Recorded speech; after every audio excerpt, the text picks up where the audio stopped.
This Okay, we will conference start will our now be second day recorded. webinar. Welcome to second day international webinar on addiction, psychiatry and mental health.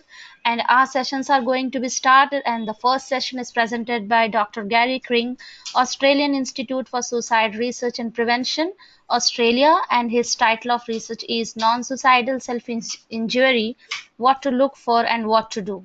So now you can start, Dr. Gary, your presentation. All right, thank you very much, and welcome to everybody from Australia, or g'day as we say. I'll go through this quick because of time constraints. I do apologise for the small computer hiccups that we always enjoy in these sessions, but they're always a part of it. So I'll get through as many slides as I can to raise this subject, because there's a lot of myths and misinformation around this topic. Clearly, people should not use anything here as a means of diagnosing anybody. That's just professional process. So when we talk about self-harm or self-injury, it's also called self-mutilation. The International Society for the Study of Self-Injury defines it as the deliberate self-inflicted damage of body tissue without suicidal intent, but for purposes not socially or culturally sanctioned. What that means is young people predominantly hurt themselves. They actually do this on purpose. It is by no accident, but they are not suicidal. And we do not count things like tattooing or certain cultural practices. In Australia, some Indigenous populations cut themselves. They call them the sorry cuts when there's a death in the family. This is not seen as self-injury because it has a cultural significance. We do know that only 1 in 3 young people that self-injure actually have a mental illness at this time, and that's probably tied in with the difficulty of the DSM-5, which is the process diagnostic manual which we use to diagnose people with a mental illness. At present, non-suicidal self-injury is only listed for research purposes. So we need to take this forward so it's recognised as a disorder in its own self. Young people with a mental illness are often very heavily invested in not telling anybody about that for fear of being judged. So when we talk about it as a suicide risk, because while it is not suicidal behaviour, it is a significant risk factor for later suicidal behaviour. And 3 factors increase this quite significantly. That is where there's a long history of non-suicidal self-injury, where there are multiple methods used, such as burning, cutting, ingesting, and there's an absence of pain. And recent research shows that up to 80% of young people that self-harm feel little or no pain. The other thing that we need to consider is that NSSI, standing for non-suicidal self-injury, has a significant contagion factor, much higher than youth suicidal behaviour. This is just a little way of comparing the two. If you look at the first one there, when we talk about the intention, with self-injury, it's to relieve overwhelming pain. That's only one of multiple reasons, but probably the biggest one. And for suicide, it's to end unbearable pain or to die. And if you go down the frequency, with self-injury, estimates place it at about once every 3 weeks on average. An act of self-injury will occur. For suicide in young people, a young person that exhibits suicidal behaviour will probably demonstrate that behaviour between 1 and 4 times in a 12-month period. So you can see there's quite distinct differences between the two. And when we talk about the factors that may elevate, and I'll run through these very quickly, as many as I can. Use of websites. There are multiple websites that actually will not only show young people how to self-injure, but they'll actually show them, it will encourage them how to do it. We talk about hopelessness and helplessness, which has long been recognised as a part of suicidal behaviour. Things like critical self-talk, particularly persecutory self-talk, where they're very non-deserving, negative, hatred towards the self, that sort of self-talk. Childhood sexual abuse, but again, you need to look at the research on this because it's quite specific groups that we don't have time to expand on at this stage. Just for some general recommendations around this, when clients self-injure and they have a history of suicidal attempts, they may underestimate the lethality of those attempts. So please be aware of that.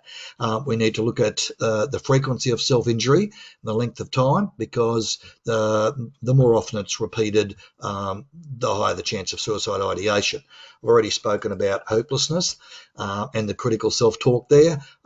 We need to formally assess for a range of other disorders. We do know where we have comorbid mental illness. Young people present with depression, anxiety, post-traumatic stress disorder at the same time. They actually do have a higher rate of both self-injury and also later suicidal behaviour.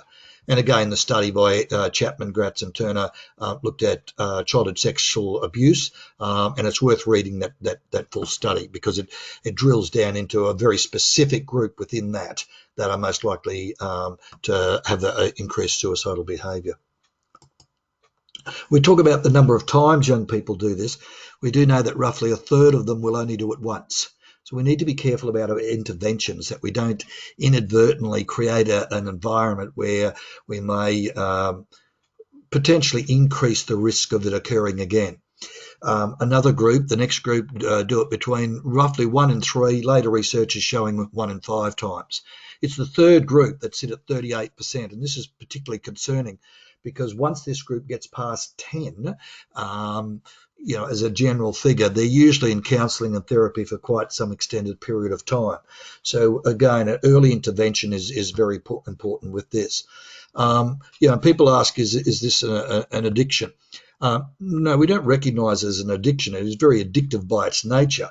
The part of the brain that's impacted when a young person has a pain medication is the same part of the brain that is impacted when a young person undertakes an act of non-suicidal self-injury. And to achieve that same feeling, similar to drug abuse, the young person needs to do it more often or with increased ferocity to get that same outcome or same feeling. When we talk about the methods, cutting's the most common, and the most common is, certainly in Australia at this time, is the blade off pencil sharpeners. It used to be razor blades, and young women are the present in settings the most, which is always the way, Millie, I think, for counselling. They're much better help seekers than men. But we also know from recent research in 2016 from Griffith University in Australia that young people that cut themselves on their torso have a higher rate of or a higher predisposition of later suicidal behaviour. So certainly that's something to look out for in our work. We need more research on that. It was the first research to come up with that. Burning of the skin, and young people will use lighters, they'll use aerosol sprays, asthma puffers, salt rubbed into the skin, various ways to get burning, and poisoning. And paracetamol is recognised as the most commonly used drug and a very dangerous one. And we need to recognise that and talk to parents about locking medications away when young people are in stages where they are self-harming. Yeah, the most common form of reason for non-suicidal self-injury is finding support the view that self-harm is a maladaptive coping strategy. As I mentioned, it affects the same part of the brain that pain medication affects. So it is effective in the short term for them, but longer term it is maladaptive. And we need to teach young people alternate ways in which they can manage the very difficult and perceived negative parts of their life. Other reasons why they may do it, and there's many, and the time limitations of the workshop stop me going into all of them, but others are experimentation, and many young people, certainly in the Western cultures at least, adolescence is a time of experimentation, and for some young people this is what they do. We do know that merely knowing somebody that self-harms is a risk factor for starting non-suicidal self-injury. So if you have a young person at school and they're self-harming in front of others, then those that have witnessed this event have a higher risk of commencing it. So that notion of experimentation is quite high. Again, we go back to 1/3 only ever do it once. So we need to keep that at the forefront of our mind. The other groups really about, high expectations of self and curiosity, which it ties in with the experimentation. Those young people that have immature development of the prefrontal lobes, this is the part of the brain that sets emotion regulation, controls reasoning, predictability, rational thought, weighing up consequences. That is not fully developed. They have a higher rate of self-harm, and young men show a slower maturing of the brain than young women. 1 in 3 ever tell anybody. So the reality is that we will have a whole group of people that undertake self-injury. They may cut themselves, and their parents will never know, and the only people that ever know are probably their intimate partners over their life. They never tell anybody. So we need to be aware of this. And I'm not sure of other countries, but certainly in Australia we're seeing a significant increase in self-harm.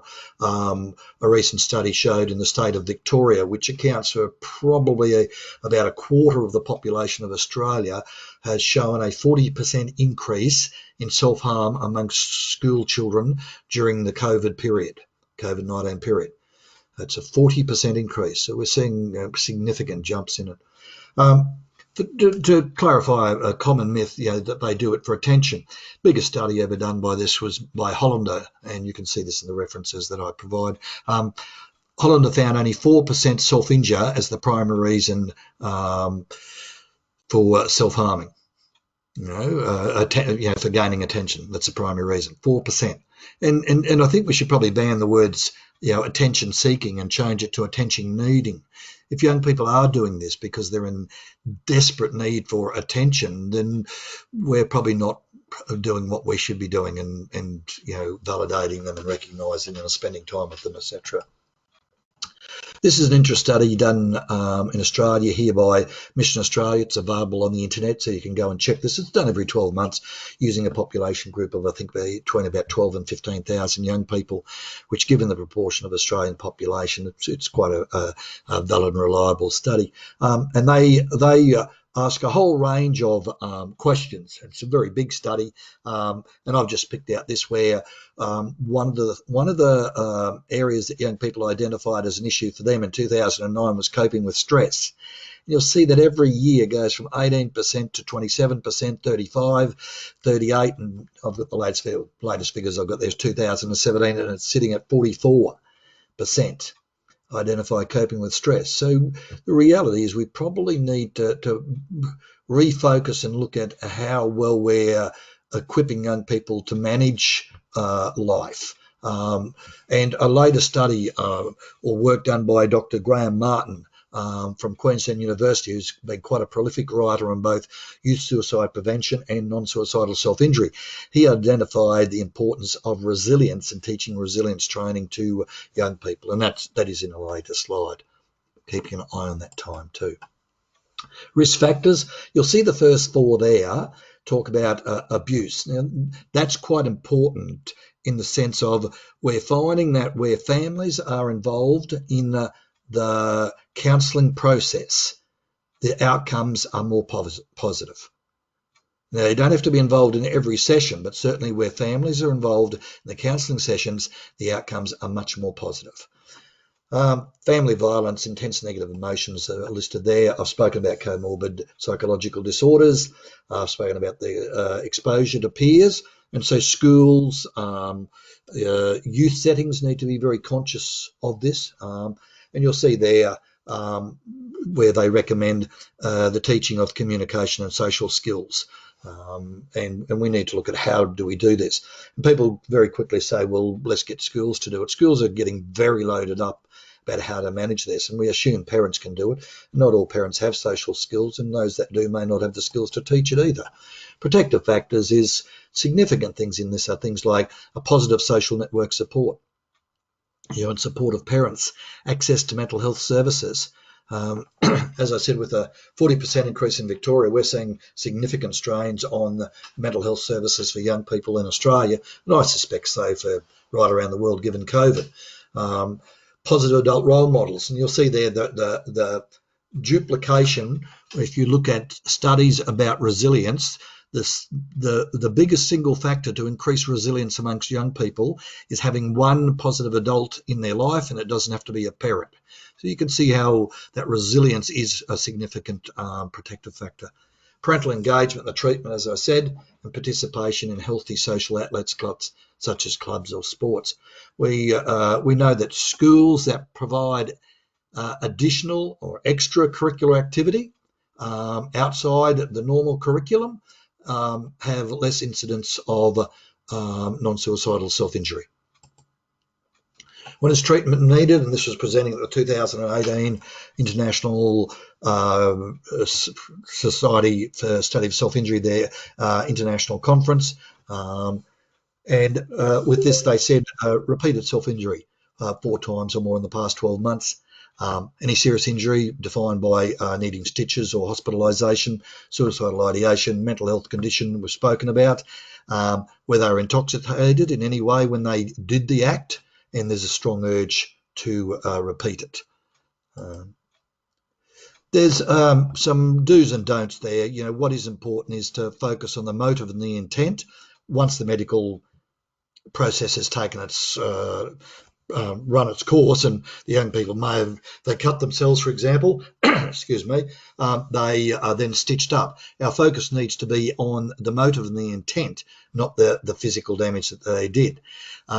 If there's one word I could get counsellors not to use wherever possible, and that is the word why, because young people may not understand why they did it. I'm just conscious of that time, so we'll flip to the next slide. And you'll see I give an example of what not to say, and I also give examples of what that might look like. So please take note of that. It's pretty fairly straightforward. Resilience, that's the work I spoke about Dr. Graham Martin, and we need to probably build that more into our practices as counsellors and therapists. Medications, there are no medications. That's like asking me if there's a medication for suicide. Certainly there are medications that can address mental health issues, and we know that 50 to 60% of young people with diagnosed mental health will self-harm. You know, it's significant figures when we talk about it. Prevention strategies, you'll see I've set those out there fairly straightforward. And I was very aware that time would be our enemy, and we're almost out of it. And so there's my email address. If you're not sure of something, you're more than welcome to send me a question about this. I cannot become your volunteer consultant on all your cases. I don't have the capacity to do this.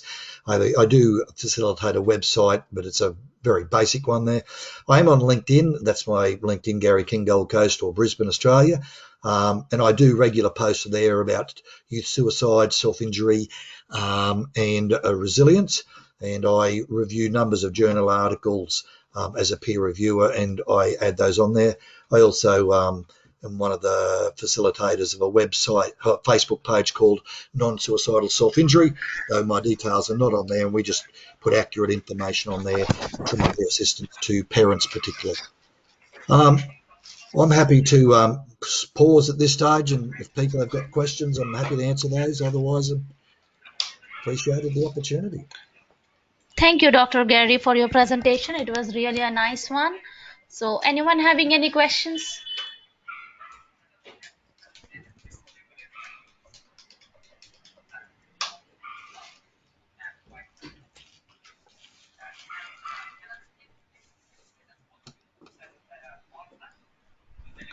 Okay, no questions from anyone. Thank you once again for your presence and presentation. My pleasure. I wish you luck with the conference. Thank you very much. Okay, thank you. So moving on to our next presentation, it's from Dr. Takashi Shimada from Hi. Japan, and his title of presentation is Cyanamide Therapy for Patients with Alcohol Use Disorder Without Insight into the Disease. Hello, doctor. Are you ready with your presentation? Hello. I'm trying to sharing Yes, yes. Now screen you can say and it.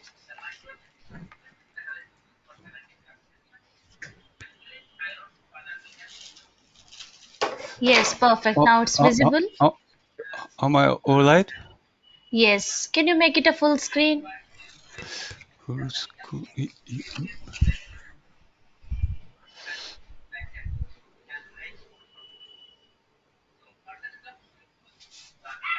It is alright? No, we cannot. Like, it's Oh, still not a full screen. oh, oh. Screen.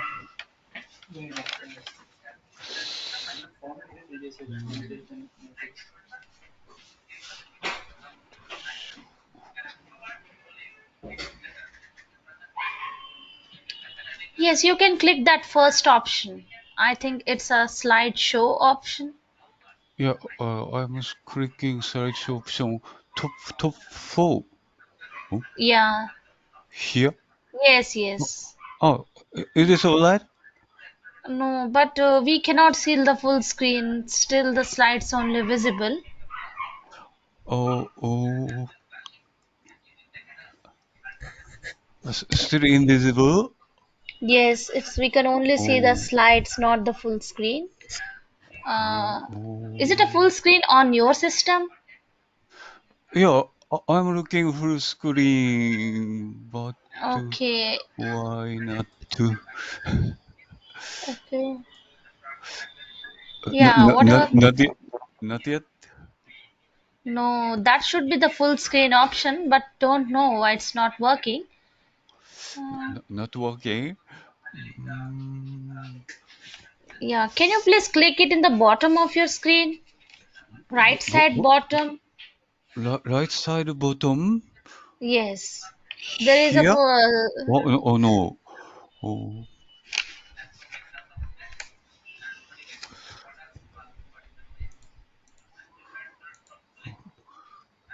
right side bottom. Oh, here. yeah, last option. Yes, yes. Uh, It is alright. no, after clicking also, is it coming full screen on your system? Yeah, I'm looking full system. Okay, Oh, but we cannot able to see the full screen. Can we please once close and start sharing once again? sharing once again. I Yes. see. Uh, Oh, please share the full screen, not only the presentation. It will ask for two options. When you click on the share button, go with the second one, the sharing the full screen. oh, oh.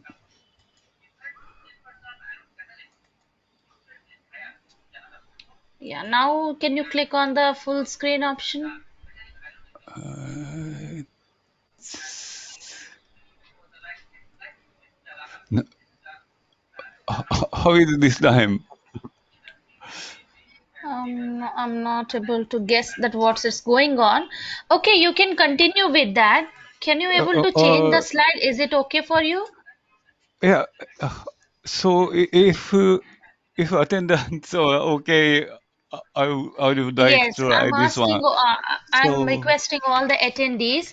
Can you uh, please click on the plus sign which is on your screen, and then you can able to see the Dr. Takashi content very properly. Yes, I got the message from Dr. Yasim that she can able to see that. You can continue with your presentation. We will zoom and we will see the content. There's no problem with that. so Yeah, you can start your um, presentation. thank you. So sorry, Okay. but Okay, it happens sometimes because it's a online yeah. So technical. hello. My name is Takashi Shimada, Japanese psychiatrist. It's a great honor to give a presentation in this meeting, splendid audience. At first, I have nothing to disclose. I'm not receiving the financial support from Yoshitomi Pharmaceutical Company producing the cyanamide. I'm sco- I'm splitting between the working hours.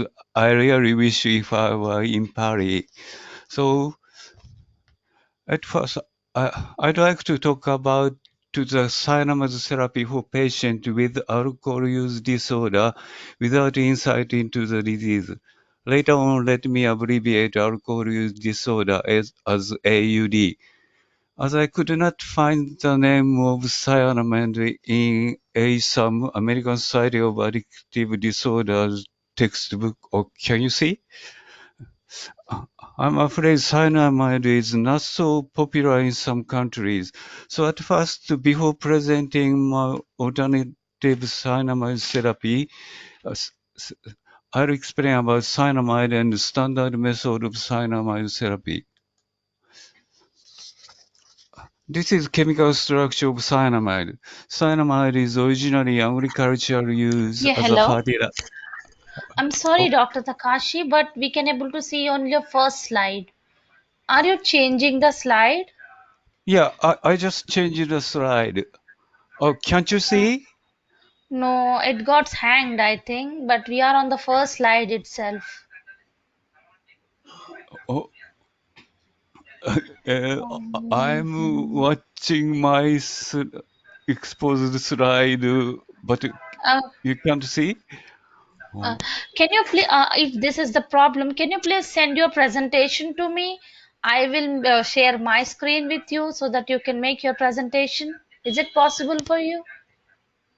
uh, send my presentation to you. Oh, Yes, so that I can share my screen. I think there is a problem. Like we can able to see your first slide only. oh, how? Oh, I don't know how. You have a chat option you can see at the right side. Chat option. Yes. Wow. Can you able to see? I sent you one message. I oh, I cannot see the chat option. Okay, at the top right you have a chat option. Okay, no problem. I don't know what's happening. Like because we can only see able to see the first slide. For, oh, you Can you cannot please click on the second slide? Can you please click on that? second slide. Yes. This one. Oh, I think it got hanged. Can you please once close and again open the session?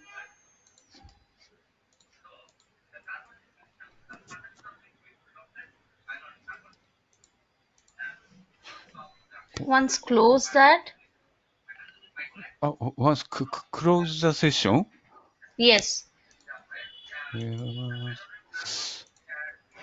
I close the PowerPoint and Yes. try Again and share. try again. Mm-hmm.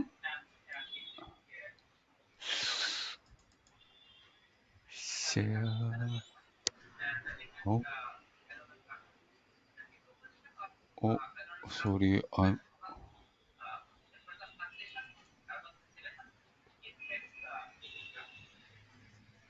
Oh, sorry. I lost my PowerPoint. Sorry.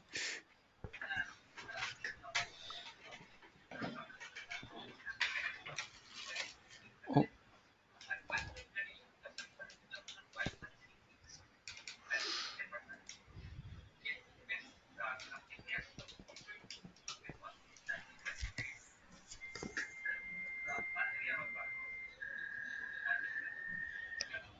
Yes. Can you click on the second slide now? just a minute.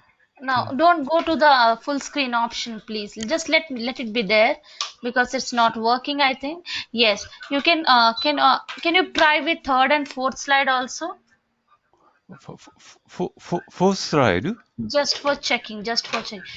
Um Uh, yes, now it's working. You can continue with your second slide as a structure of cyanamide, some oh, like oh, what we have left for. this time, all right. Yes, yes, So, perfect. I will continue from here. This Okay. is thank you. This is chemical structure of cyanamide. Cyanamide is originally agriculturally used as a fertilizer. Between the farmers handling the cyanamide, many are known to become intolerant of alcohol. So it has become medical use in the middle of the 20th century. Cyanamide is available as water solution. This is 100 milliliter bottle, and top of the bottle is attached 5 to 10 milliliter gauging cap, and 10 milligram cyanamide per 1 milliliter and should be preserved in the cold place. And ethanol, alcohol is metabolized by two steps in human body. Ethanol is turned into aldehyde by alcohol dehydrogenase, and aldehyde is turned into acetic acid by aldehyde dehydrogenase. And alcohol, as you know, alcohol makes us happy, feel free from anxiety, and aldehyde is a toxin and causes many negative adverse effects. Like disulfide, cyanamide blocks the action of aldehyde dehydrogenase. This alcohol-cyanamide reaction increasing the aldehyde level and causes adverse effects. That way, it becomes psychological break from craving. Cyanamide itself is a tasteless, odorless, transparent, almost like water, and very short half-life. In this point, it is different from disulfiram. Disulfiram is long-acting, so accidental adverse reaction is less likely to occur in cyanamide compared with disulfiram. And standard method of cyanamide administration is 50 to 200 milligram, that is 5 to 20 milliliter of cyanamide is administered in the morning. Most patients with AUD drink alcohol from the morning, so it depends on the patient. If patients only drink at night, may be administered in the daytime or in the evening. To the fully understanding of the adverse effects of the patient, drinking test is performed before prescribing.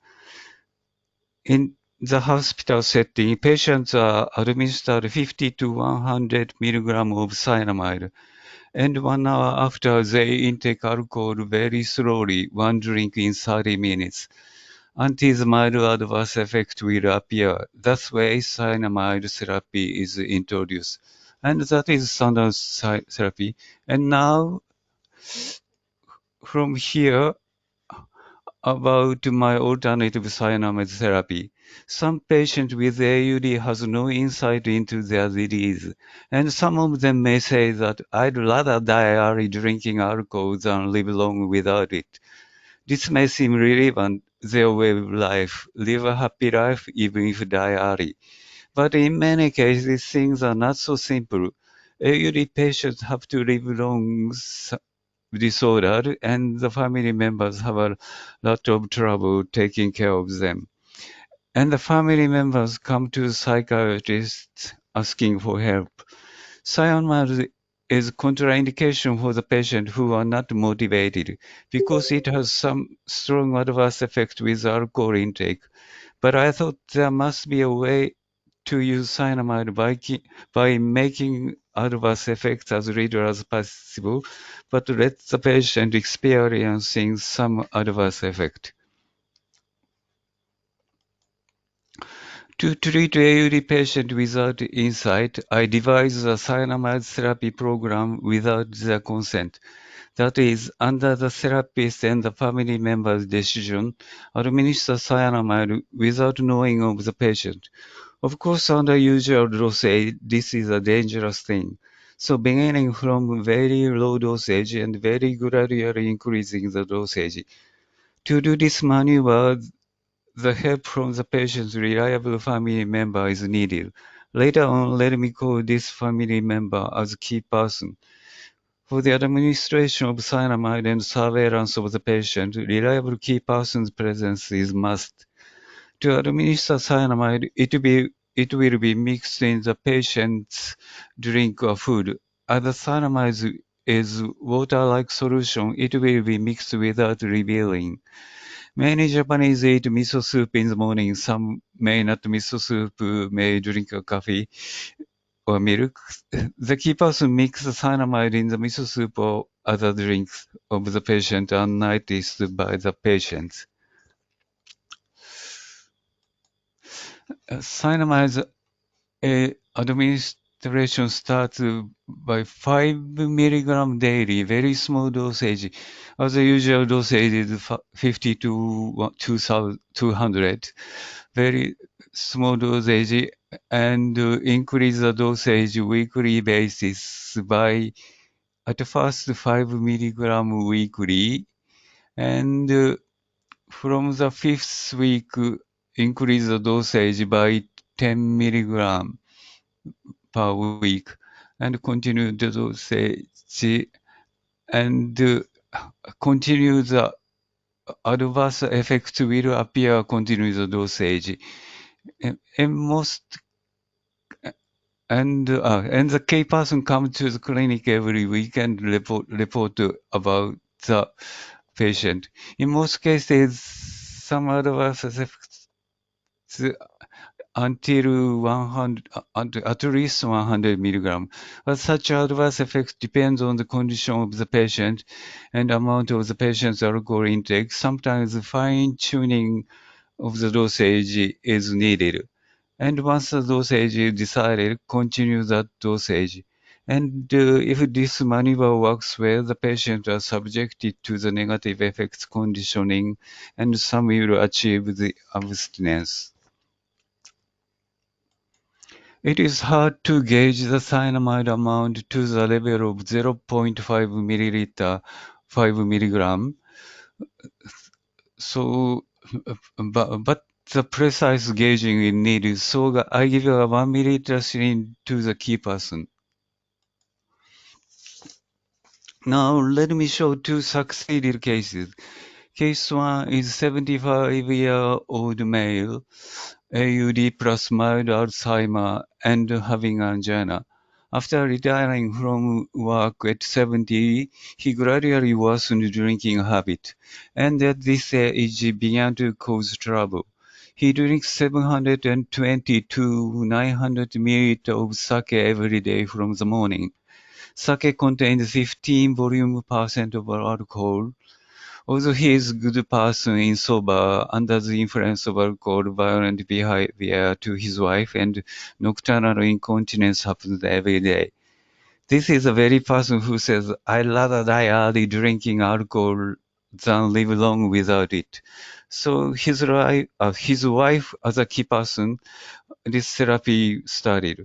At the point of 30 milligram cyanamide administration daily, he revealed mild adverse effects, but still drinking heavily. I increased the dosage to 40 milligram next week.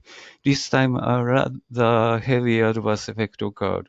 So next day, reduced to 30 milligram. I said fine tuning is sometimes needed. It's this kind of case.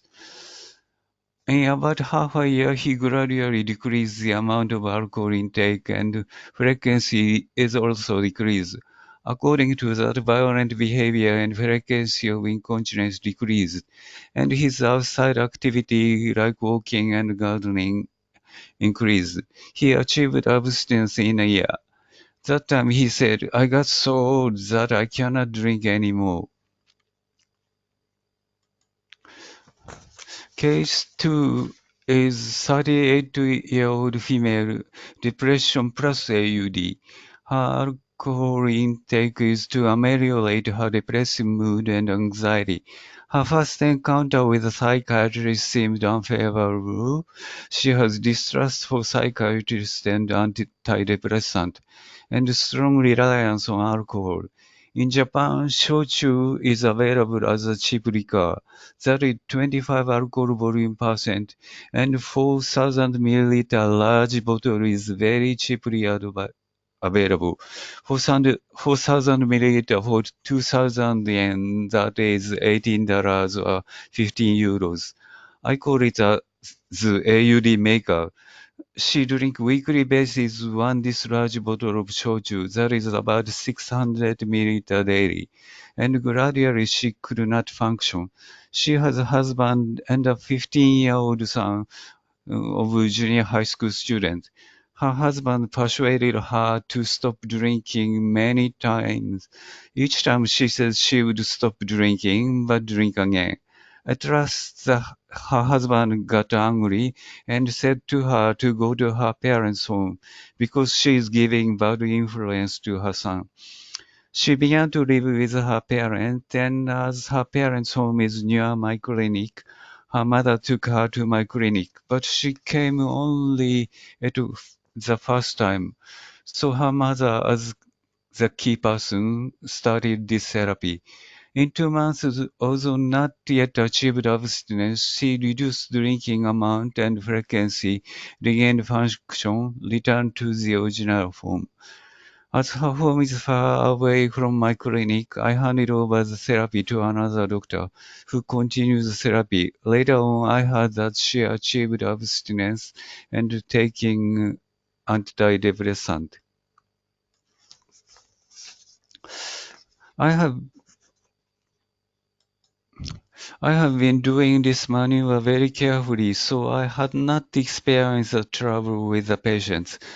But cyanamide is administered secretly to the patient without their consent, and using adverse effect as a therapeutic reason. I mean, in standard cyanamide therapy, patients are not supposed to drink alcohol under cyanamide influence, so it may have ethical problem to be criticized. And if the patient notices the medication and sues the doctor, it may cause some trouble.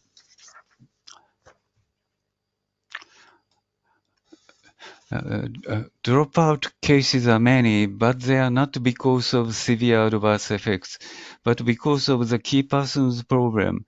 They have to try not to be noticed by the patient that they are secretly giving medication. They have fear if the patient might notice the medication, and also guilty feeling about it. And they would have many stressing things. For example, patients may say that I feel something strange when I drink alcohol. In that situation, I give the key person an advice to say that alcohol is giving them a bad influence gradually. And another example, as the Thermos bottle is usually preserved in the fridge, the key person removes the label beforehand, but the patient may notice a strange bottle in the fridge. In that case, they reply that it is cosmetics or something. Glossing over this kind of thing, telling lies, checking adverse effects, many of the key persons stressed out and gave up the therapy. So dropped out cases are many.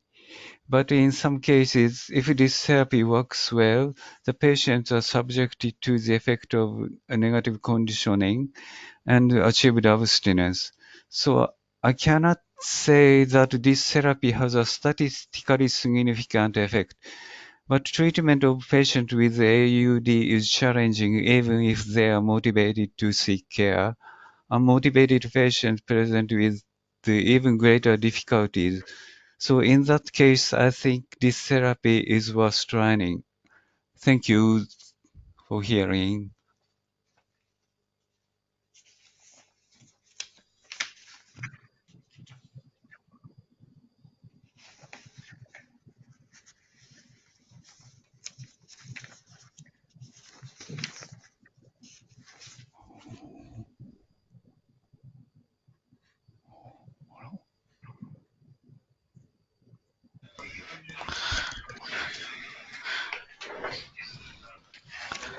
Hello? Hello. Yes. I was finished too. Thank you. Okay.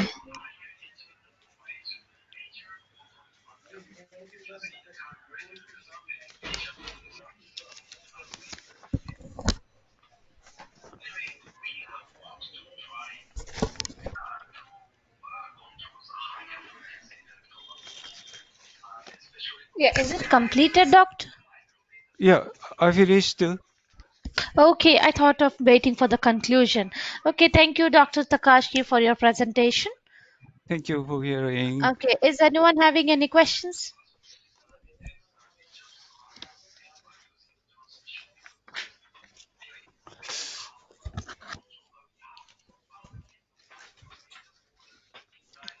Okay, no questions from anyone. Thank you once again for your presence and presentation. Oh, oh, no questions. So may I? I have time. So may I add something? No, I think there are no questions from anyone. So, We will move forward. yeah. Yes, as it Uh, depends totally on the attendees. If they want to ask the question, they will ask. If not, we cannot do anything. I hope you can oh, understand that.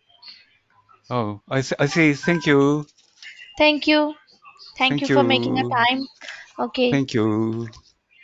So moving on to our next presenter is Dr. Imaz Sahori from De Montfort University, UAE. And his title of presentation is The Neurobiological Basis of Obsessive Compulsive Disorder, OCD, a Theoretical Review. Hello, Dr. Imad. Are you ready with your presentation? Hello everyone. Yes, for sure. I'm very ready to my presentation. If you excuse me to Okay, give now my... you can share your screen with us. Okay, I'll share with you. Hopefully it works Yes, perfect. remotely Now it's without any visible. problem. No, again, it's gone. Mhm. Again, we have the same problem. I think the problem came from the system itself.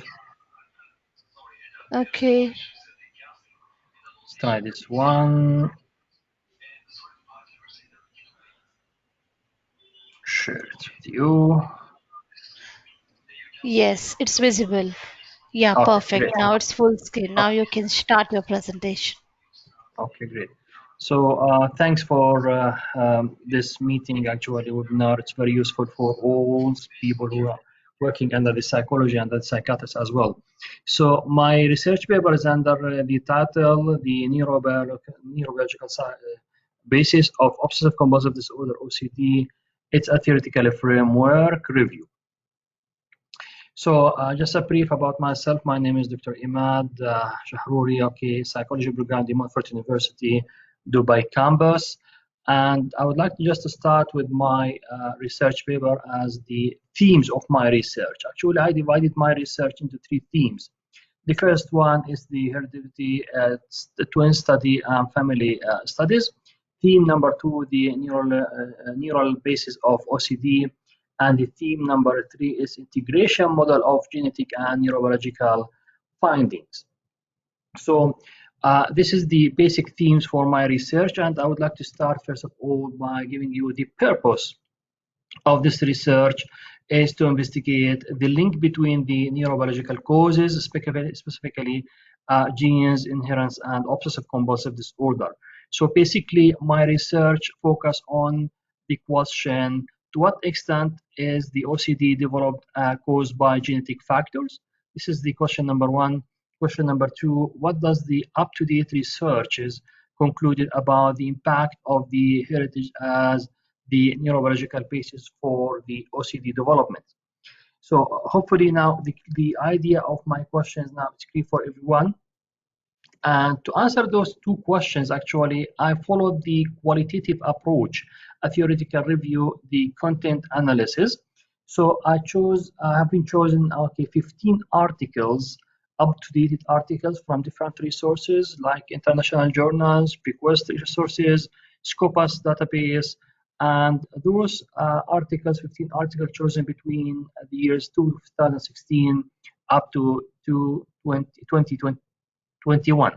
For sure, okay, there are many basics or rubrics to choose those 15 articles, like the correlation with the topic itself, the updated references, and it's published in the new journals and international journals.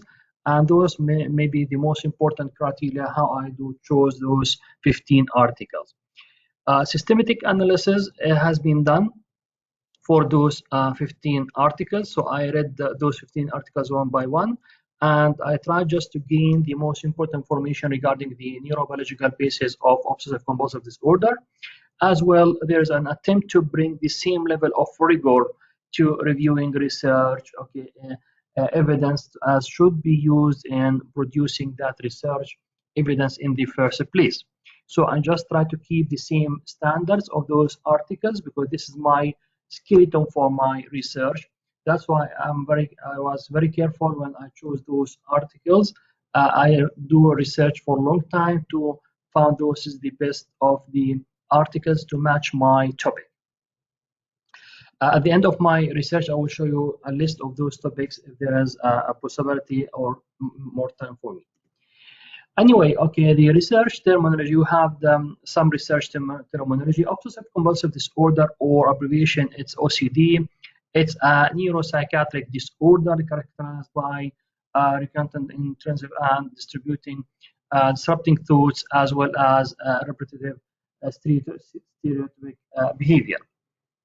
Another definition for the obsessive compulsive disorder is characterized by obsessive or compulsion that are distracting, time consuming, or significant embarrassing. And those are just a theoretical definition for the obsessive compulsive disorder, or OCD.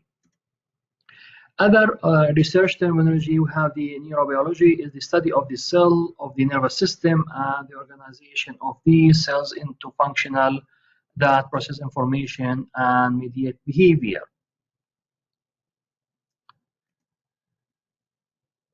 For the research problem, we have the prevalence numbers and statistics. Some statistics I drew from the articles. OCD affects approximately 4% of general population, including children, adults, and this is came from the this fact actually came from one of the articles I collected with Welza and his colleagues in 2019. And actually 4%, it's different from society to society, from maybe community to community, but in average, the OCD affects approximately, as we mentioned here, approximately percentage, it's about 4% of general population. The second problem we have in my research, the fourth most common psychiatric illness, and this is as well, if we would like to take an order or rank, okay, for the psychiatrist illness, we will find OCD coming in the fourth place. As well, for the research problem, the third point, 30 up to 50% of individuals with OCD have onset in childhood, often before 10 years of age. And this is a good indication for the future. If somebody is suffering from OCD, means we have to go back and see about his childhood, if he's suffering from any illness, especially in genetic parts, and I'll come to this point later to explain in details. Now, as I mentioned, this research is a theoretical review, means it focuses on the systematic review and the qualitative research. And we have the research themes. Just to remind you, the theme number 1 is about the heritage or the heritability, family studies, twins, and as well the candidate gene studies. So I try just to divide those 15 articles into 3 themes. The first one was about the heredity, the genetic parts.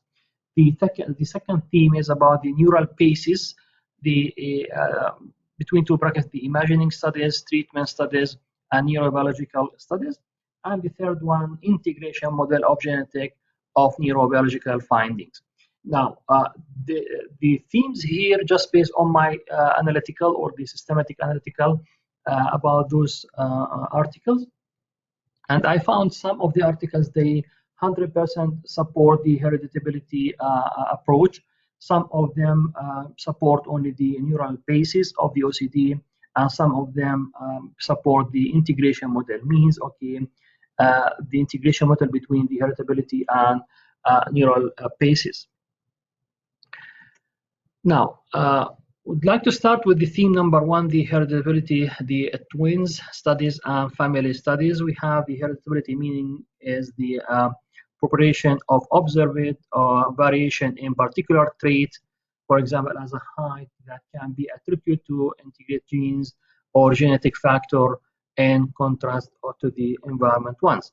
Now, there are many examples for the heritability rather than height. For example, some disease like diabetes, okay, like heart attacks, some types of cancers, all of those considered or regarding to the or attribute to hereditability. So nobody can ignore the role of hereditability about the some of the psychological disorders such as OCD, for example, or depression, or other type of disorders. That's why, and this is, by the way, let's say the traditional definition came from Merriam-Webster Dictionary in 2016.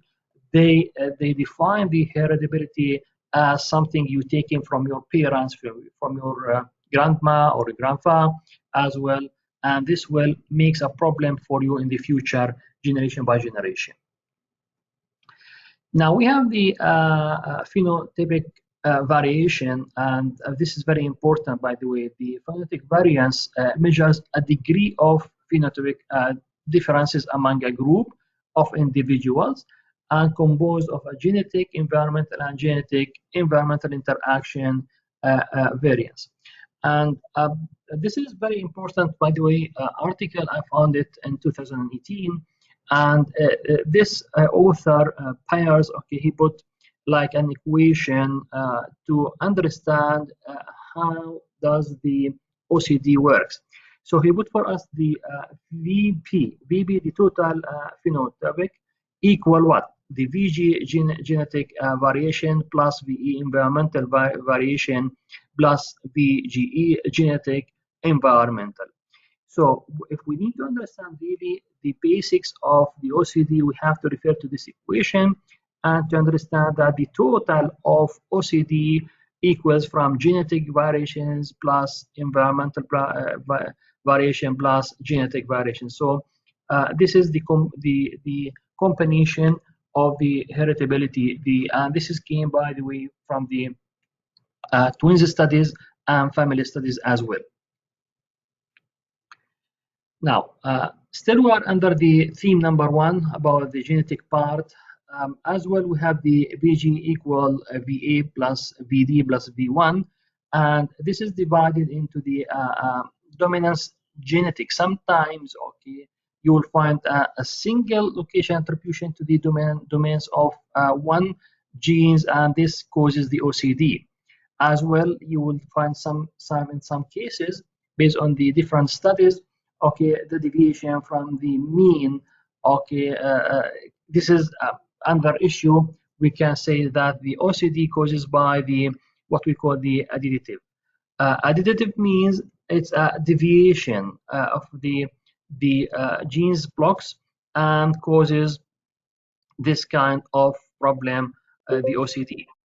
And we have the interaction, genetics part interaction between genes. Actually, this is other reason for the OCD.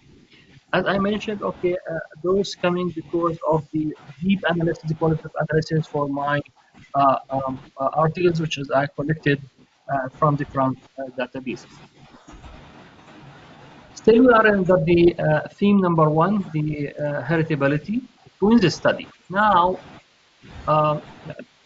there are many articles as well trying to understand OCD in terms of twins, okay, studies.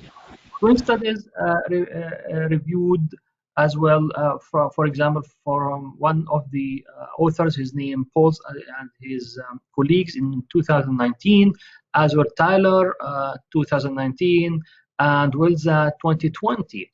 So those are the most important articles I found. And the twins studies findings that the heritability of OCD symptoms is estimated of 45 up to 65% in children and 27 up to 47% in adults. And additive genes variance as well, 40% of variance of OCD. And we have non-shared environmental factors about 51%. Means generally, okay, those percentages indicates that the heritability plays an important role, especially in the twins, and it is expected if someone, okay, one of those twins has OCD, it is high connection and expectation to have the other same OCD. But it's not necessary, it's not a rule, but this is what I concluded during my study and during my analysis for those articles. Now, genetic factors contribute partially, but not in full, to contribute for OCD, as I mentioned. So genetic factors is a part. If we divided the equation like 100%, we will find, for example, the heritability or genetic factors plays 50% affecting for the OCD or causes the OCD. Now, still we are in the theme number 1, the heritability families studies. Now, families studies reviewed as well with other with the same authors actually. Family studies among parents of children with severe OCD. OCD was detected in 25% of fathers and 9% of mothers. Means, in simple way, if the father and mother are suffering from OCD, for sure this will go directly to their parents or to their kids as well. Based on the articles I found, it 71%, okay, like 15 out of 25 OCD children had a parent with OCD or OCD symptoms. That's why if somebody decide to get married, for example, he must do at least some psychiatrist and psychological tests before he get married. Now, nowadays maybe there is a trend like if you would like to get married, you will do some blood tests to test your genetic problems in the future. But nobody care about the OCDs and other psychological problems. So maybe as I recommend here, I would like to say, please take care about this one, because 71% is not a simple percentage. 15 out of 25 OCD children, because of what? Because had a parent, rather than it's maybe regardless, it's the father or mother, okay, they have the OCD symptoms. So as a conclusion, we have individuals, okay, first degrees relative with OCD for sure, okay, the more frequently affected. Second point, we have the individuals, the heritability or the healthy first degree relatives less frequently affected. Now we have the first degree, okay, relatives like mother, like father, okay, for sure they will at least, okay, send one genes to their children, and they will suffering from the OCD or obsessive compulsive disorder.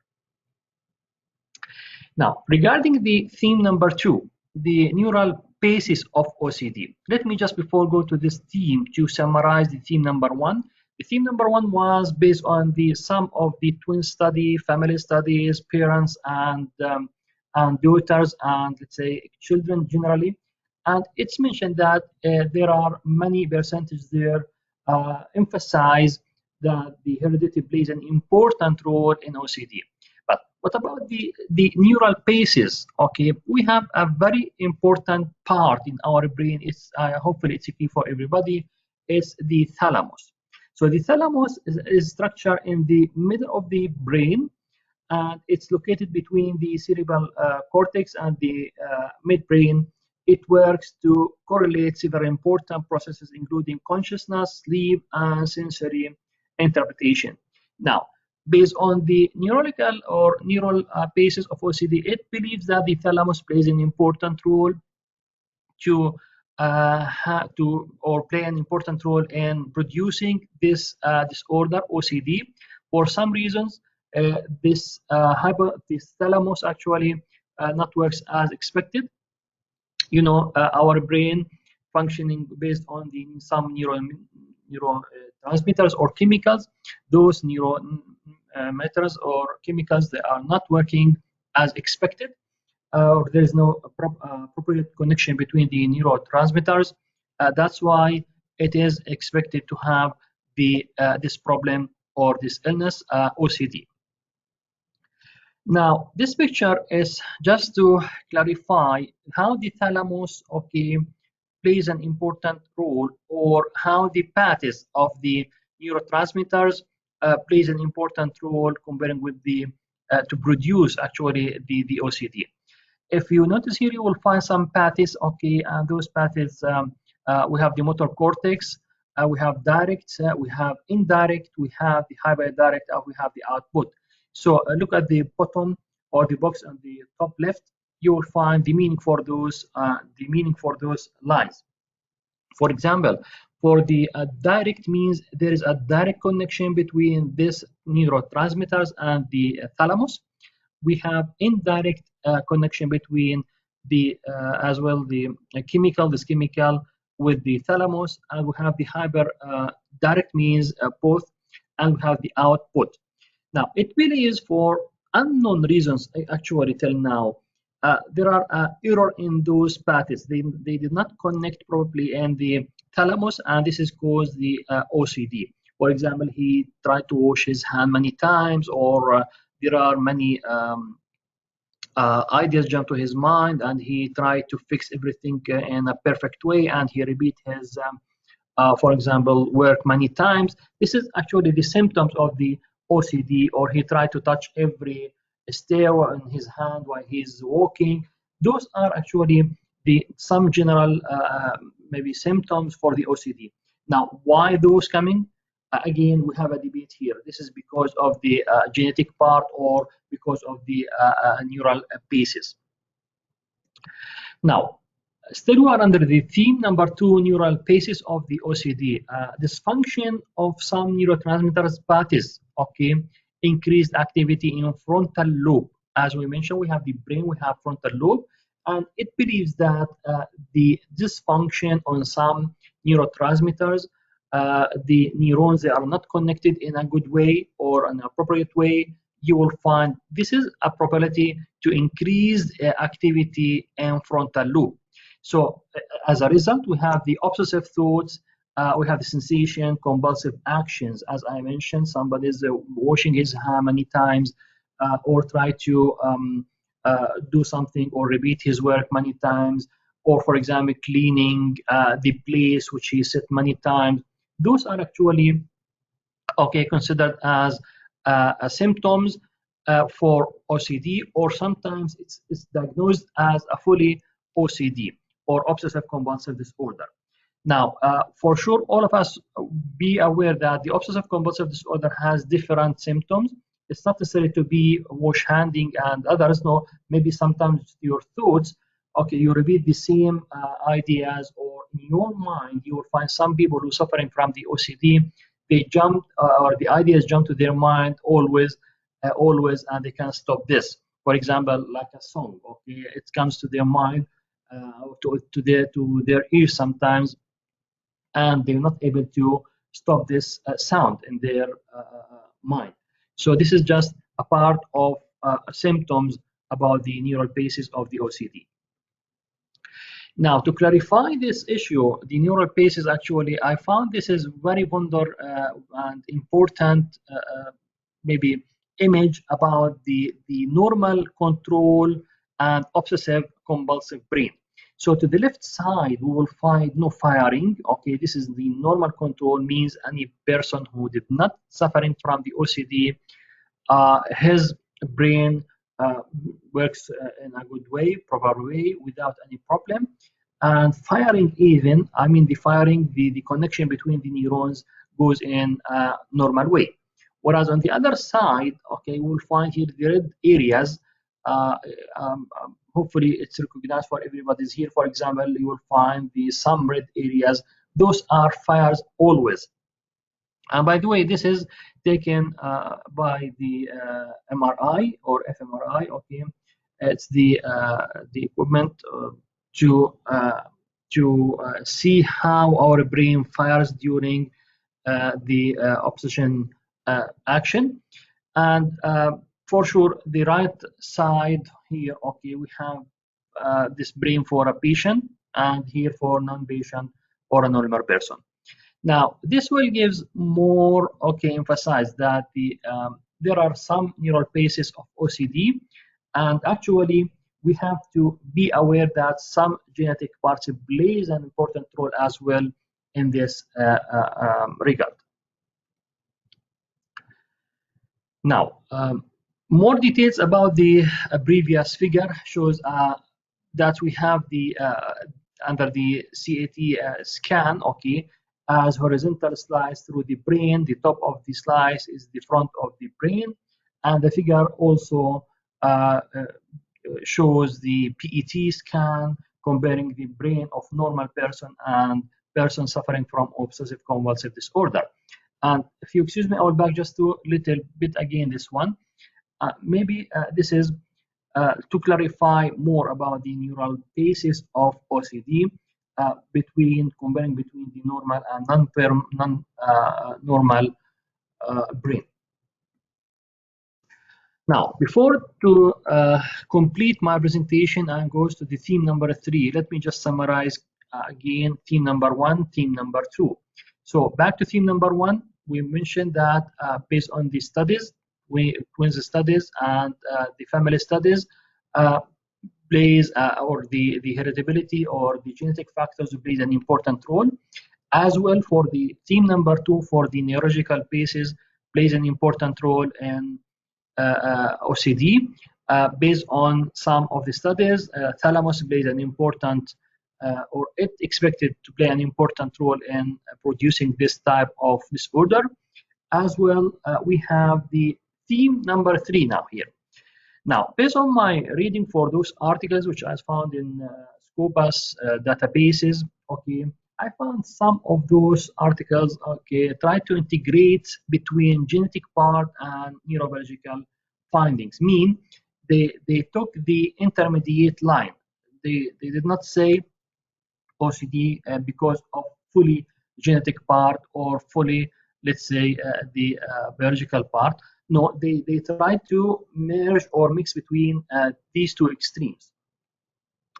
In another way, okay, we have the brain in the middle, okay, and the left side we have some environmental factors. Probably they will affect person and causes the OCD, like for example stresses, okay, trauma, some neuroinflammation, maybe some accidents, okay, causes a problem in the brain, causes the OCD.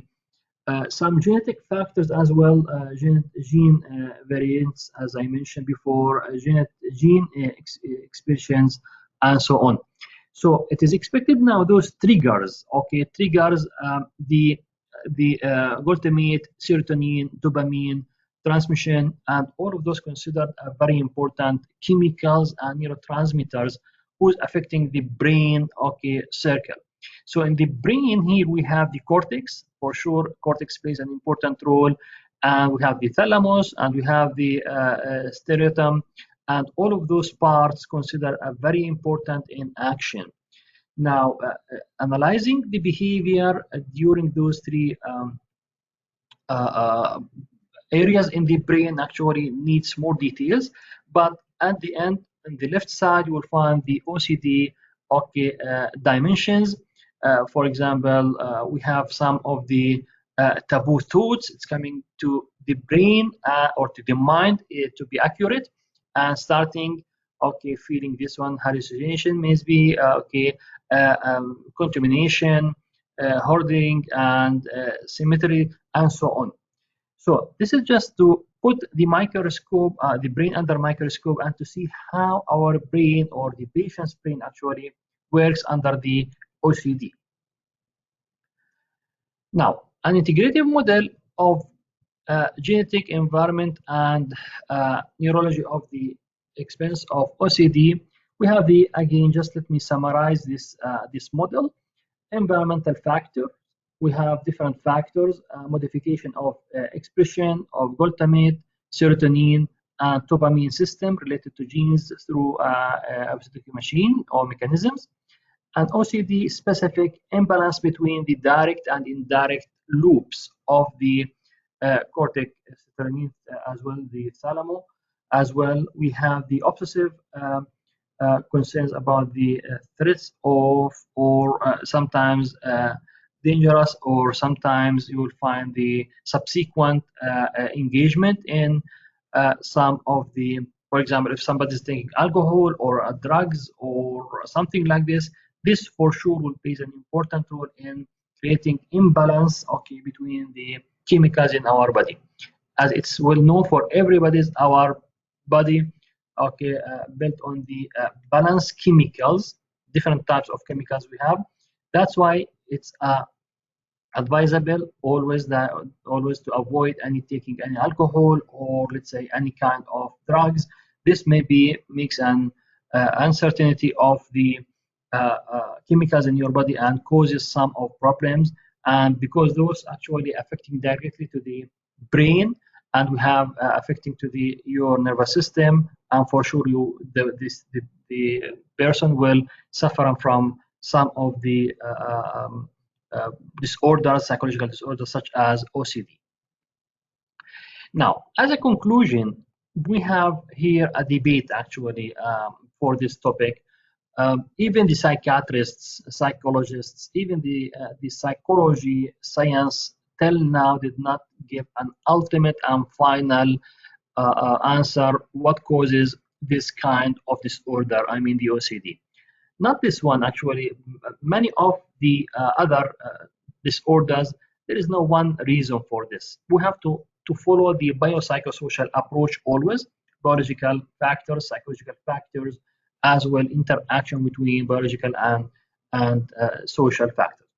Now, based on the reviewed research studies and the current research themes, it is concluded that I tried to put 3 conclusions, as I mentioned, okay, just to make the presentation concentrated and useful for everyone. Number 1, genetic factors plays an important but partial role in causing OCD or obsessive compulsive disorder. Number 2, the frontal lobe of the brain is responsible for OCD on the neural biological level, and this is maybe a very important truth to know, that the frontal lobe, okay, the frontal lobe play an important role in OCD. You know, we have different places, areas in the brain, but it believes, based on the studies, that the frontal lobe of the brain is responsible. So maybe we can say, as a psychologist here, as a psychiatrist, we can say yes, that the 90% of OCD because of the problem in the frontal lobe of the human brain. The third conclusion I reached here, environmental, social, psychological factors also play essential part in triggering OCD. And here I would like just to say, triggering means everybody has the attitude, okay, to get any kind of psychological disorder, not necessarily just the OCD. Depression, for example, hysteria, any kind of personality disorders generally. So means the environmental, social, psychological factors also plays essential, means basic part in triggering OCD.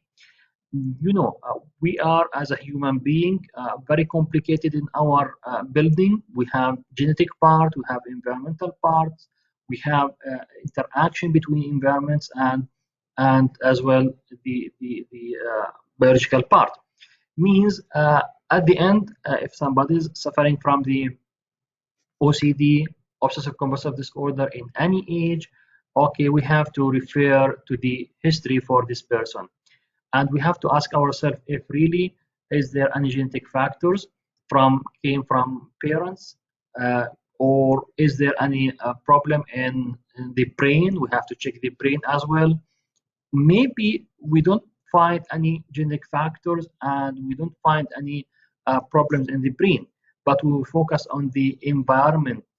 Maybe this person lived in the stressful environment, socially it's not appropriate for him, some problems coming from different areas, from parents, from maybe they have a divorce between father and mother and he live alone. So we have to look at those things actually, because you know, all of us as a human being has, okay, the aptitude for this. It's like a flu. If you for example sit with people who has a flu, maybe they will get the virus. Nowadays we live, all of us, the COVID-19 symbol. This virus will go from one to one with unknown reasons or invisible reason. Let's say maybe unknown, it's not an accurate to use it, but invisible, okay, way. So it is similarly here for the OCD and other maybe it goes from one-to-one, okay, genetically or environmentally or between the interaction.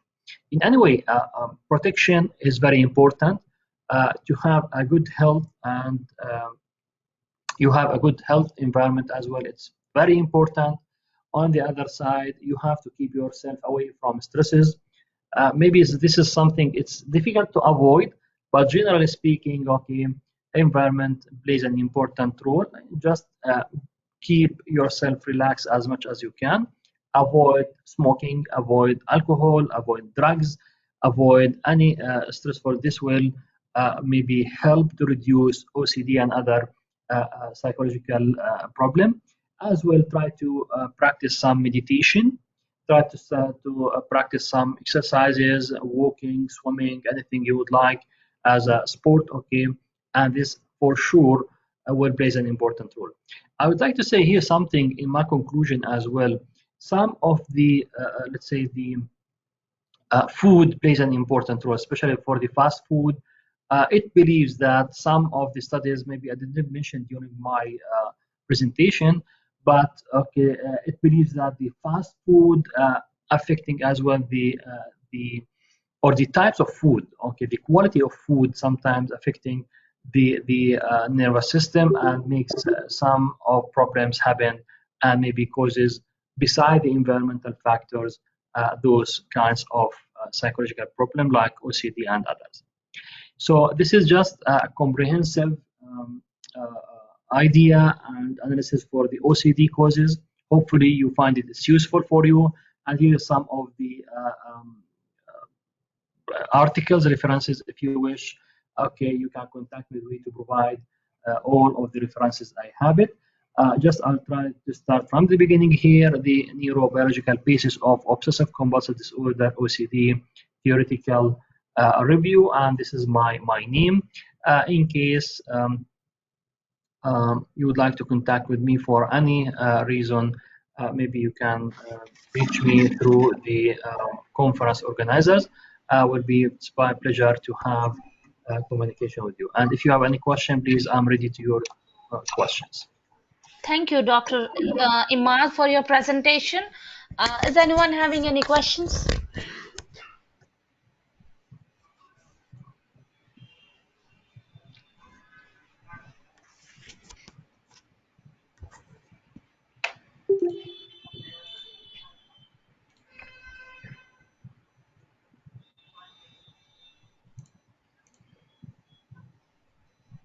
Okay, no questions from anyone. Thank you once again for your presence and presentation. Thank you so much. Now, if you excuse me, I have to leave because I have other webinar after 1 hour. Okay, no problem. We can understand that. Yes, it's my pleasure to be here, Zenia, and everyone. I wish actually to continue, but actually today we have at my university a big event webinar, so I have to join them after 1 hour. Thank you so much again. Okay, thank you. Thank you so much. Bye-bye.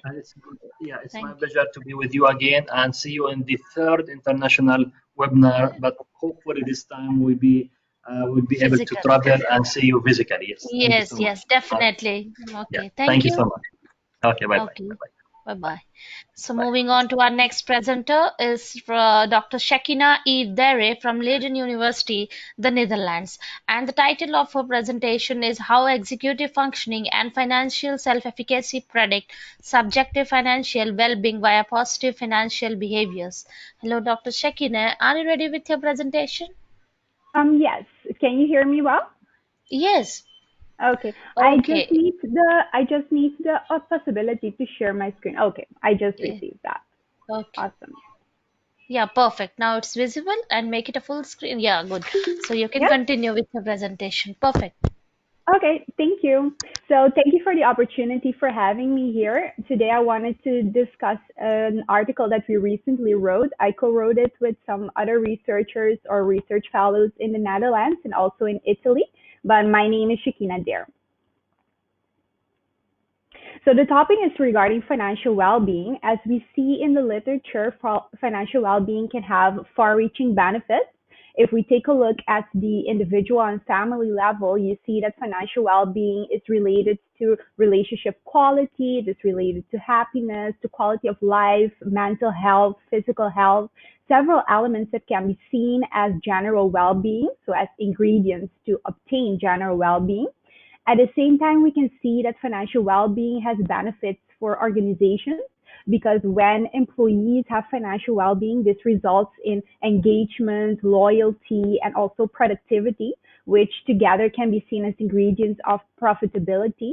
And at the same time, at the societal level, which you can also see it at the country level, it is related to more spending capacity and less reliance on social security benefits, which can be seen as ingredients of welfare. Given all these benefits, we took a look at the opposites. So, what would happen if people lack financial well-being? Because our sample was from the United Kingdom, we also took a look at the different consequences of a lack of financial well-being in the United Kingdom. The example that we received from literature is that we noticed that respondents had 40%, so those that lacked financial well-being had 40%, were 40% more likely to have sleepless nights, have problems with their colleagues, experience anxiety, panic attacks, and even depression, which is at the individual level. At the same time, at the organizational level, because of lack of financial well-being, this resulted in sickness leave, it resulted in less productivity, which cost UK employers 39 to 51 billion pounds per year. And at the societal level, this translated into 1.9 to 2.4% costs annually. So as you can see, the opposite, so a lack of financial well-being can also have quite drastic consequences, not only at the individual personal level, but also at the economic or societal level. So in the literature, we see that financial well-being can be defined in a variety of ways, but there is, in general, there is some agreement on two components. So basically a current component and a future component. And that is also the interpretation that we use for our definition in our article. So we defined financial well-being as a subjective state where people experience low current financial stress and also when they experience expected high future financial security. So the conceptual model of our study is as follows.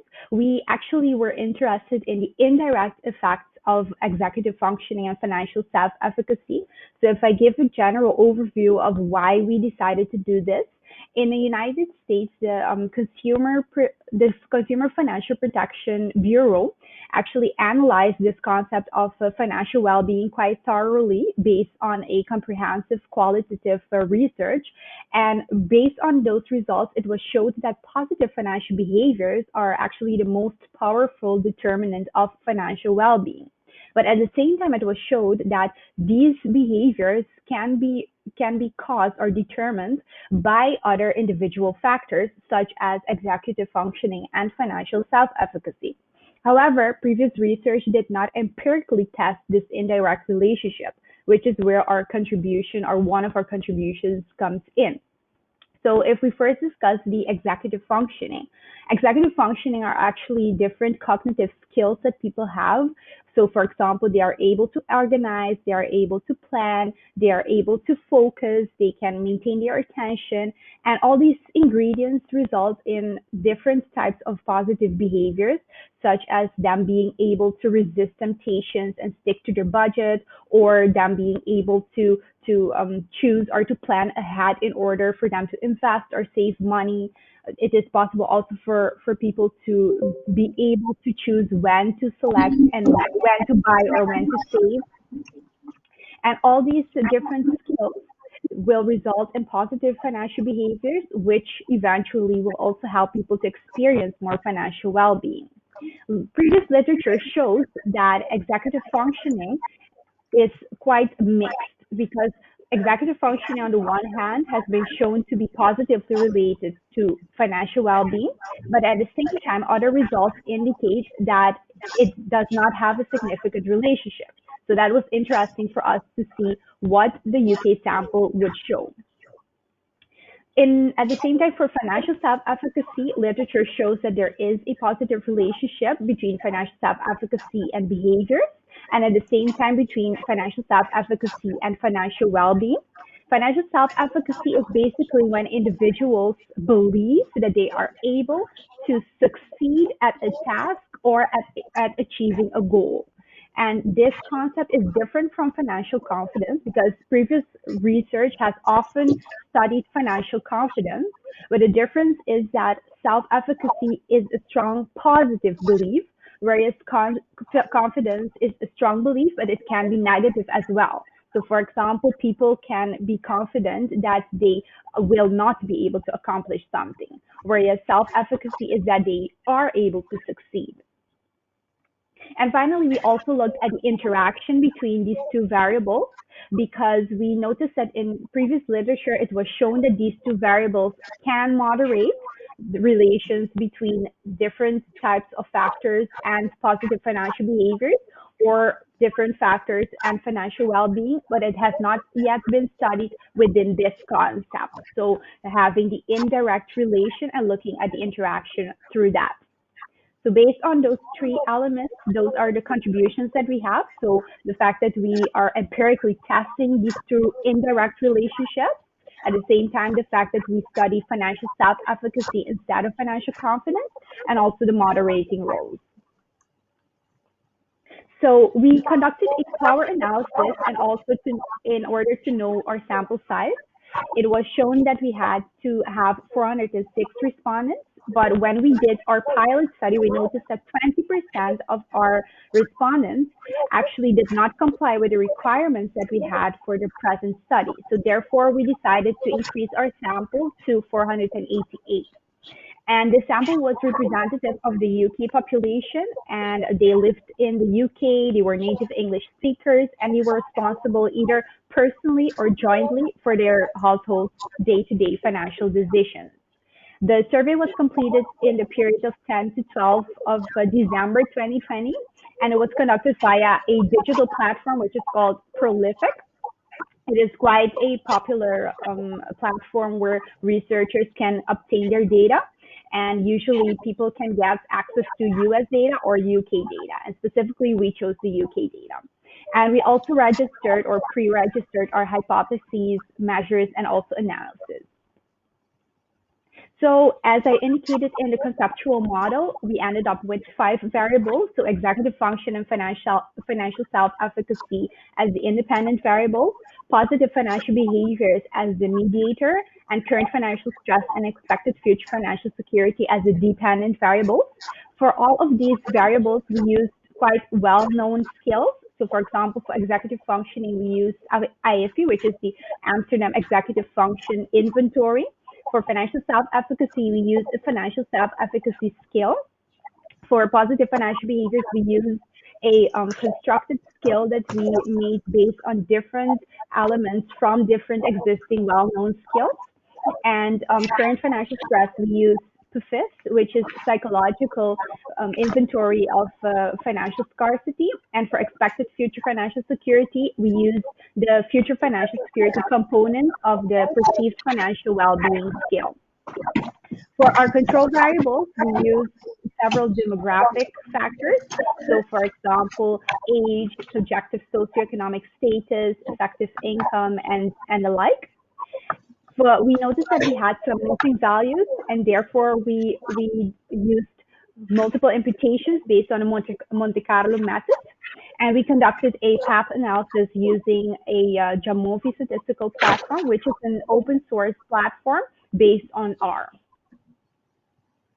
So if we take a look at our initial analysis, we noticed that we did not identify multicollinearity problems when doing the correlation analysis, so we were able to proceed with our selected factors. At the same time, we noticed that gender as a demographic control variable was not related to neither the dependent variable nor the intermediate variable or mediator, and therefore we excluded gender from the control variables pool. At the same time, we noticed that education did not have any significant relations with the different interested variables, and therefore we excluded education as well. So we ended up with age, effective income, occupation, and subjective socioeconomic status as our control variables. Then we proceeded with our main path analysis, where we noticed that for hypothesis 1, this one did not hold because we did not find any indirect effects of executive functioning on neither current financial stress nor future financial security, which were our components of financial well-being. On the other hand, we did find support for hypothesis 2. So we did find that financial self-efficacy improved financial behaviors and therefore also improved financial well-being.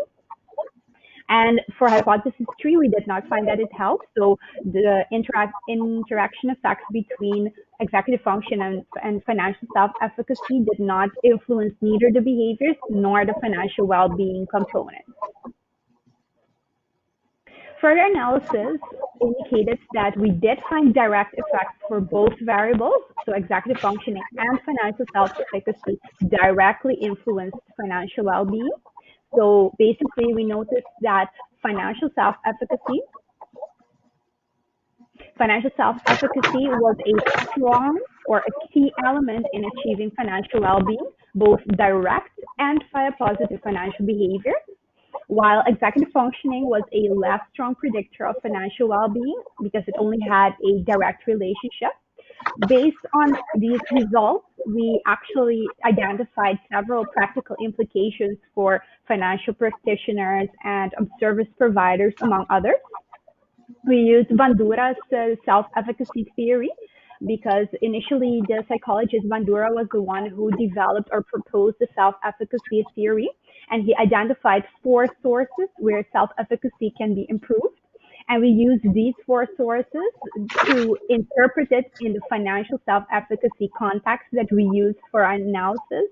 To give you an example, in the paper we go more into detail, but due to time constraints, I will just provide some examples. So for example, for the performance accomplishment, this actually represents whether someone experiences a success or a failure, and based on their own experience, so based on their own performance, they choose whether they think that they are going to be able to succeed again or not. So an example that we indicated in our paper is that, let's say an individual has been trying to keep up with their budget. So they prepare a budget, they try to stick to it, but they over and over are not able to comply or to stick to their budget. This shows that they have failed several times by doing this positive behavior, and therefore they will eventually quit it because they're not sure that they are able to succeed. So financial practitioners can come in here, for example, by providing help to this individual, showing them step by step how to conduct a budget, how to maintain it, how to keep it, and also trying to analyze with this individual what their previous problems were or what their mistakes were previously in order for them to avoid it and therefore be able to succeed at this behavior. At the same time, this financial practitioner can follow up with this individual in order to monitor how they are improving this behavior and whether they are able to maintain this sticking to their budget. At the same time, service providers, for example, can also provide help here because if an individual is able to access certain tools, like for example, a budget tool or a personal financial management tool, they will be able to more easily understand how to conduct their budget and more easily automatically do it due to such a tool. So those are types of examples where it is possible for financial practitioners and service providers, among others, to help individuals in order for them to improve their financial self-efficacy. Another example is when emotions influence their decisions. So financial practitioners can help individuals for them to realize that when they are emotional, they should not make financial decisions because otherwise this can influence whether they are doing the right behaviors or not. At the same time, service providers can be stimulated to not promote their financial products and services when their individuals or when their clients are very emotional, because then they will buy things or buy the services and products that they actually don't need or that they won't be able to pay eventually.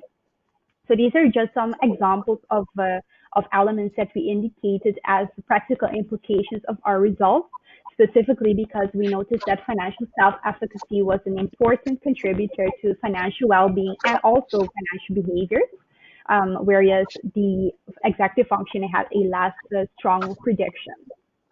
So based on these results, I thank you for your attention. We recently submitted this article for publication. And of course, we are open to whatever questions you may have or remarks, or if you would like me to go into more detail regarding certain practical implications, please feel free. As you can see underneath the line, it is a collaboration among several parties. So we have MoneyWise platform in the Netherlands, which is a quite important platform that does financial education. We also have the Knowledge Center, Psychology and Economic Behavior, which also focuses a lot on financial literacy efforts. We have Italy, also a university from Italy. We have the Central Bank of Curaçao and Sint Maarten, and also the University of Leiden, which is where I conducted this research through the Psychology Institute. So thank you for your attention, and if you have any questions or comments, please feel free.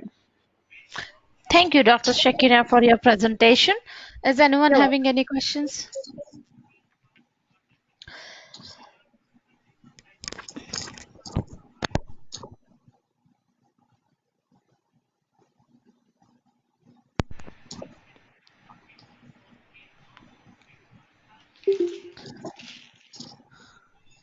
Okay, no questions. I think thank you once again for your presence and presentation. You're welcome, and thank you also for the opportunity for having me. Thank you. So our next presenter is Dr. Skorotsova E.S. From Federal Research Institute for Health Organization and Informatics of Ministry of Health of the Russian Federation. It's from Russia, and her title of talk is The Alcohol Consumption Among Modern Adolescents, School Children in Russia. Hello, doctor. Are you ready with your presentation?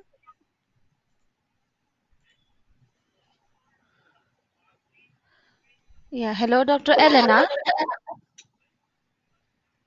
I'm sorry, you are muted. Last moment. Так, и сделай широко.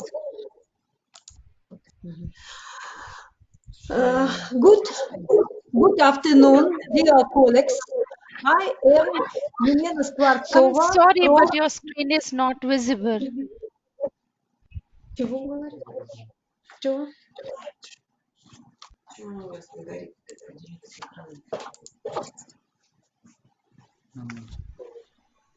Ну, и чего у нас? Yes, now it's visible. You can make it a full screen and start your presentation. Получится.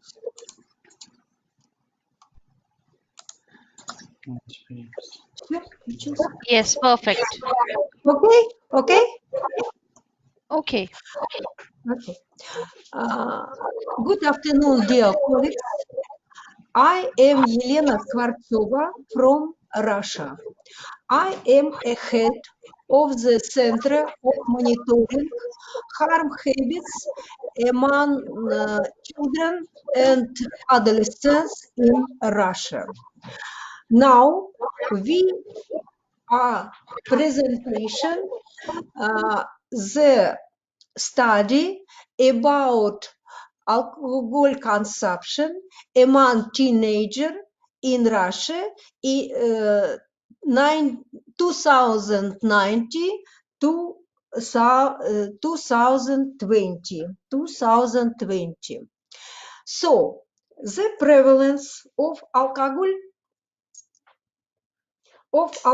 consumption among urban adolescents of 50-70 years old on average in Russia is 37 among boys and 49 among girls per 100 adolescents of the same age and gender. The prevalence of frequent alcohol consumption. Frequent alcohol consumption is 2 times a month and more often. So the prevalence of frequent alcohol consumption among urban adolescents 50-70 years old or on average in Russia is 6.7 and among boys and 7.8 among girls per 100 adolescents of the corresponding age and gender. The motives of alcohol consumption among urban adolescents 50-70 years old introduced on this picture. First place is for a family celebration. 49% among boys and 53% among girls. Second place for a celebration and holiday with friends. This is 29.2% among boys and 30.2% among girls. And third place for the company. 12.8% among boys and 10.8% among girls. What drink the urban adolescents? As a rule, the boys drink in festival beer, then wine and champagne. Among girls, first place is champagne, then wine and beer. But 15.2% among boys drink vodka and other spirits. Among girls drink vodka and other spirits 6.8%. Important characteristic of alcohol consumption is first try of alcohol consumption. On this picture, you can see that in the intensive first try of alcohol consumption is from 13 to 16 age among boys, also among girls. But intensive first try of alcohol consumption among girls is higher than among boys.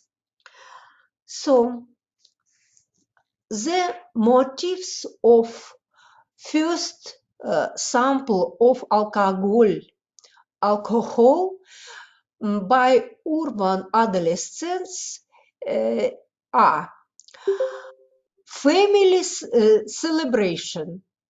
About 50% among boys and more 60% among girls. Second place, curiously, and third place, accidentally. What drink for first time? Among boys is beer, then champagne and wine. Among girls, first place is champagne, then wine and beer. But 4.9% of boys and 4.2% among girls in first try of alcohol consumption drink vodka and other spirits. The comparison prevalence of alcohol consumption in 2010 and 2020 show that prevalence decreased among boys by 33%, among girls 28%. And very important, the then decrease frequent of alcohol consumption. On this picture, you can see that frequent alcohol consumption to 2009-2020 decreased by among boys and among girls by 2 times.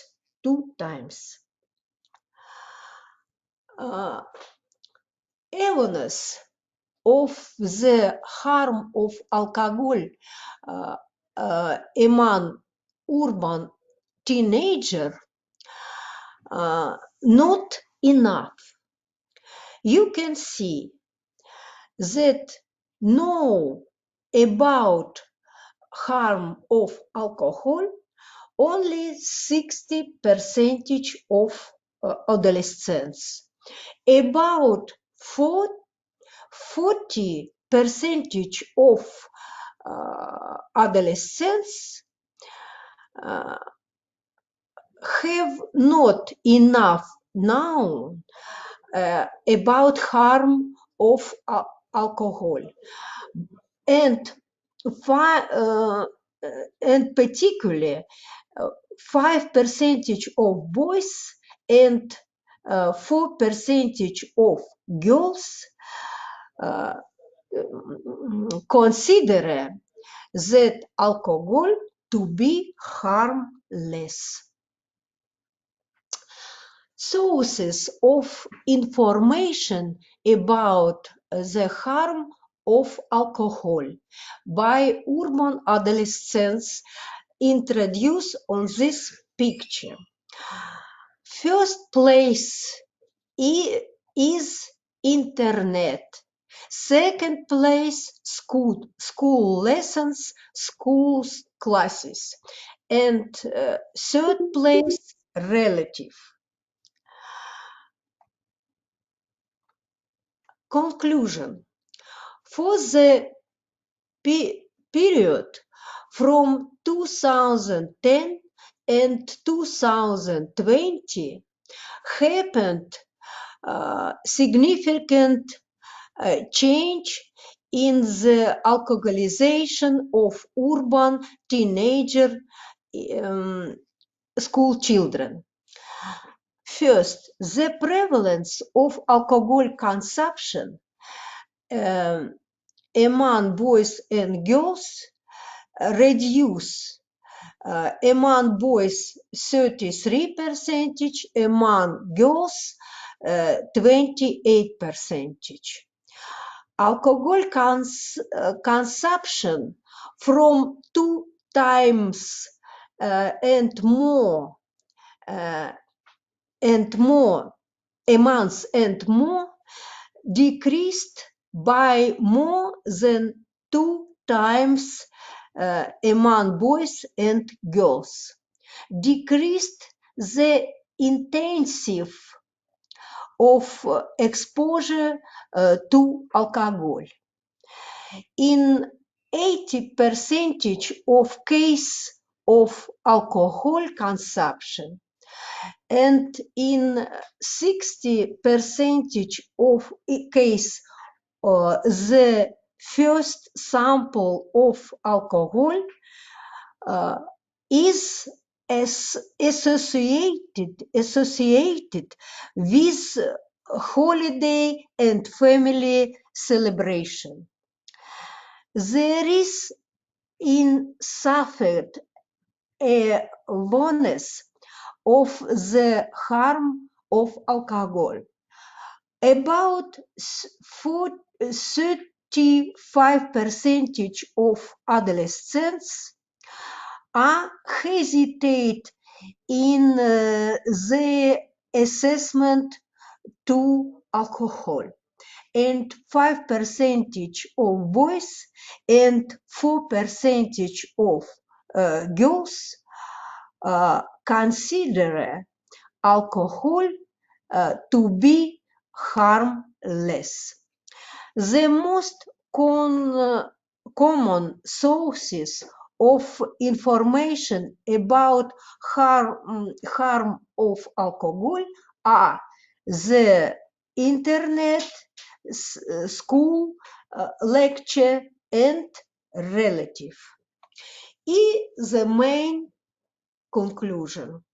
Despite the progress made in reducing the prevalence of alcohol consumption among adolescents, there is still a lot of prevention work in this direction at the level family, school, and society. Thank you for your attention. Thank you, Dr. Skorotsova, for your presentation. Is there anyone having any questions? No.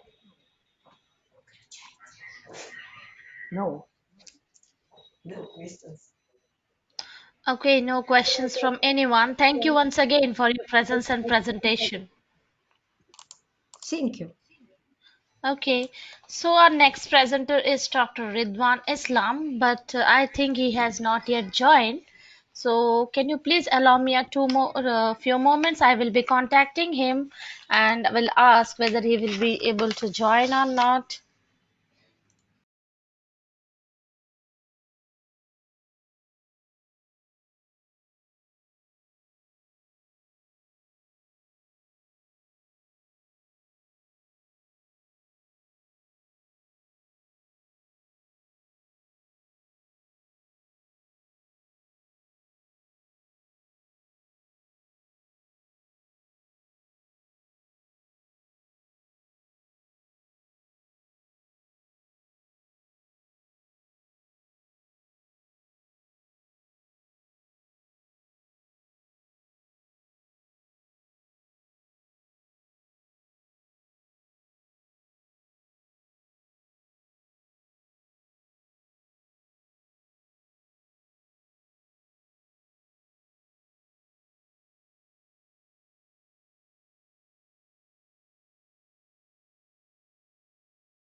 Okay, thank you for your patience.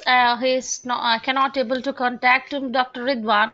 So we can move out to the next presentation, and it's presented by Dr. Samuel O. Zuade from African International University, Kenya. And his presentation title is A Randomized Clinical Trial of DBT, Pharmacotherapy and Combination of DBT and Pharmacotherapy in Treatment of Suicidal Adolescent Patients with Substance Abuse Disorders at Federal Neuropsychiatric Hospital, Kappa Lagos, Nigeria. Hello, Dr. Samuel. Are you ready with your presentation? Yes, I'm ready. Thank you. Okay, you are the presenter now. Kindly share your screen with us. All right.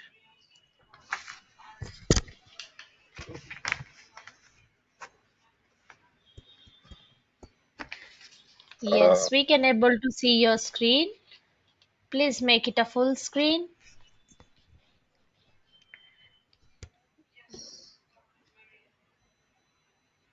Yes, perfect. Now you can start your presentation.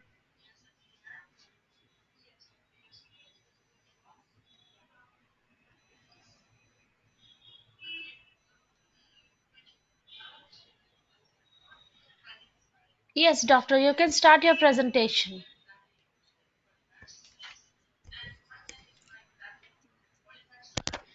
Hello? I'm sorry, Dr. Samuel, we cannot able to listen to your voice. It's not audible. Previously it was, but I don't know. Now it's not audible to us.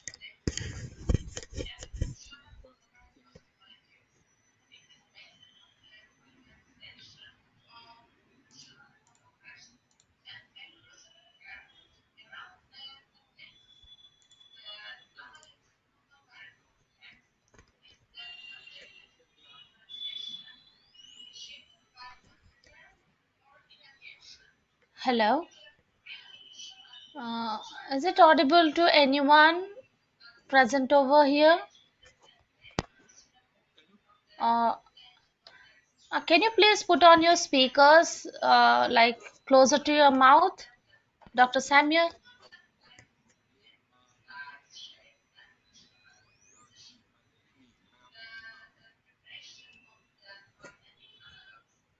I'm sorry, Doctor. Initially it was proper, like it was audible, but now it's not.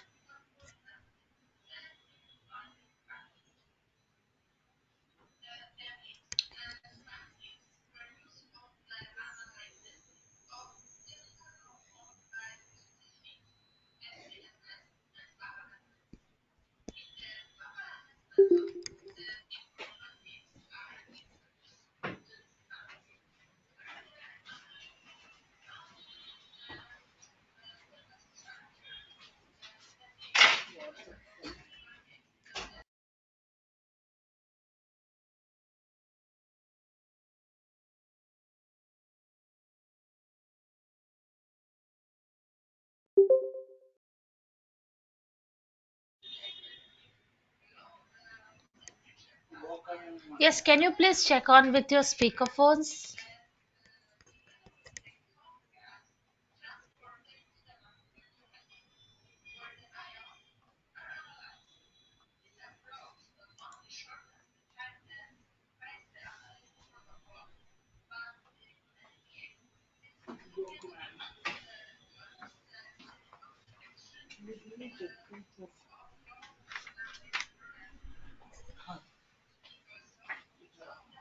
I'm sorry, Dr. Samuel, you're not audible to anyone.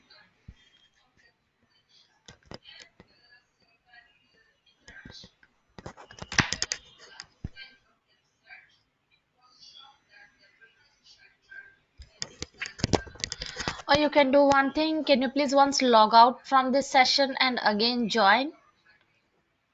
Or you can like you can present from your system and explain through your phone, join through your phone.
Okay, we will wait for a few more minutes so that he can join and continue with the session.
Okay, I think he's having some problem. So we can move to the next presentation from Dr. Doa Shawaki from Egypt. Hello, Dr. Doa. Are you ready with your presentation? And can you present now?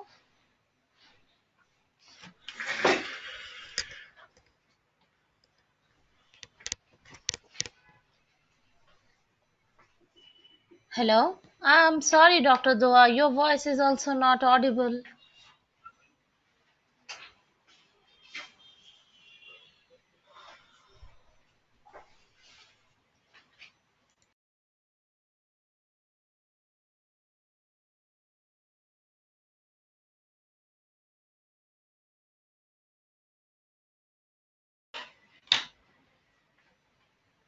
Am I audible to everyone?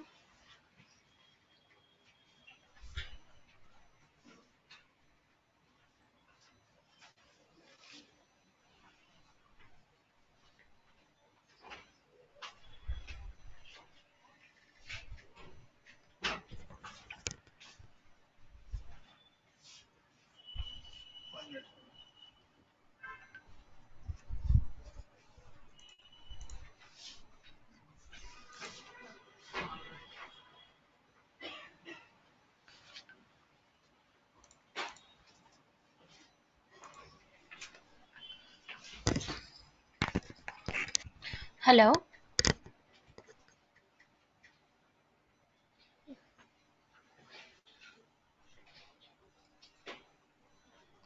I'm sorry you are not audible.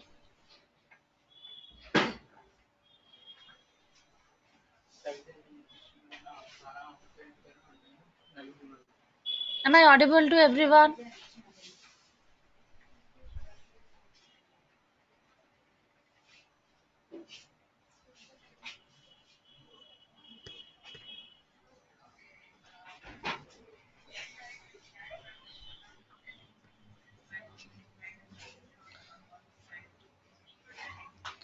Hello, Dr. Lily.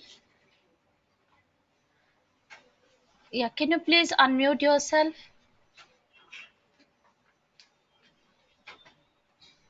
Unmuted? Yes. Okay. Yeah, am I audible to you? Excuse me? Am I audible to you? Yes, you are. Okay. Except, Hello, Doctor. okay, yes. Okay, I was just checking as no one is responding here. I'm right here, yes.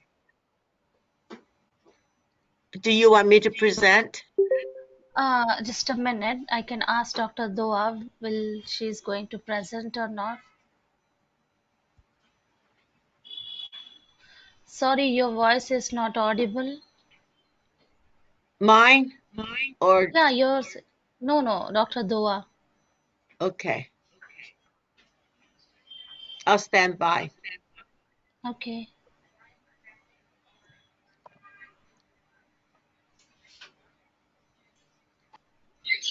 Can you hear me now? Yes, Dr. Samuel. Now we can able to listen. Okay, now we can continue with your talk. Okay. Do you hear me now?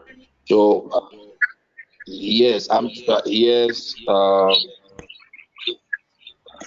You hearing me?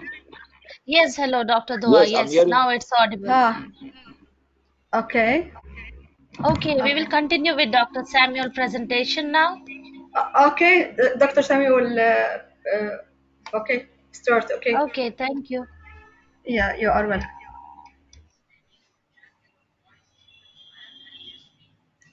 Okay.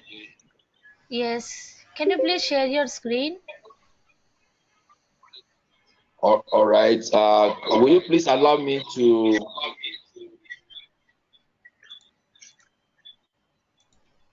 Okay. I think.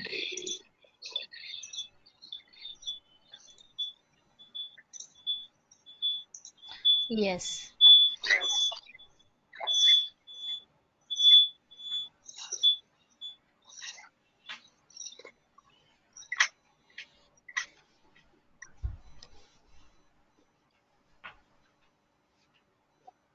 Am I presenting? Are you hearing me?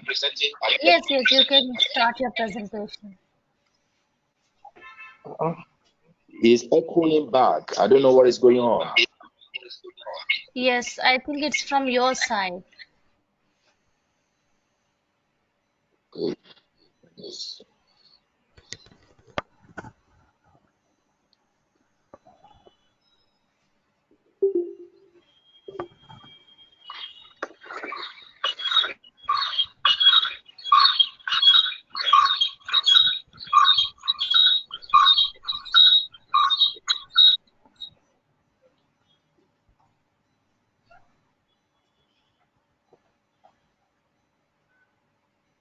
Hello?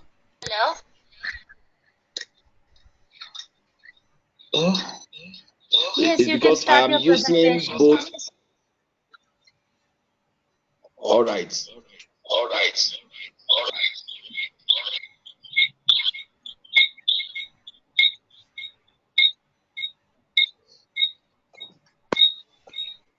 Well, my presentation is on a non-randomized clinical trial of DBT,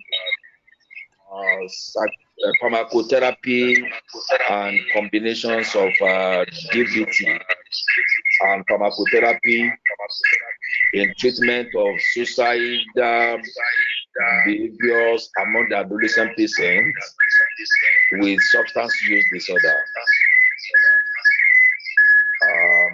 Is still echoing. It's echoing back. Yeah, hello, Dr. It's really Samuel. disturbing. Yes. Yeah, there is an echo from your side.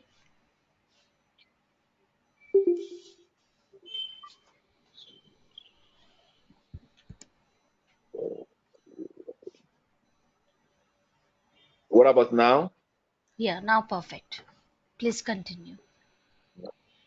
Very good. Uh,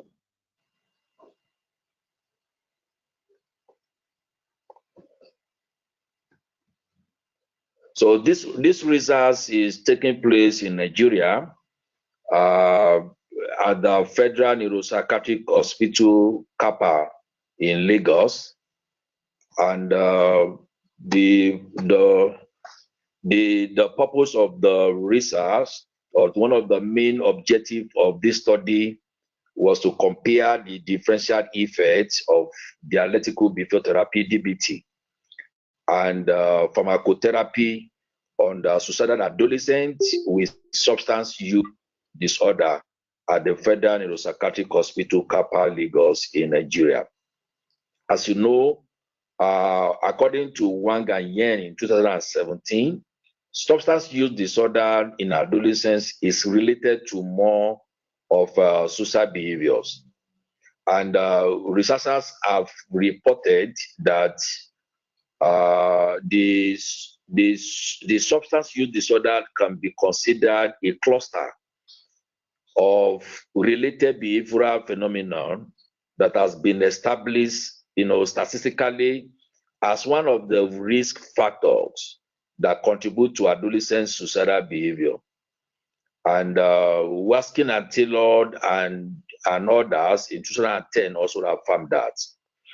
And according to Kotler, the Clizzard and the Nova Bank in 2001, it is stated that for every teenager or an adolescent who committed suicide, so you have the prevalence of within 0.01 of them who commit suicide each year. And 400 teens also reported attempted suicide, about 4% of them per year. You know, 100 reported requiring medical attention for a suicide attempt, and that's constituted to about 1% per year. And 30 were hospitalized. Out of all this population, you discover that 30 of them were hospitalized for suicide attempt, and that's constituted to about 0.03% per year. In relation to these findings, so you discover that the researchers who have indicated that between 31% and 50% of adolescent suicide attempters also reattempted suicide within 3 months of their first attempt each year. So, and for this note, we decided to look at the treatment that is equal to or being able to reduce the severity of substance use among this population, and as well to treat suicidal behavior among them. So there are 3 groups or 3 intervention plans. One, we want to see whether dialectical behavioral therapy would be effective enough to reduce the suicidal behavior, and at the same time to also reduce the severity of suicide of substance use among these adolescents. And then we also consider pharmacotherapy, that is making use of medication to treat both the suicidal behavior and the substance use disorder among them. And the third group, we also look at, okay, what if we combine dialectical behavioral therapy and pharmacotherapy to treat this population? Would they make any differential, effect among them? Now, the methods of this presentation is quasi-experimental research, and it's an intervention research as well, who was utilized with the purposive sample technique, and a sample size of 115 using Casa-Grade formula to really decide the sample size. So this sample size of 115 is for both the pharmacotherapy. The pharmacotherapy, there are just about 38 of them. Those are the people, the adolescent on admission. They are the inpatient adolescent, and they are purely under medication by the psychiatrist. Then we have the combination of psychotherapy and DBT. So these are the outpatient who usually come to the hospital for follow-up treatment. So they were also on medication, but they were not on admission. So these people, this set of adolescents, so they have the combinations of psychotherapy. They are on medication, and at the same time, they also participate in the DBT skilled interventions for them. So, and they are 43 in numbers. And then we have those who are purely on DBT. Those are the patient, mostly the friends and the relatives of the outpatient. They were not in the hospital, but usually they followed them to the hospital for follow-up. And then when they were screened, they were also they discovered that they also met the inclusion criteria, and so they were purely on the DBT. So now we have 3 groups. So group 1, these are the inpatient adolescent, they are purely on medication. And then we have the outpatient who are or medication, and at the same time, they also participate in the protocols of dialectical behavioral therapy. And then we have the street, adolescents who are neither in the hospital. Most of their conditions were not that severe, and so they participate purely on the DBT. So the participants were assessed using the standardized psychological research, instrument tools and researcher-generated socio-economic or demographic questionnaires. And some of the questionnaires used, which are standardized instruments, they are suicide behavior questionnaires revised, the SBQ, and then we also have the ASSIST. ASSIST means the alcohol, smoking, and substance involvement screening test for youth. So ASSIST Y. So that is the instrument we use. Most of them are also presented with other psychiatric conditions where we use the mood disorder questionnaire to really screen them. But for this presentation, we try to isolate only the substance, the ASSIST, the alcohol, smoking, and substance involvement screening test for youth. And then we look into that together with the suicide behavior questionnaire. And then the assessments were done at the two times. We have the pre-treatment and the post-treatment over the 5-month assessment period. In the participants in the group A that were treated with pharmacotherapy, they were in the hospital, and we have group B. Those are the outpatients, which is the pharmacotherapy and DBT, and then we have group C. These were treated only with the DBT.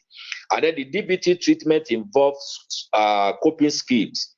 And the coping skills has to do with the mindfulness skills. So we have distress tolerance skills and interpersonal effectiveness skills and mood dysregulation skills. Those are the 4 skills of major component of the dialectical behavioral therapy.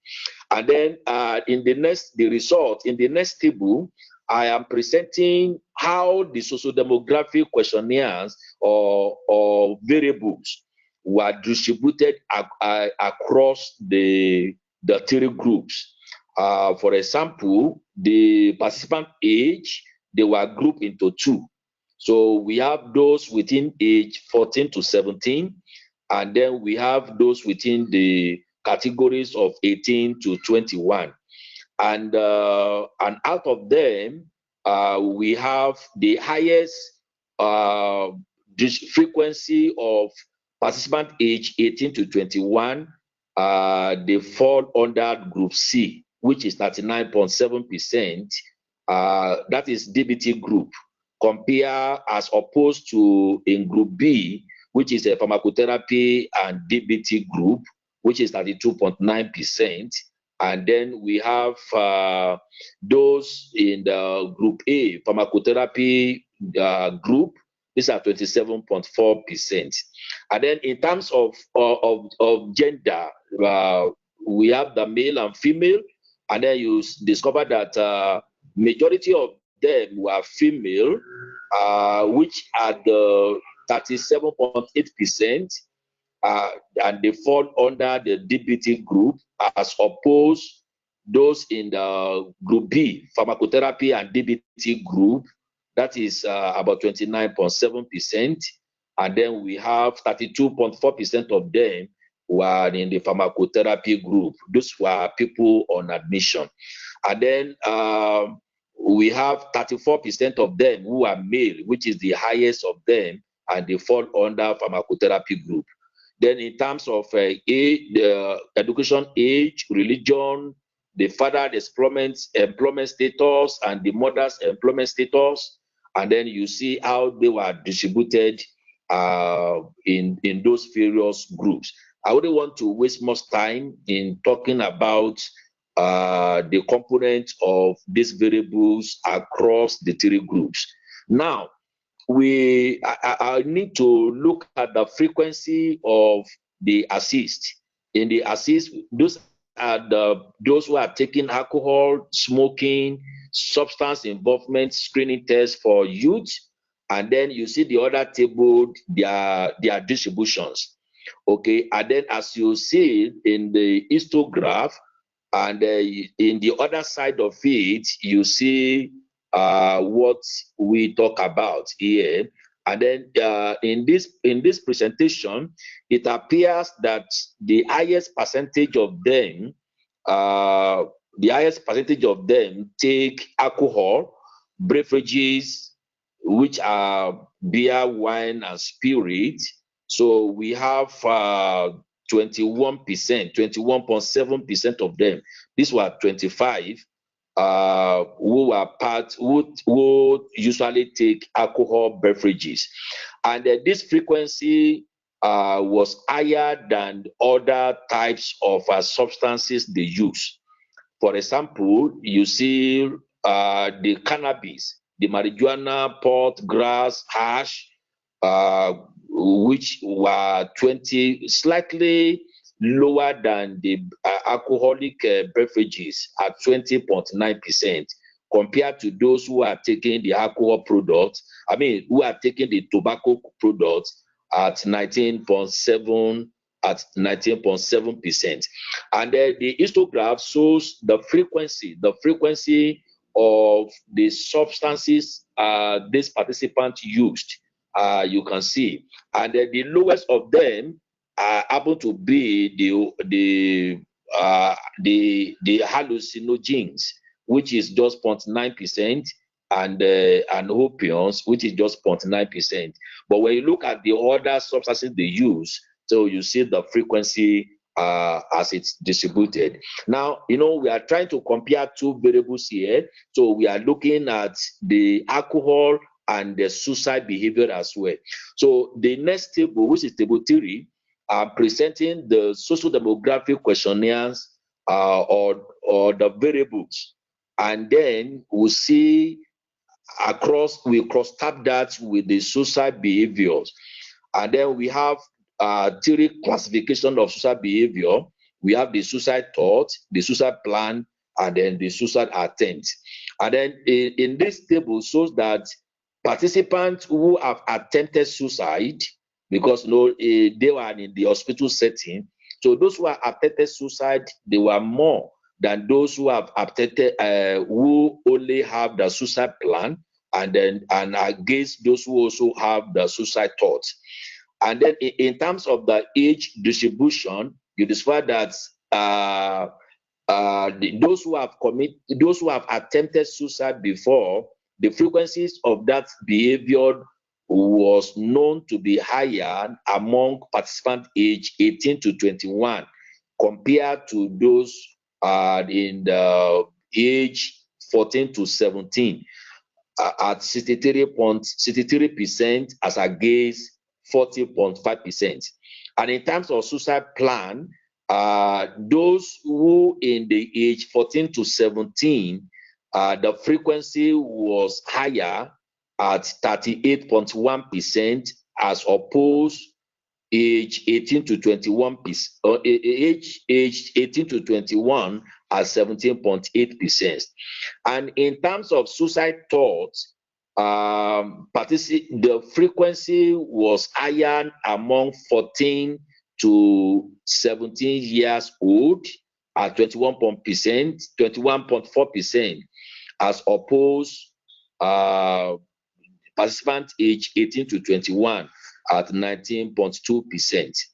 And then in terms of gender, so as concerning suicide attempt, we found out that those who have attempted suicide, the frequency was higher among male at 61.0%, as opposed the female participants at 51.4%. But when you come to the suicide plan, the suicide planner, the frequency of suicide planner was higher among female.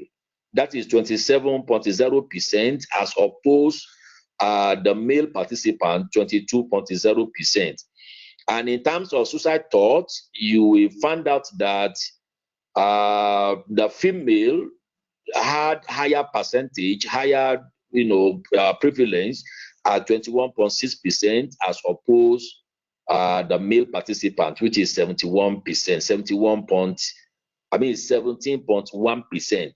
And then you can see the other variables like in terms of the educational level, in terms of the religion, those whose fathers' employment status, in terms of the mother's employment status, in terms of the family economic status and the family setup. I also want to jump into the next table by save myself time in looking at those details.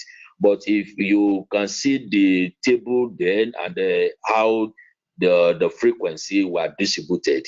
Now, in the next table, I intend to now show the means of pre-treatment as against the post-treatment for the three groups in suicidal scores.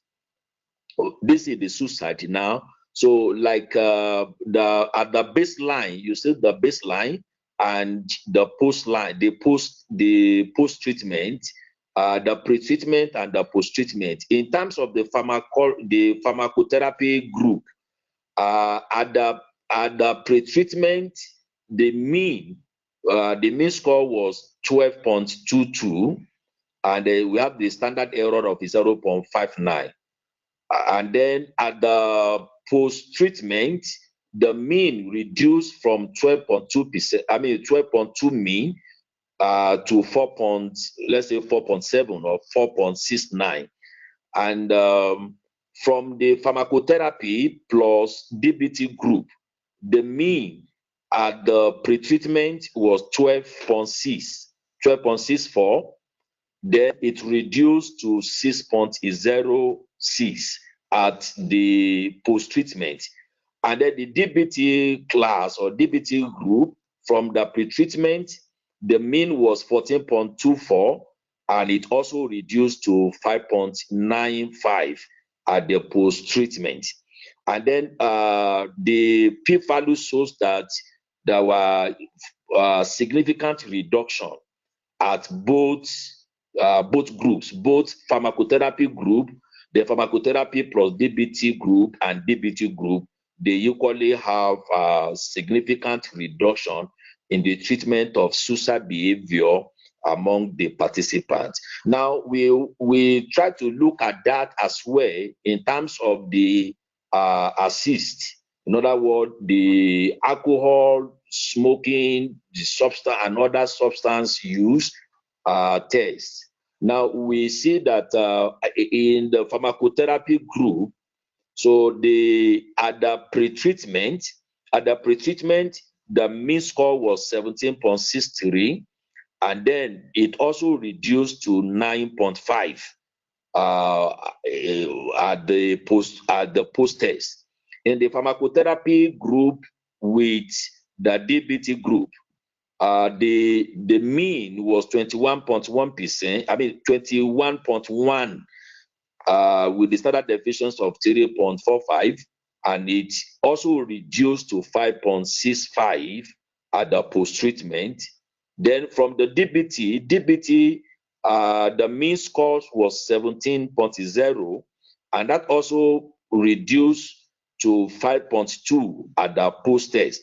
And then we conduct the ANOVA table to test what is the effect of the interventions on the assist Y, and the result indicates that there was also a significant reduction in the treatment of the substance use disorder among them. Now, the next one now was not to now show the difference, the DID. The DID it talks about the difference in different estimators in using the whole LS method or estimators to now see, okay, we subject the three groups, the pharmacotherapy group, the dialectical behavioral therapy group and the combinations of these approaches group. And then we'll see that is there any difference in the difference of the reductions of their means in the treating of substance use disorders among these adolescents. And so the result of the DID estimator shows that there was no significant difference. That is 0.165 in the reduction. So this DID approach was to really isolate program effect rested upon the usual assumptions of the ordinal least squares.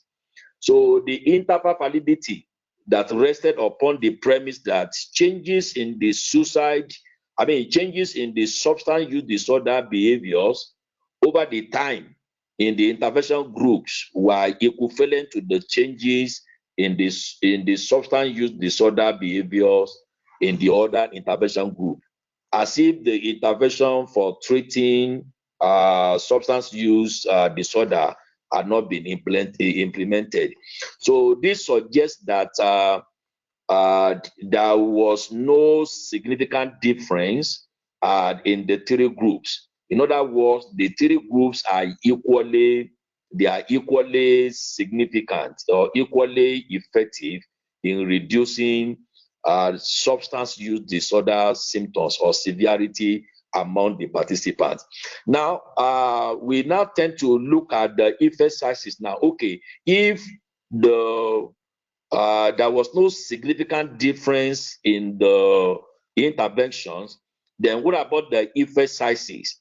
So we use Coalesce effect sizes calculation to look at the effect of pharmacotherapy in reducing the substance use disorder and the effect of pharmacotherapy plus DBT and the effect of the DBT in reducing the severity of substance use disorder among the participants.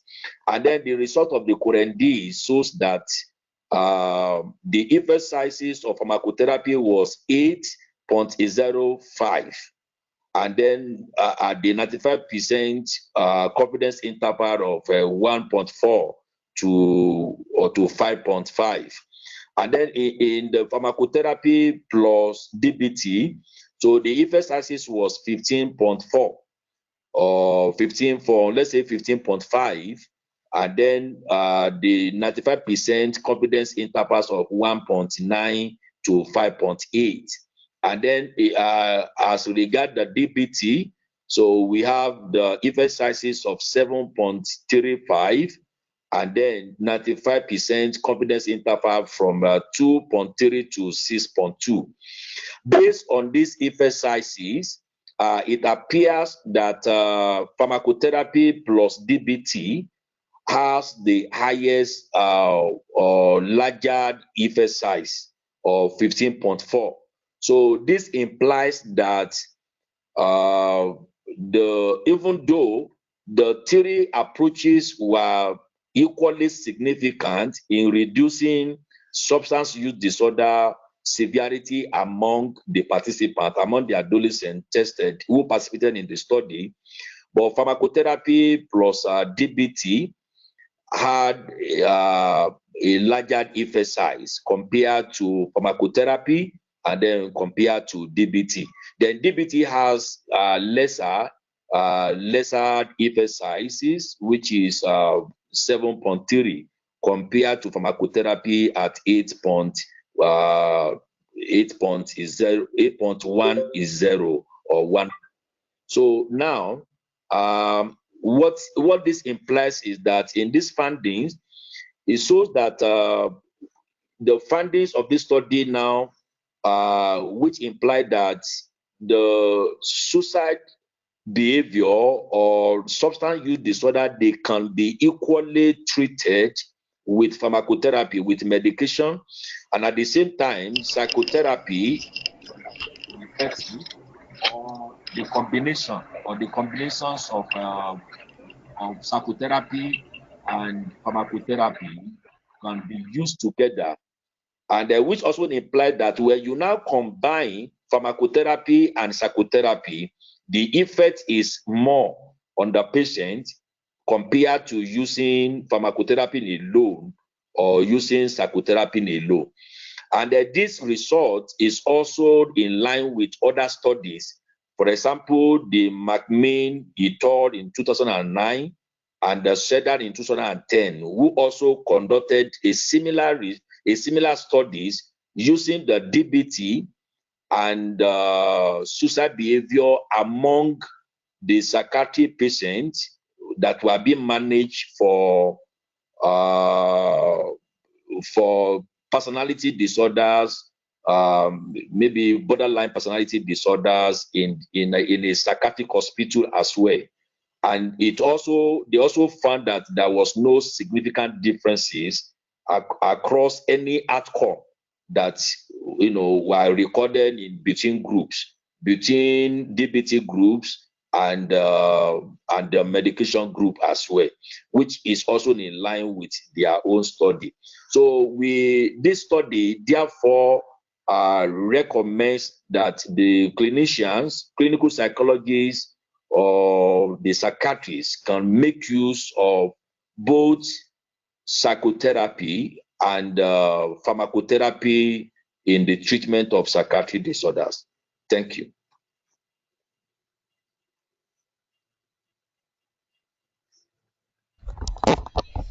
Thank you, Dr. Samuel, for your presentation. Is anyone having any questions?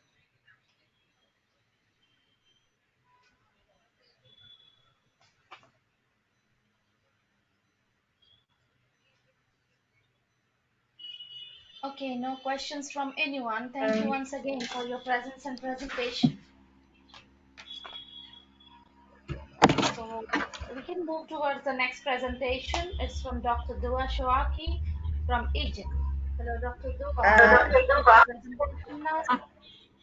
Do you hear me? Yes, now it's perfect. We can able to hear you. And you are the presenter now. You can share your screen with us. Okay. Okay.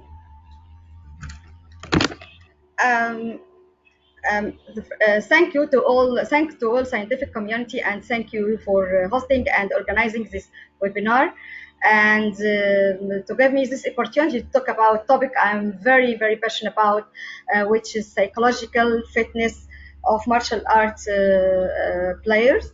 And I will share my screen. Okay.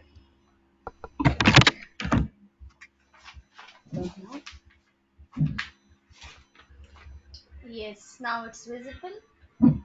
Do you see my screen, chat? Do you see that? Yes. You see? Yes. Okay. Make it a full screen. No. I want to follow something. Stop sharing again. Share.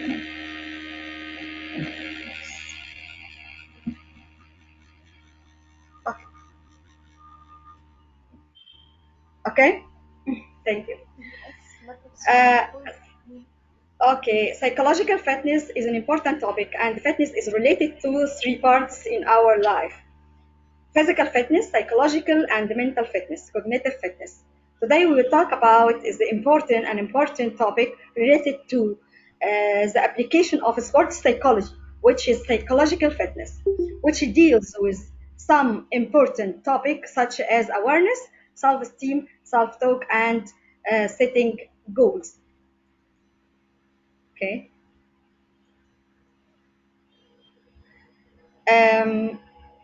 At the outset, I would like to emphasize that the sports season is divided into three phases: general preparation stage, special preparation stage, the stage of preparation. Sorry? For the introduction, we are still on the first slide. You need to change the slide as per your discussion and explanation. I'm sorry, I don't hear you. Please say that again. Yeah, we are on the first slide itself. We are on the first slide itself. Yeah, I introduced myself.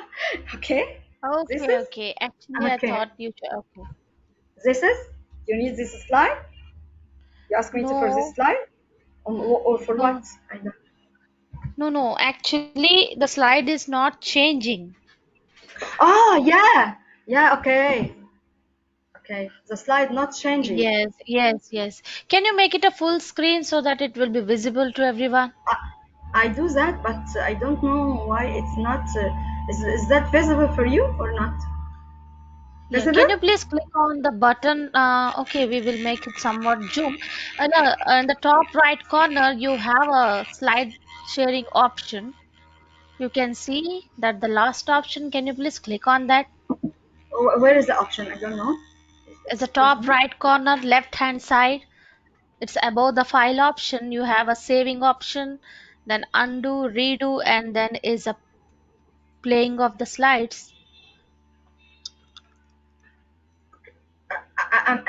Okay, I do that again.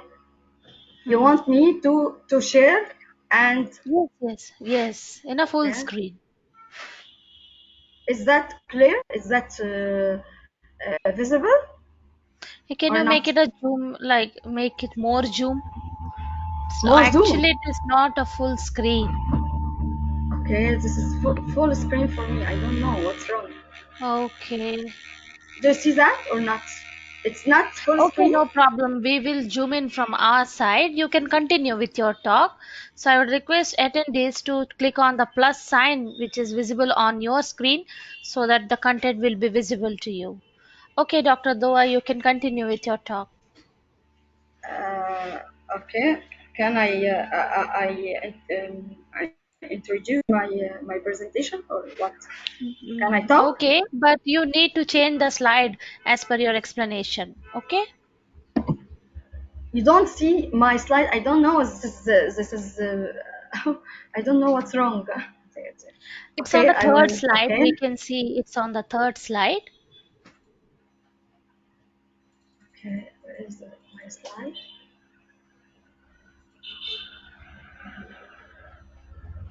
Okay.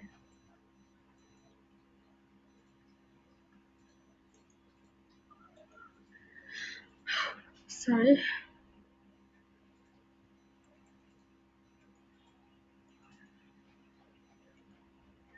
Okay. Okay.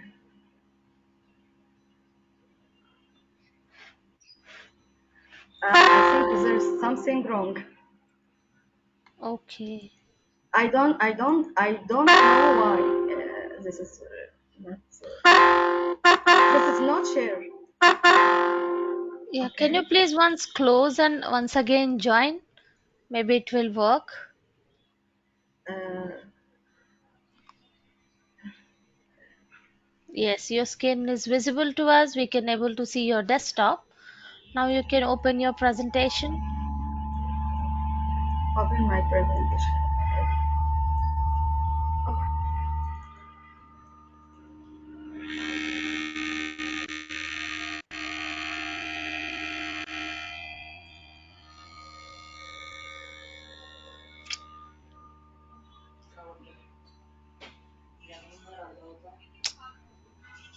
Can you see my presentation now? Yes. Just a minute. It's a pop-up of Microsoft Office. Can you It's the close same. that? It's the same problem. Yes. Yes, you can Okay. continue. Yeah, perfect. Now it's a full screen. It's on the first slide. Now you Okay. can go to the third Okay. one and continue from there. Okay. I change my screen. You see? Is it visible? Uh, It's just a visible. minute. Yes. Okay. At the Okay, you outset, I can would like. continue. Okay. At the outset, I would like to emphasize the sports season is divided into three phases. General preparation stage, special preparation stage, the stage of preparing of competition and the competition. Each stage has its own timing and exercise. But the question is, when does psychological and mental preparation begin? To answer this question, we have through an annual period training program. And every coach or every psychological child do before starting his sports season.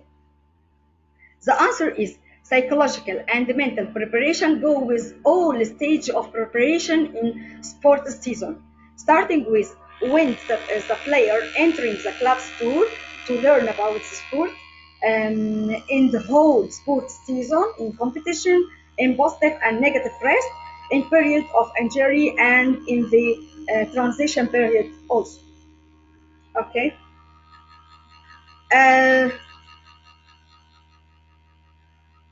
Now, simply, what is psychological fitness?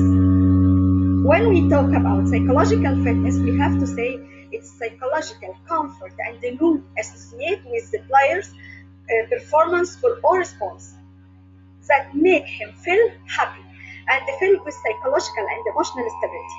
So, the definition of psychological fitness is an indicator of psychological health associated with mood and emotional state that helps manage and handle virus stimuli wisely and treat them correctly to communicate appropriate response to reach a state of satisfactory psychological and emotional stability.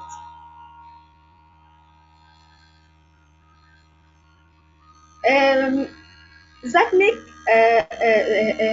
in the philosophy of sports psychology, we ask whether we play to win or play to achieve many goals. Unfortunately, the player and the coach think about the goals and the game only and ignore all tools to achieve these goals. So psychological fitness is the state of satisfaction and psychological stability, but how to achieve that? Is there a relation between psychological fitness and some other needs? Blom said the individual, especially the athletes, there is three sides. It's called energy mechanism. When we came to talk about the player and we must talk about the three sides to reach the player to the stable state. The three sides must be complementary, and we cannot currently cover one side without the others, and we cannot say that they are separate. So we must work on the three side aspect together. Now, psychological fitness is what? We want to clarify it more than just a state of satisfaction, whether in training or competition. We have to say it's an emotional and satisfaction and emotional and sentimental aspects like confidence, like emotional stability with instant pressure, manage emotion and satisfaction. Psychological fitness is different from mental fitness, of course. Mental fitness is related to mental skills such as concentration, analysis, cognition, awareness, and a large number of skills and service cognitive aspects, such as plans, strategies that are implemented to competition. So it must have mechanism related to psychological aspects. So psychological fitness related to or its fundamental side, and the mental fitness its cognitive side, and the health and physical fitness is physical side. Therefore, there are tools related to psychological fitness, which is a comprehensive system, such as parents of the player and the coach and the location of stadium. So the tools of the psychological fitness are self-esteem, motivation, awareness, and cognition, psychological mental skills, set targets. Now we'll talk about, maybe today we'll talk about just two tools, self-esteem and motivation. Okay. In self-esteem, Is self-esteem related to the player's achievement? Yes, of course, because many players enter the competition feeling less than what they have, or less than they are supposed to be, and feel confused. So the coach must know what the player has to work on, and must convince the player of his stability, of his abilities, and his efficiency. So self-esteem is associated with self-concept in the individual that is established on the individual internal convince on his efficiency or eligibility. The players who plays against Real Madrid sees the capabilities of Real Madrid. He doesn't see himself. Actually, he doesn't see his capabilities. If the players convinces his skills, he will. If the player convinces his skill, he will be able to achieve skills. Okay, does the self have division? Yes, of course.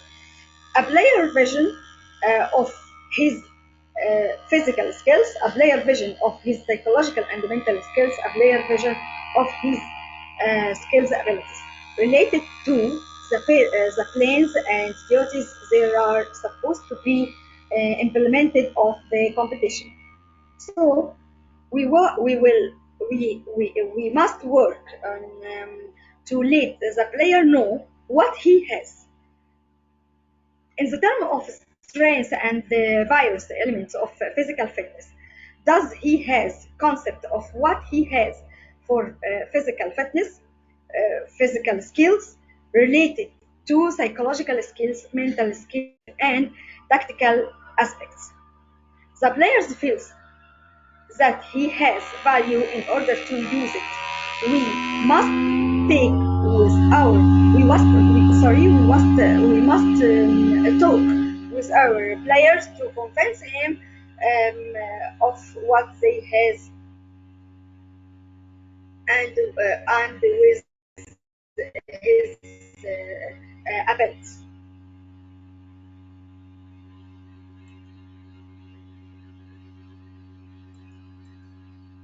Okay.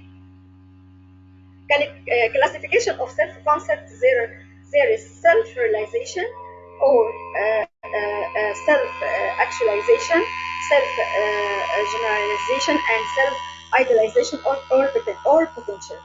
Is the player his self real or imaginary, or what?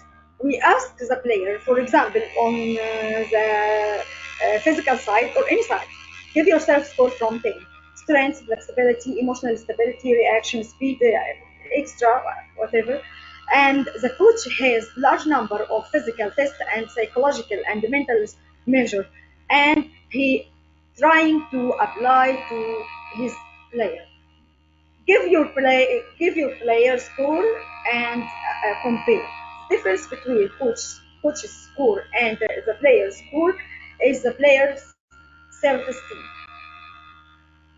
Maybe I see something in my player he that he cannot see in himself, and vice versa.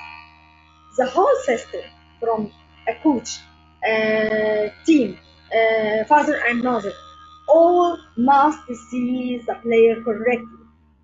If the player doesn't see himself correctly, it is the coach fault, because the system must be a source of psychological support for all players. Like Muhammad Salah, he saw himself correctly and become Mo Salah. Maybe the player see himself qualified and he's not qualified. The player who is sitting on the reserve player's bench, he has a big problem. We must talk to him carefully, and we must take time from the training unit for self-esteem. Motivation.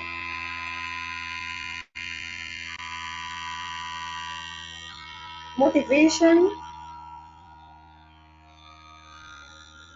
As a human being cannot do anything without motive, and we always say to coach that material motive are very strong, but it is not continuous or temporary. As for the moral motive, they are continuous. This is an important educational issue.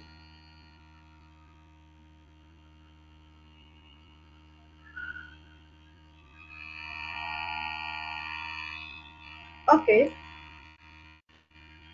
to understand the motive, we must understand the masculine use.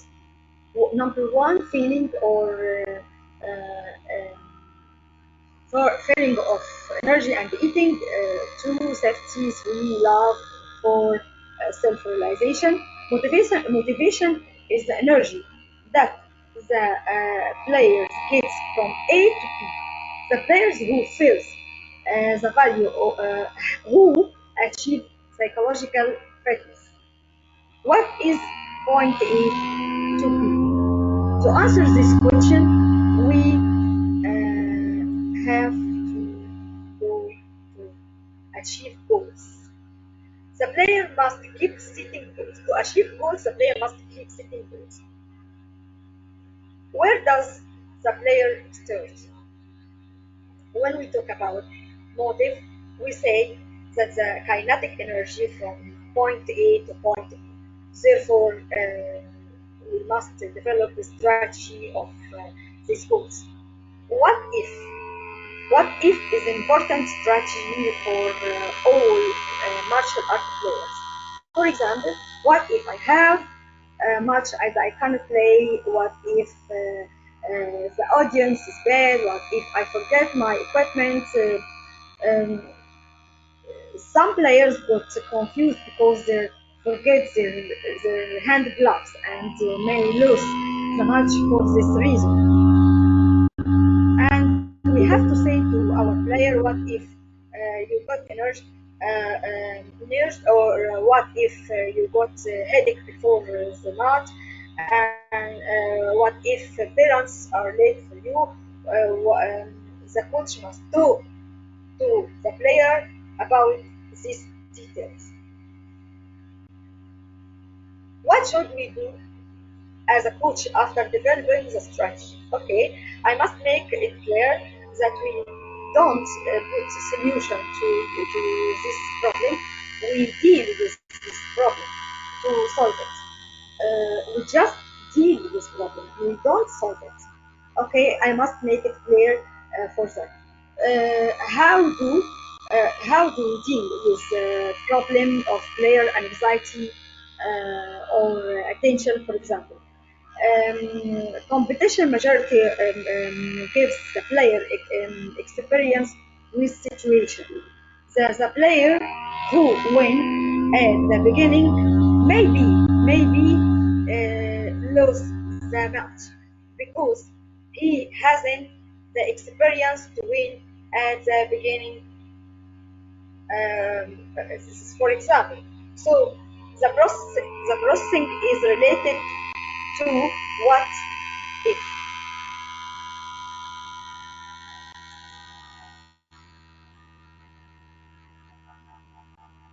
What is the philosophy of setting goals?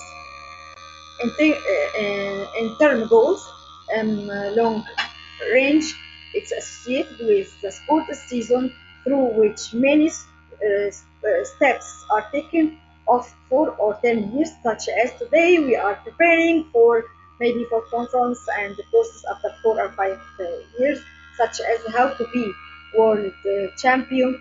The players set the date of the event and work hard to achieve his goals. Short range working to achieve a specific goals for achievement in a specific short duration of 1 to 2 months. Specific schematic goals It's associated with the extent of insurance of accept aspects and details to achieve some schematic steps. Performance goals to taking care of program exercise skills the players are seeking for reach them. Okay, are there conditions for setting the goals? Setting goals must go through 5 steps. The goal must be clear, specific, and detailed. The image, to be clear, must stand at the appropriate distance from it. But if we are very close or to it or very far away, we will not see it well. So the player must see this goal well. I mean, what is the world champion? We must clarify that the concept for our player. The goal must be challenging. Don't seeking to achieve somewhat you previously achieved. The goal must be raise the player's capabilities. If we reach the goal, it doesn't become a goal. The goal doesn't end. So the player must think with what he will strive to achieve after that. Even if the player reached the world championship and the challenge, there is who the challenge here is how to maintain his level, for example. Okay, and I think I end my presentation in time, and thank you so much, and thank you for this opportunity. Yeah, thank you, Dr. Doa, for your presentation. Thank you. Is anyone having any questions?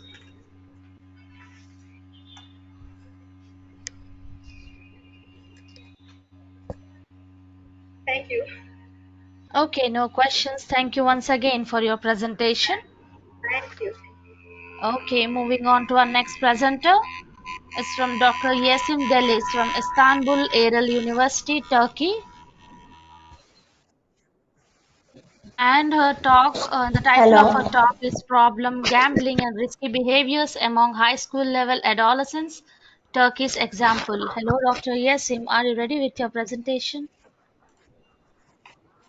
Yeah, I'm ready. Okay, perfect. Now you are the presenter. Can you please share your screen with us? Should I choose entire screen or my presentation screen? Yeah, entire screen so that you have all the options. Okay. Yes, perfect. Now you can make a full screen. Yes, you can start your presentation. Can you see my presentation sliding? Yes, perfect, perfect. Okay, okay. Yes, you can I'm start your Yeşim presentation. Delice from. Okay, okay. I didn't hear you, sorry. I'm Yeşim Delice from Istanbul, Turkey. I'm a clinical psychologist and lecturer at this field. This is my biography info. In 2017, I conducted a research on adolescent gambling and risky behaviors. Previous researchers have noted that problem gambling among adolescents is quite prevalent, especially among high school adolescents.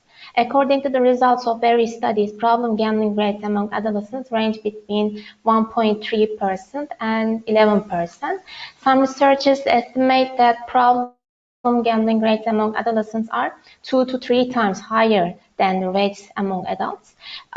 These high prevalence rates demonstrate that most gambling activities are easily accessed by adolescents in spite of the legal age limit of 18 years for gambling activities in many societies. Thus, we searched the associations between problem gambling among adolescents and associated risky behaviors such as alcohol use, smoking,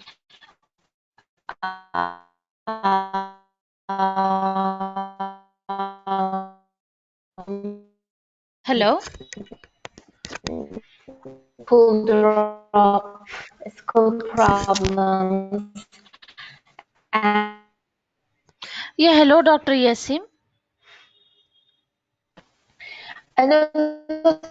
Yes, your gambling voice is patterns are getting considered a echo. reliable predictor of adulthood gambling problems.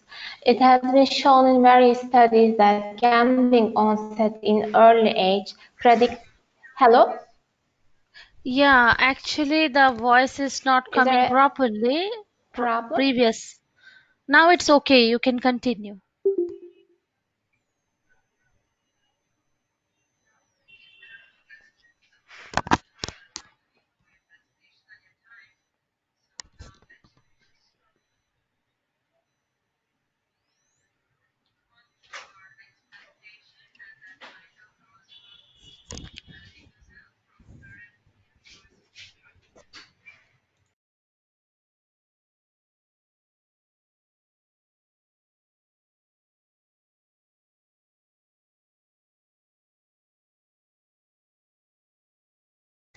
Hello? Your voice is not audible. You are on mute.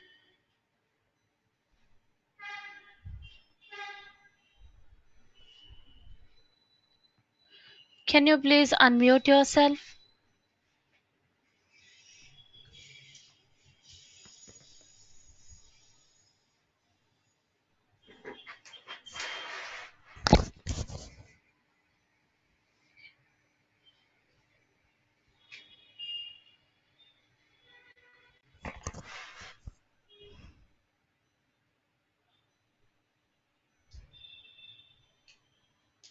Hello?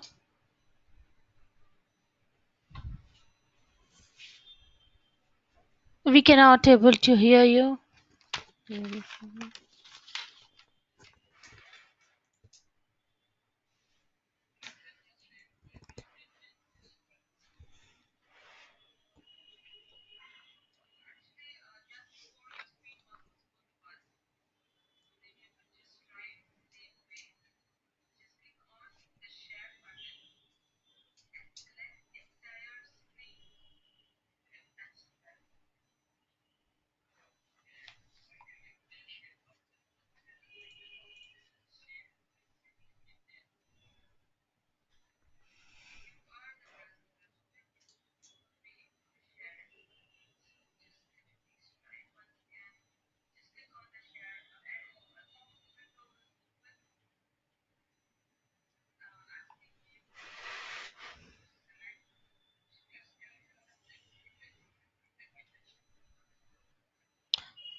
Yeah, hello. Actually, Dr. Yasim is having some problems, so she will be joining with us. So we can wait for 2 more Hello? minutes. Yeah, hello. Yes, okay, ma'am. Okay, thank you.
Yeah, hello, Dr. Yasim. Now, is it okay Yes, now?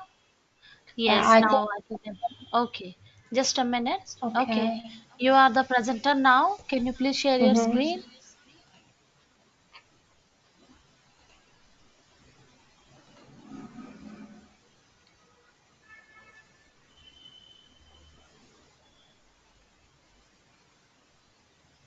Yes, your screen is visible. Okay.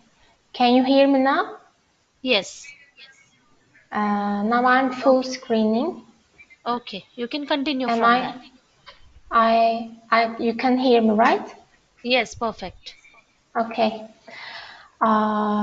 Problem gambling during adolescence has often been the subject of Western studies. However, recent studies conducted in non-Western countries revealed that problem gambling was also remarkably prevalent among adolescents who are living in developing countries such as India, Romania, etc. To our knowledge, no study has been conducted about gambling problems among adolescents in Turkey. So this study was the first in Turkey. With the development of technology and virtual environments, gambling activities can easily be accessed by young individuals, such as sport bets, lotteries, or poker games, casino games. Casino games are not really assessed, but they can illegally play in other countries. Chronicle increase of the problem gambling among high school adolescents are shown below. These are the meta-analysis results.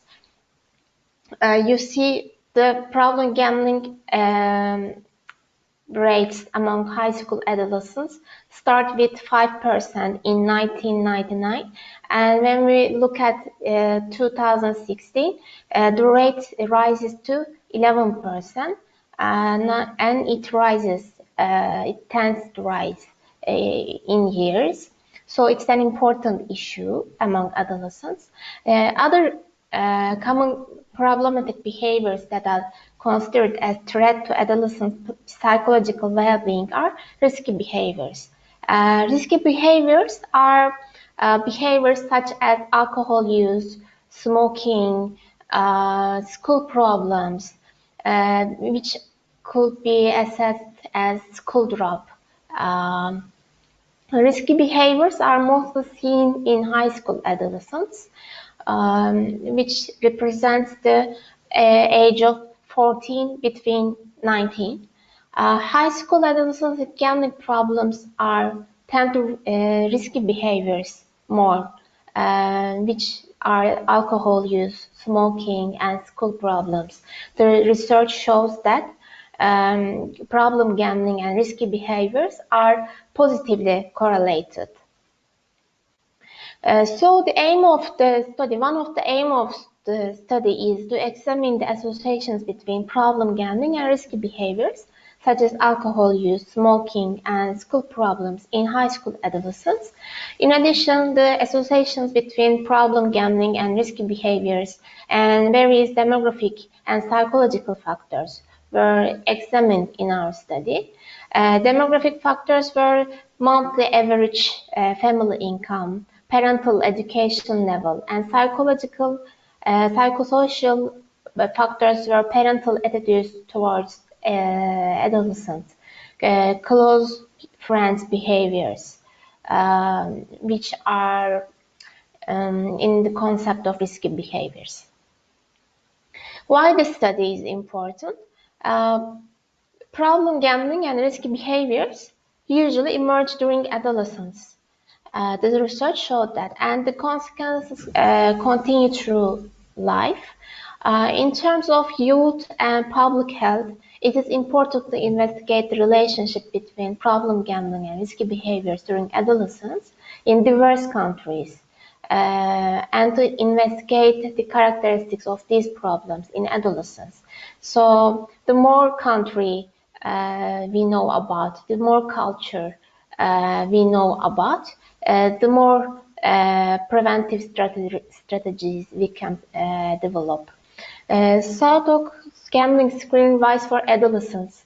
This is a tool for assessing the problem gambling among adolescents.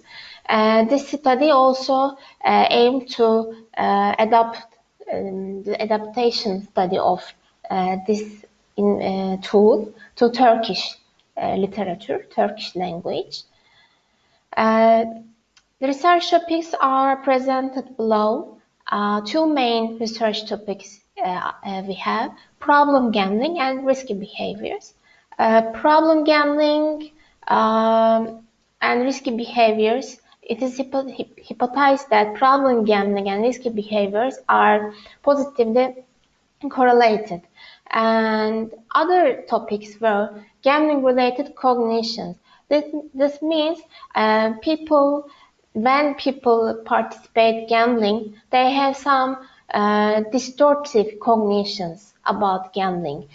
For example, they believe that if they lose frequently, they are more probably going to win. They believe this. So they participate gambling more.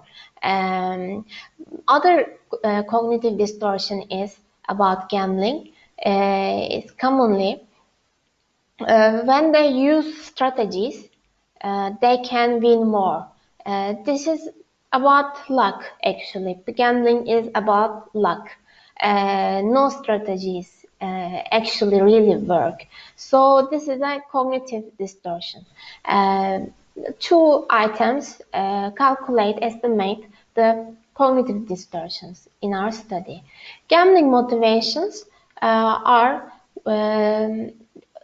estimating why people participate gambling. For amusement, excitement, socialization, monetary, or other subdimensions. The risky behaviors and problem gambling might be associated with parental attitudes among adolescents. So we also estimated parental support, family perception about risky behaviors. Parental risky behaviors.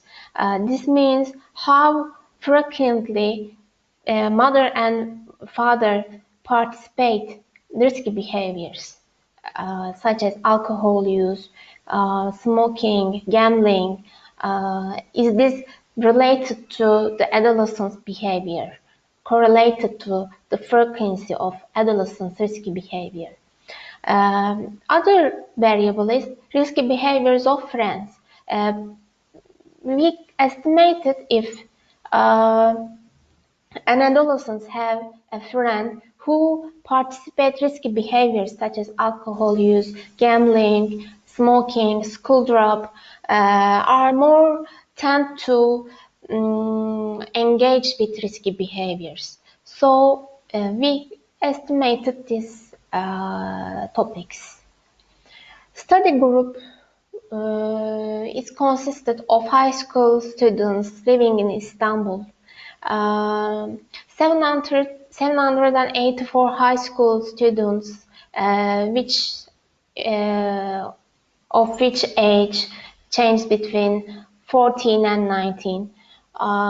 Their age mean is 16.9. They are selected through combined sampling in Istanbul, Turkey. Male students are 55.4 and 44.6 of the participants were female. We used some questionnaires.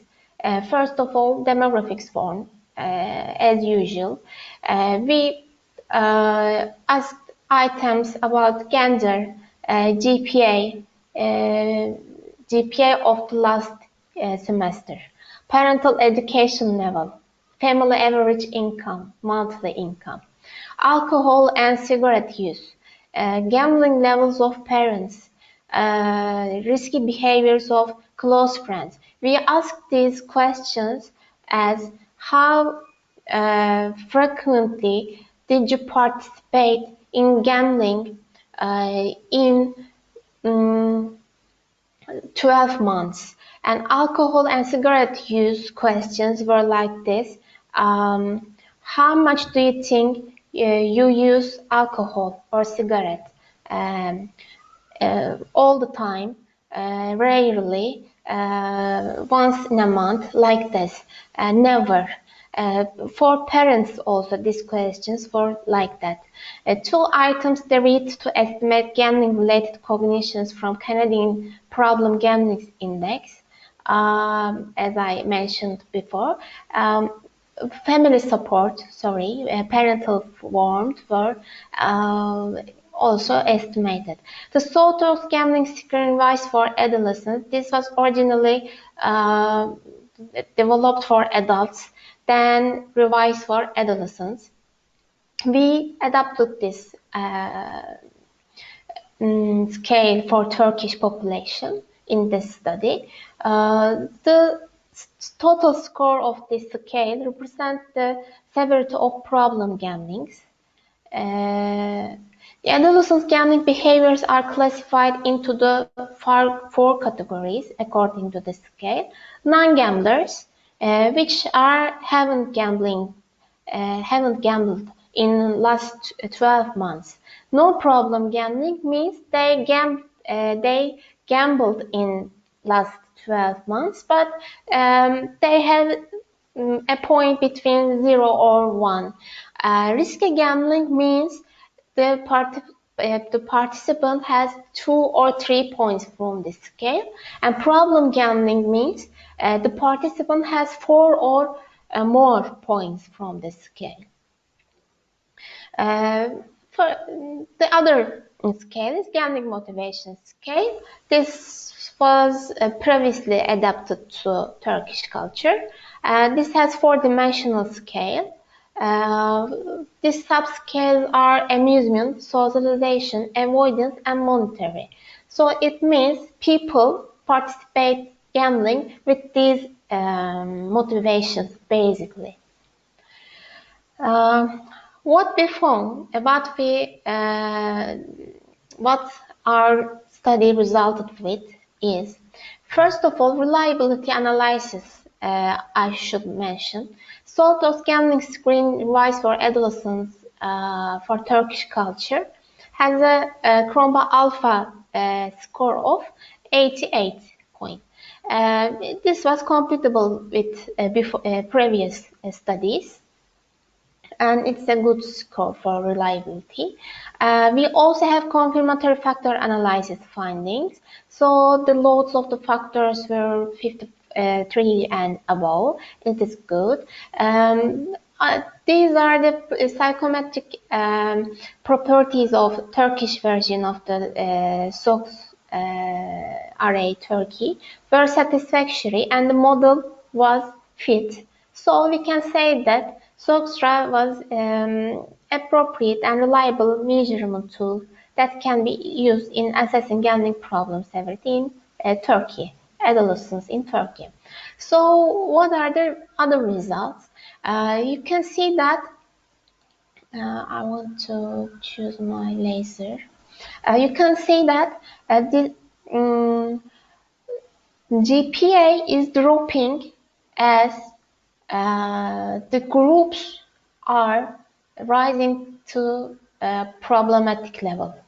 Non-gamblers have this score for GPA, and problem gamblers are have this score. So it's dropping steadily, and this group difference is meaningful, significant. You can see that means that do not share the same letter in all rows are significantly different from each other, which means problem gamblers are tend to have a lower GPA from other groups.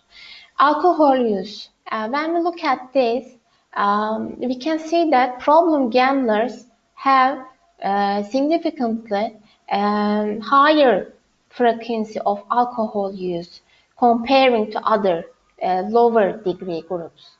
Cigarette use is also as well have higher amount in problem gambling group significantly, and for both alcohol use and cigarette use, you can see this pattern that as the gambling has more problematic, the frequency is rising. And what we can say about this, you can see here that I heard a voice. I hope I can. I'm connected again. I'm continuing. Social scores, GPA, alcohol use, cigarette use are significantly correlated to problem gambling score, which GPA has a negative correlation, and alcohol use and cigarette use has positive correlation with problem gambling. These results are consistent with previous research findings showing that adolescents with problem gambling have higher rates with alcohol and cigarette use than adolescents without problem gambling. Also, these results are consistent with previous research findings indicating that adolescents with gambling problems tend to have lower GPA.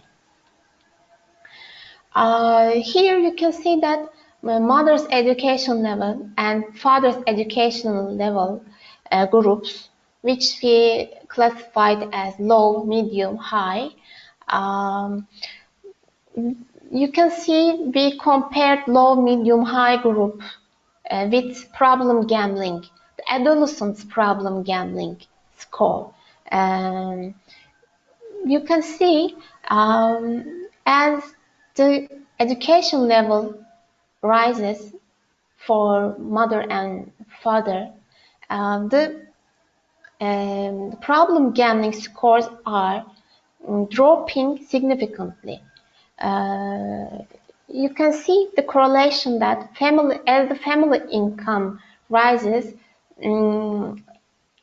so the gambling scale point drops down. It's a possibility that families in the low educated group might not take adequate precautions against problematic behavior. In order to prevent gambling problems, it's very important to increase the corresponding support and educational units easily accessible for each group and to carry out the activities that inform families and young people. So governments or authorities should make it possible every group to access preventive strategies or informative strategies. You see that gambling-related cognitive distortions about gambling are positively correlated with problem gambling. Also, gambling motivations, amusement, excitement, avoidance, socialization, monetary, and total motivations score is positively correlated with problem gambling score. So gambling-related motivations are found to be effective in problem gambling by adolescents. So what should we do? We should direct these motivations to more beneficial activities other than gambling or risky behaviors. This can be a step towards preventing gambling problems through positive and developing activities like sports, arts. For this, it is important that teachers, school management, and parents offer development opportunities in order to guide these motivations of young people. And these results are representing the gender differences according to problem gambling or risky behaviors. You see that male participants have who participated gambling in 12 months are more tend to have greater points from the scale of problem gambling. Male participants are suffering from problem gambling more, that means.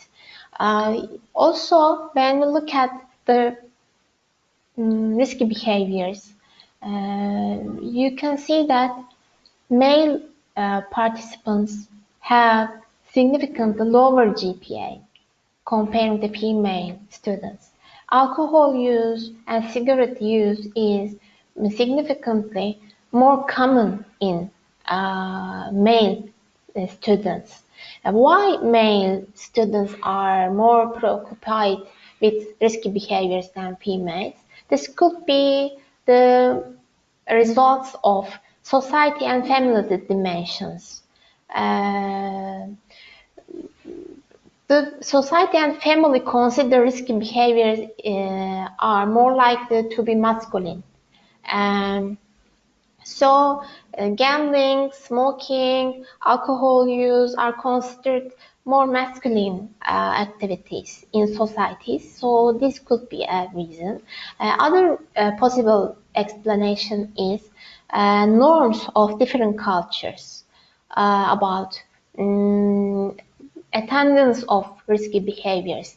Female attending to risky behaviors are not welcomed in many societies, and male participant is more normalized to these activities. So maybe this could be an explanation why gender plays a role in these behaviors. These results, you can see the correlations between some risky behaviors of the participant himself or herself, their mothers and fathers' alcohol use, smoking frequency, and their friends' risky behaviors. You can see that all of these have correlations significantly, except some of the variables. So generally, generally speaking of, we can say that a mother and father participation to risky behaviors are positively correlated with the adolescents' behavior, the same behavior. Also, risky behaviors among friends are positively correlated with the adolescent's risky behavior itself. Negative correlations are between the age onset of alcohol use and the current alcohol use. Also onset of smoking and the smoking frequency for now. This means the earlier the adolescent starts to use alcohol or smoke, the more severe he or she uses these substances in the present time. These findings were consistent with the previous findings. This shows that it's a great importance that adolescents being aware of the harms of alcohol and smoking and to protect themselves against the harms of these risky behaviors. So education systems should be including the knowledge about the harms of these behaviors. So this is the last findings. Risky behaviors among friends are compared due to problematic gambling groups, non-gamblers, non-problematic gamblers, risky gamblers, and problem gamblers. You see that problem gamblers have significantly have more friends who attend risky behaviors. So it has been concluded that friendships with peers with risky behaviors are risky for adolescents to exhibit similar behaviors. It is considered to be important for parents to recognize their children's close friendships and to be supportive in choosing friends and friendship relations in general. When we come to conclusion, the fact that these problematic behaviors that start in adolescence cause bigger problems in adulthood. This indicates that the need for early implementation of strategies to prevent these behaviors. For this reason, in order to prevent smoking, alcohol, and gambling problems in adolescents, education programs should be adopted for students related to these problems. These findings show that there are significant relationships between problem gambling and risky behaviors in adolescents. The demographic, psychosocial, and psychological determinants associated with problem gambling and risky behaviors are the consequences of these behaviors might be similar. I can say that given the above clinical consequences of results, mental health professionals, teachers, families can help to protect young people from these issues by making them more aware of problem gambling and risky behaviors. In addition, there is a need to increase of scientific research on this subject, especially in non-Western countries. What are the limitations of this study? Firstly, this study reflects the data obtained from a sample of high school adolescents studying in Istanbul province only, and selected by convenience sampling method. Thus, the results do not represent all adolescents in Turkey. Finally, all data was collected through the self-assessment of young people. Therefore, it's not known to what extent these data reflect the behavior of their family and peers. In this regard, independent and direct assessment of parent or peer behavior will be useful for the future research. Thank you for listening to my presentation. You can contact me if you have any thoughts about it. Thank you, Dr. Yasim, for your presentation. Is anyone having any Thank you. questions?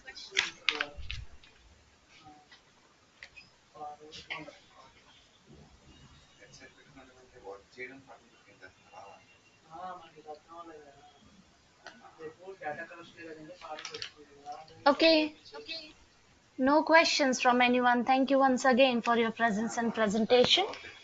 Thank you. Okay, so our next presenter is Dr. Shamapada Mandal from University of Gorbanga, India. Hello, doctor. Yes, Are you ready with your presentation? yes. Okay, you are Please the let presenter me. now. You can share your screen. In which video is open, madam? There is two device from my side. Please. Okay, okay. Just a minute. Yes, now you can check with that. Okay.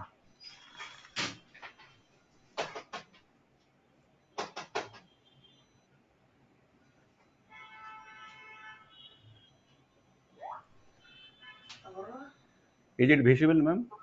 Yes, it is visible now. Can you make it a full screen? Yes.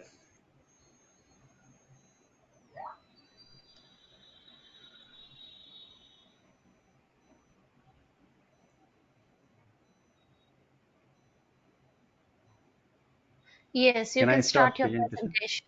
Yes, Thank yes. you. I am Shamapada Mandal from India. So good evening to all. We are seeing that COVID-19 pandemic is still on, and there are many negatives exerting on the humans as well as other systems running with the human. And psychological problem is a great thing, and there are different types of neuropsychological disorders appearing, and no treatments are available for such disorders against different kinds of mental illnesses and neurological disorders too.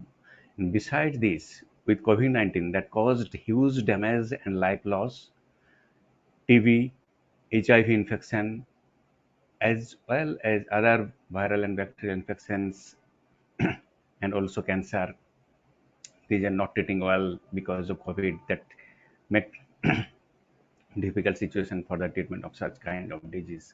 And all these types of disease are related to a common point, which is inflammation. Because of such kind of disorders, inflammation is caused. And this study intended to be the findings of some phytochemical agents to be utilized against such kind of inflammation against LOX lipoxygenase protein, which is also related to antioxidation in combination with inflammation. So the topic of this title of the presentation is plant-based management of LOX-directed inflammation, molecular docking and ADMET analysis. This is the abstract. What we have done, we have utilized some in silico techniques using some servers protocol, online protocol, molecular docking. We have selected some phytochemicals, diosgenin. This is one which can be found from fenugreek.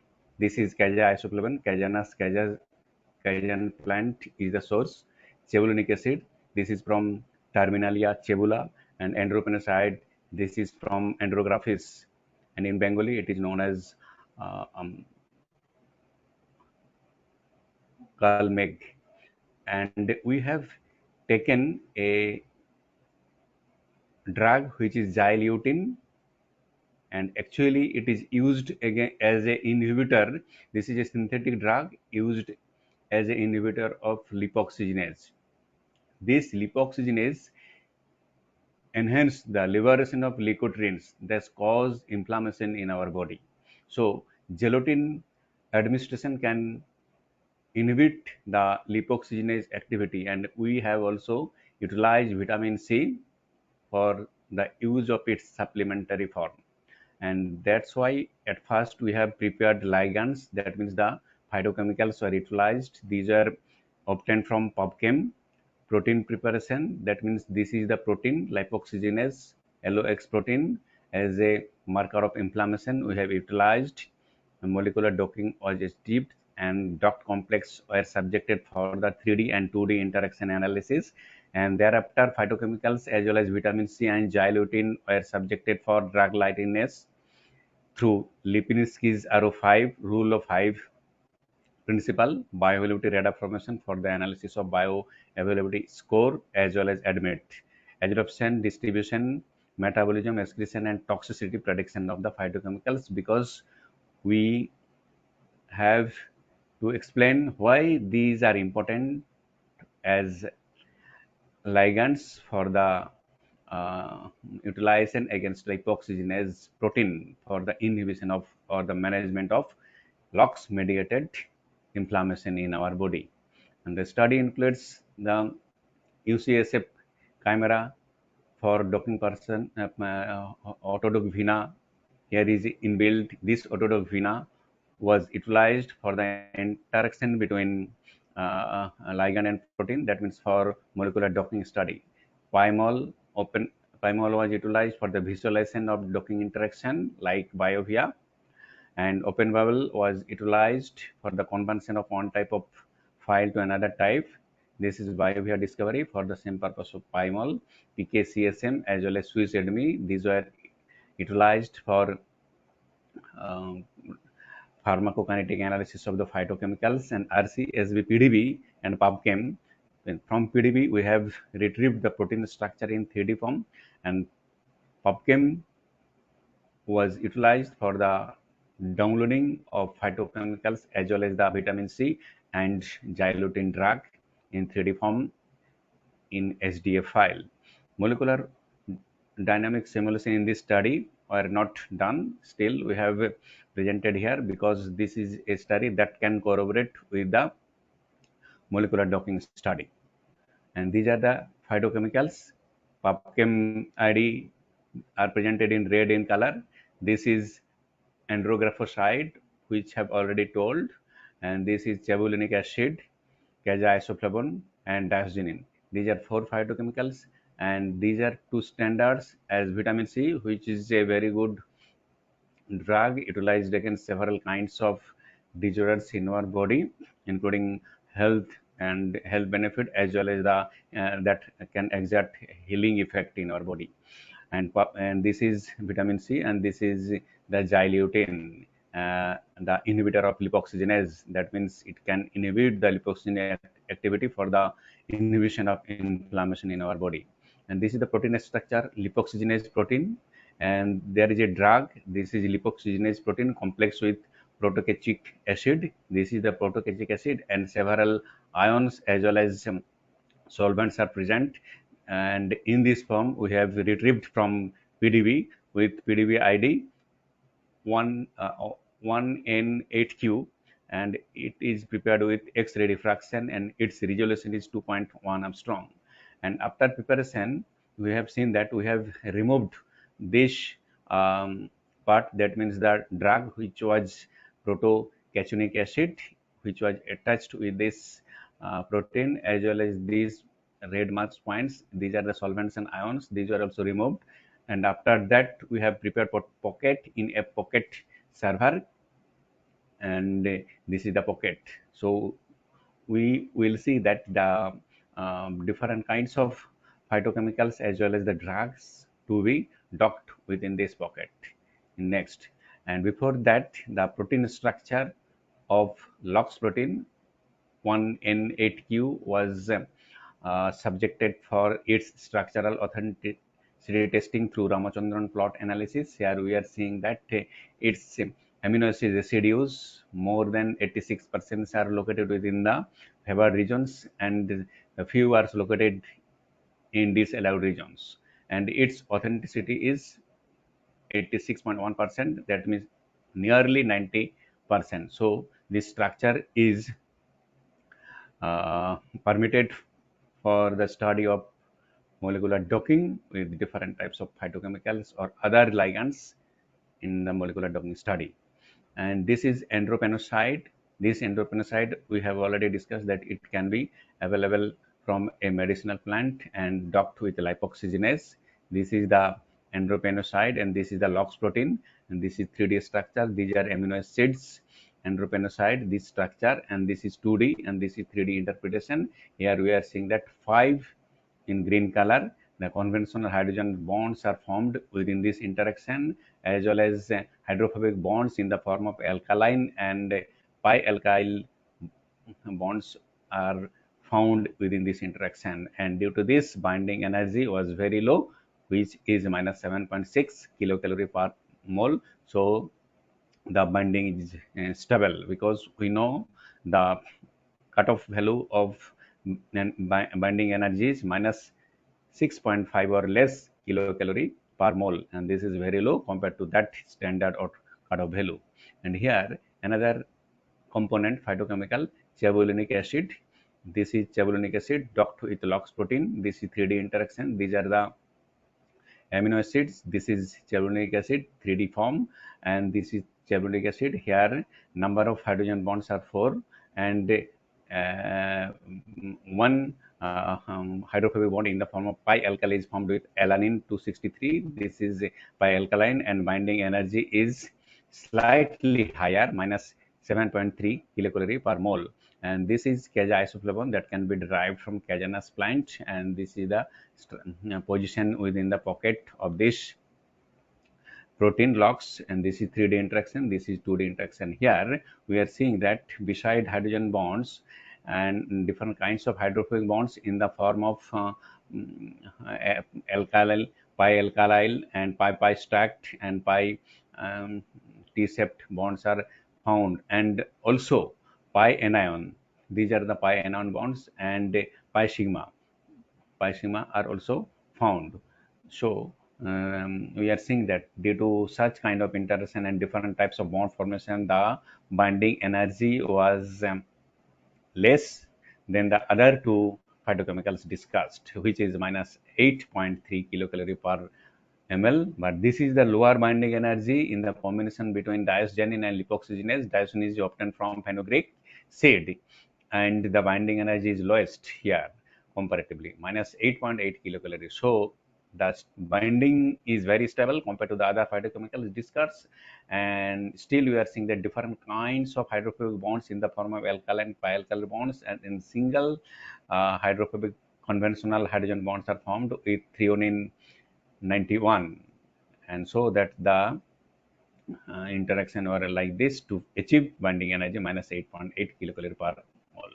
And this is vitamin C, and its binding energy is highest, which is minus 5.7 kilocalorie per mole. This is the location of vitamin C within the duct complex of the protein locks, and this is 3D interpretation. We are seeing that no hydrophobic bonds are found within this interaction, and large number of carbon hydrogen bond and conventional hydrogen bonds are found, which are 8 in number with different amino acid residues, and one histidine 548. This is responsible for the formation of one carbon hydrogen bond, and this interaction from this duct complex with the energy of minus 5.7 kilocalorie, and this is the standard drug xylutine.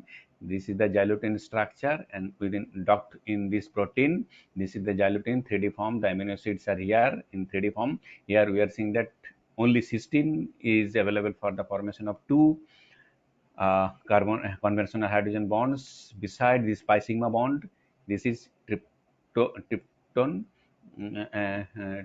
and tryptophan, and valine and proline is related to alkaline and pi-alkaline, and pi stacked and pi T-septs are related to leucine and lysine. And this histidine formed pi sulfur bond, and pi anion is related to aspartic acid. So binding energy is comparatively good, uh, and this is minus 7.5 kilocalorie per mole, but comparatively higher than the two phytochemicals, especially the diazoxanine, which was for which the value was minus 8.8 kilocalorie per mole.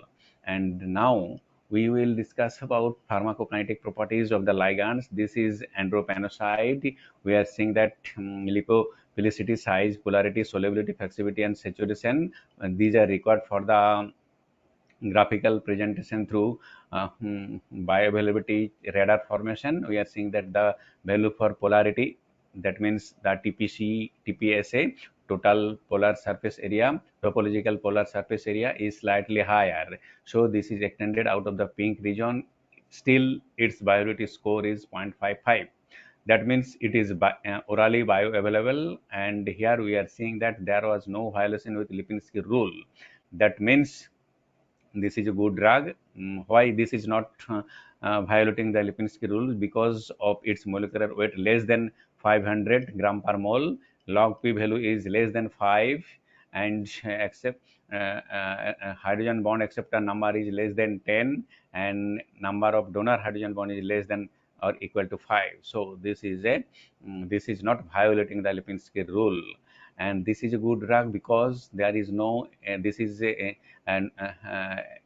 negative to Ames toxicity test, and also hepatotoxicity as well as skin sensitization. And for this Kaja isoflavin, we are seeing that its viability score is like this 0.55, and there is no violation of Lipinski rule. So this isoflavone phytochemical from terminal cebulina can be utilized because of its values related to the Lipinski rule are presented here. And also this is M toxicity negative, hepatotoxicity and skin status also negative. And another cebulonic acid, here polarity is slightly higher, so this is extended out of the pink region, and that's why the viability score is 0.11, and still it's violating two criteria of Lipinski rule, and one is seen here because of the uh, number of hydrogen and donor, which is greater than 5. But we are seeing that hepatotoxicity and skin stains are negative, and there was no EMS toxicity. So this agent can also be utilized for the preparation of future drug. And the diosgenin obtained from the fenugreek, it is orally bioavailable, it has good property, and there was only one violation, which is log p value. This is the log p value, which is slightly higher than the 5, and there was no hepatotoxicity, skin sensitivity, as well as EMS toxicity. So this is a good ligand.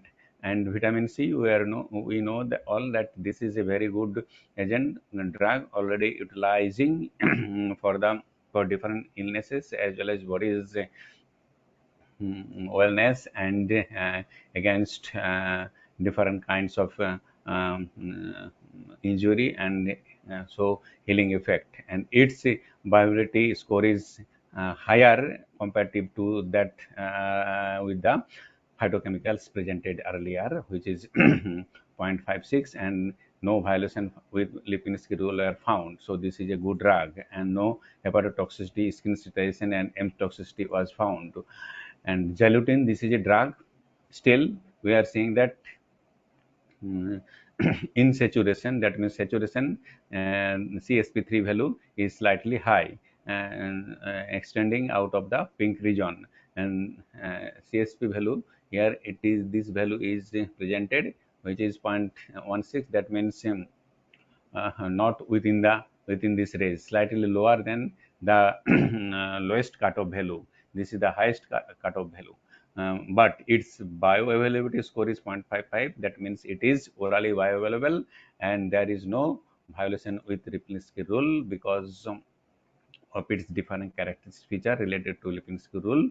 And EMS toxicity negative, hepatotoxicity, skin irritation are also negative. And this is the topological polar surface area versus log p value W.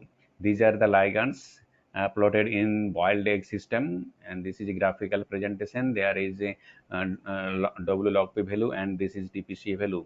We are seeing that all 6 ligands are visible within this graphical presentation, but in yellow region diosgenin is available, and it is located in the yolk region of the egg plot, and that's why this is BBB positive. That means it can cross the blood-brain barrier.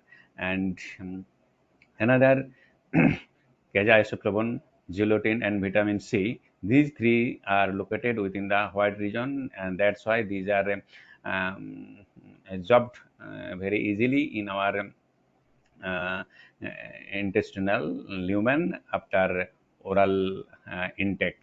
And andropanocyte, this is this is outside the egg region, so this is not blood-brain barrier positive, as well as it is not absorbed easily in the intestine. And also we are seeing that another drug, which is cebulonic acid, this is the value is higher for TPC and TPSA, and that's why it is located out nearly outside the plot. And all 6 which are red in color are phosphoglycoprotein substrate negative.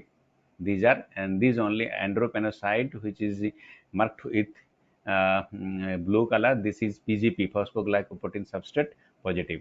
So these are the agents that can be utilized for the development of drug against LOX mediated inflammation in our body, which may be caused due to different types of infection, as well as mental disorder, problems. And so finally, conclusion, based upon the binding energy, the cutoff value is like this: minus 6.5 or less kilocalorie per mole, and that have already been described. And affinity of binding to the protein, LOX protein, is diosgenin, then endopenocyte, then chevonic acid. So we are seeing that diosgenin is very active against LOX protein, and compared to the other, and xylotine is comparatively good because of its binding energy 7.5, and vitamin C shows lowest affinity, but it can be used as a supplement for the patients with mental imbalances. That means the psychological disorders patients. Stable protein ligand complex formation was due to high binding affinities of the ligands to target protein locks.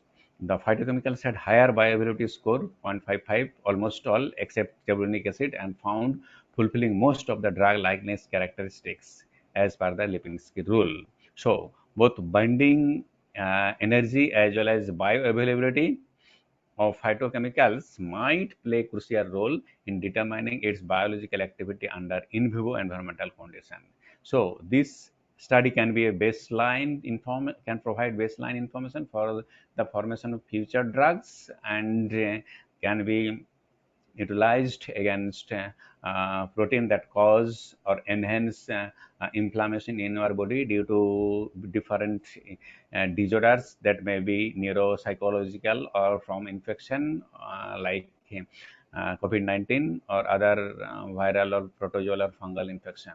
So this is all about my presentation, and finally I acknowledge second international webinar on addiction, psychiatry and mental health 2021 webinar organizing committee organized by Coalesce Research Group for the recognition of my research and supporting me for this presentation. Thank you. Stay safe, stay free, and thank you again, Coalesce Research Group, for inviting me in several times. And I am also with this kind of webinar with Coalesce Research Group. Thank you. Okay, thank you, Dr. Shamapada, for your presentation. Is anyone having any questions?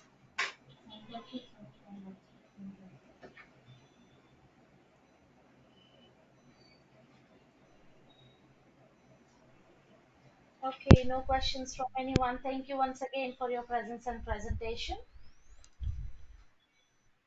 Okay, so now we can move toward the next presenter. It's from Dr. Lily Suda from National University, USA, and her presentation title is School Societal Landscape. Hello, Dr. Lily. Okay, I'm trying to get into my share screen. Yes. It's blocked.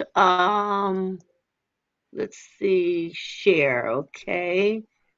So now I'm going to go to my PowerPoint. And is it shared right now? Do you guys see it? Yes, perfect. You can make it a full screen and start your presentation. Make it a full screen? Yes. Let me see. I thought it's on a full screen. Okay, here, slideshow for the beginning. Okay. Are you guys seeing it now? Yes, yes. You can continue. Fantastic. All right. I want to say good afternoon, London time. It's 3 p.m. and we're right on time. But it is really 6 o'clock my time, and I've been up since 4 o'clock. So if I'm a little bit rum-dum, you just have to forgive me. But I'm very excited to be here again. I did a virtual presentation last fall, and so I'm continuing with this presentation. Actually, the landscape, societal landscape, is just to provide the rationale for my topic of social emotional learning. I've been working with this concept, this curriculum, for the last 2-3 years. All right, so today I'm going to just review a little bit about what is social emotional learning, and let me just begin with what is like in our societal landscapes for teachers, schools, and students. And pretty much this is, when I presented, this data was gathered kind of before COVID. So in terms of crime and violence, it was 79% in the public schools that were reported. And so that equates to 28 crimes per 1,000 students. And that was in 2015 to 16. And school shooting, there were at least 72 incidents of gunfire in school grounds in 2019. So even one is too many. Okay. The teen mental health, depression affects 20% of adolescents by the time they become adults. And usually the depression follows them into adulthood. And teen suicide is the third leading cause of death in youths 10 to 14 years old. And the bullying statistics is 1 in 5 students aged 12 and 18 has been bullied during the school year. So approximately 160,000 teens have skipped school because of bullying. And students who reported that they were frequently bullied score lower in reading, math, and science than their peers who reported that they were never or rarely bullied. Okay? And it does create problems into their adulthood.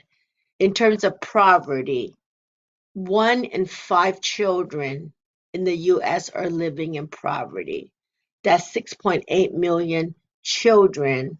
About 1 in 11 of all children in the U.S. live in 50% below the federal poverty line. 30% of children raised in poverty do not finish high school. So these are the stats that I collected in 2019, right before COVID. And I went and updated, what does it look like in regards to those bullets? Number 1, violence and crime at schools, 2019 at 79%. Guess what? It decreased during pandemic. If you want to learn more details about the reports, I have all the websites links on this, these little boxes for you. School shooting. Actually, there was a essay competition, and the student Lauren Kuhn, she wrote an essay that won the top award. And this essay, the title of it is called "It Took a Global Pandemic to Stop School Shooting." Wow, can we figure out why violence and crime in schools and school shooting has reduced or is no longer happening? Can we think why? Okay, I think it's obvious. There's no kids in school. All right, the mental health for teens. The issue now is it has increased. Students who were vulnerable, who were never diagnosed or were underdiagnosed, are beginning to present with serious symptoms. Again, here's a link for you to further get the details, but that is the caption. And bullying statistics, with the exception of cyberbullying, bullying decrease. However, let's look at poverty. Global extreme poverty is expected to rise. It's pushing 88 million to 150 million to extreme poverty. In 2019 was 88. So into the future, in 2020, it will push the 2021 like in 2020, it will push into 2021, 155 million people in extreme poverty. So in this backdrop of the landscapes of what schools are confronting is the rationale for SEL. But before we go to SEL, the cause of COVID, there are 5 important variables. One is they have a response cost. The PPEs, in addition to technology hookups, training, virtual learning, keeping cost structures and incurring new costs. All right, sanitizers, transportation, custodial nursing. So existing costs and new costs have increased how they respond with their finances. But they are having a declining revenue. The state tax have set the revenues plummeting, that districts will face significant budget pressures if K-12 budgets are cut proportionally.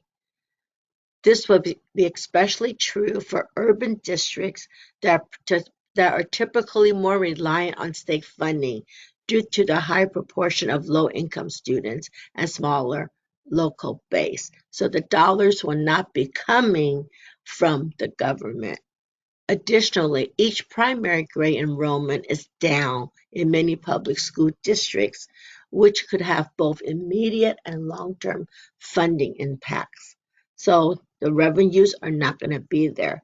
And number 3, I highlight that this is very important.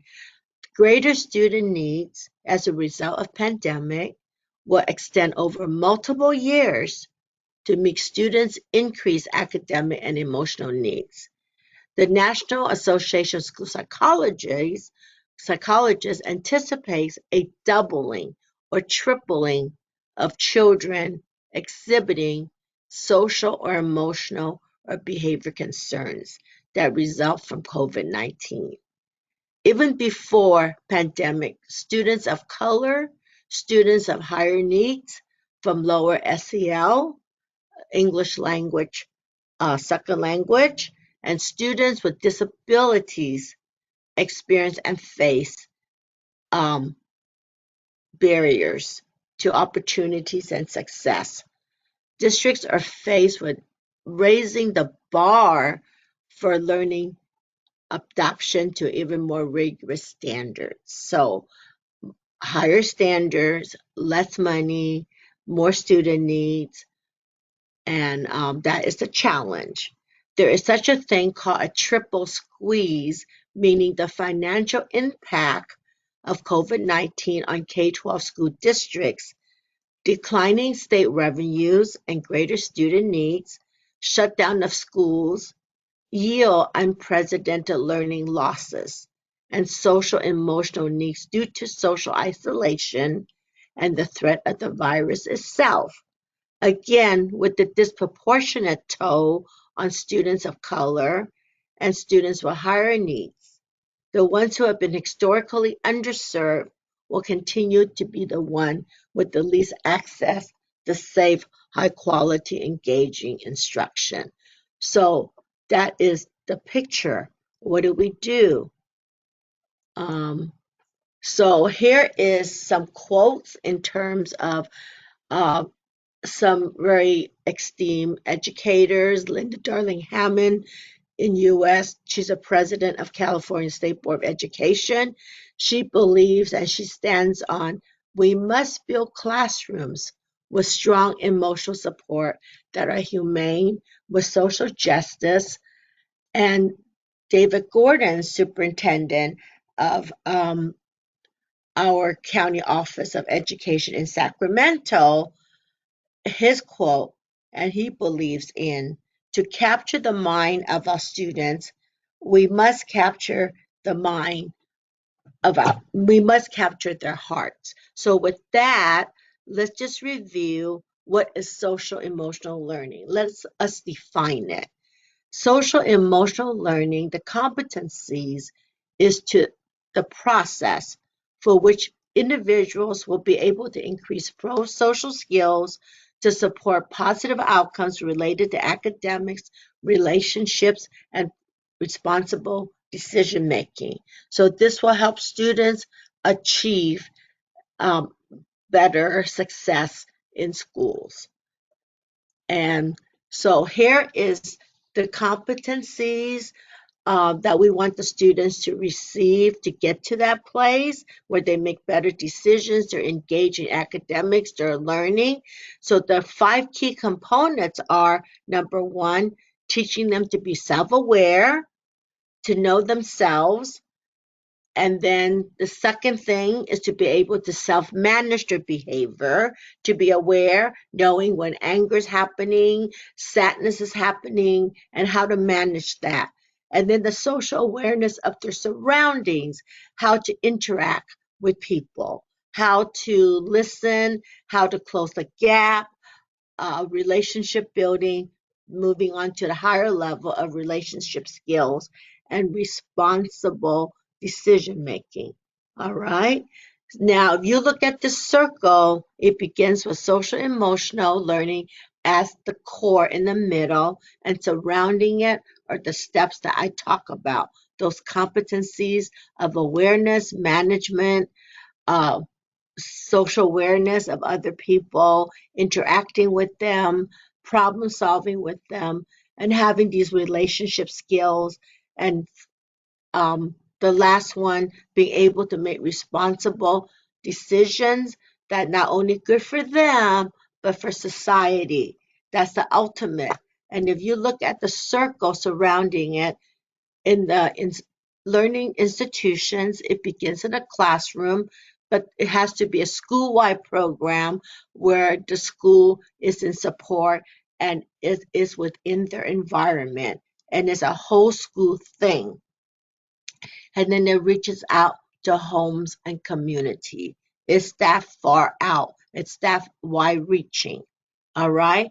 And if we look at a micro approach or a mega organization approach, we're looking at a curriculum within the classroom. We're looking at school-wide practices and policies. And finally, we're looking at the community, the family and the community and the partnership within the environment for the student. All right.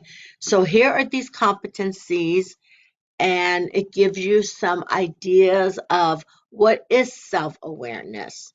You know, to be able to recognize one's own emotions, their own thoughts, what they value, how they influence their behavior, then the ability to accurately assess one's strengths and limitation with a well-grounded sense of confidence, optimism, and a growth mindset.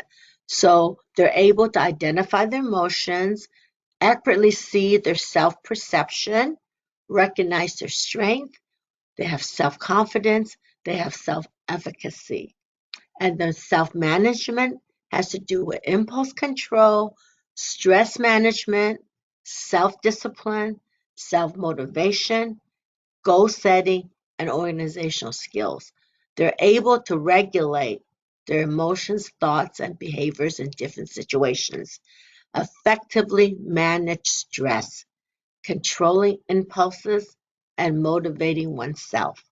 The ability to set and work towards personal and academic goals.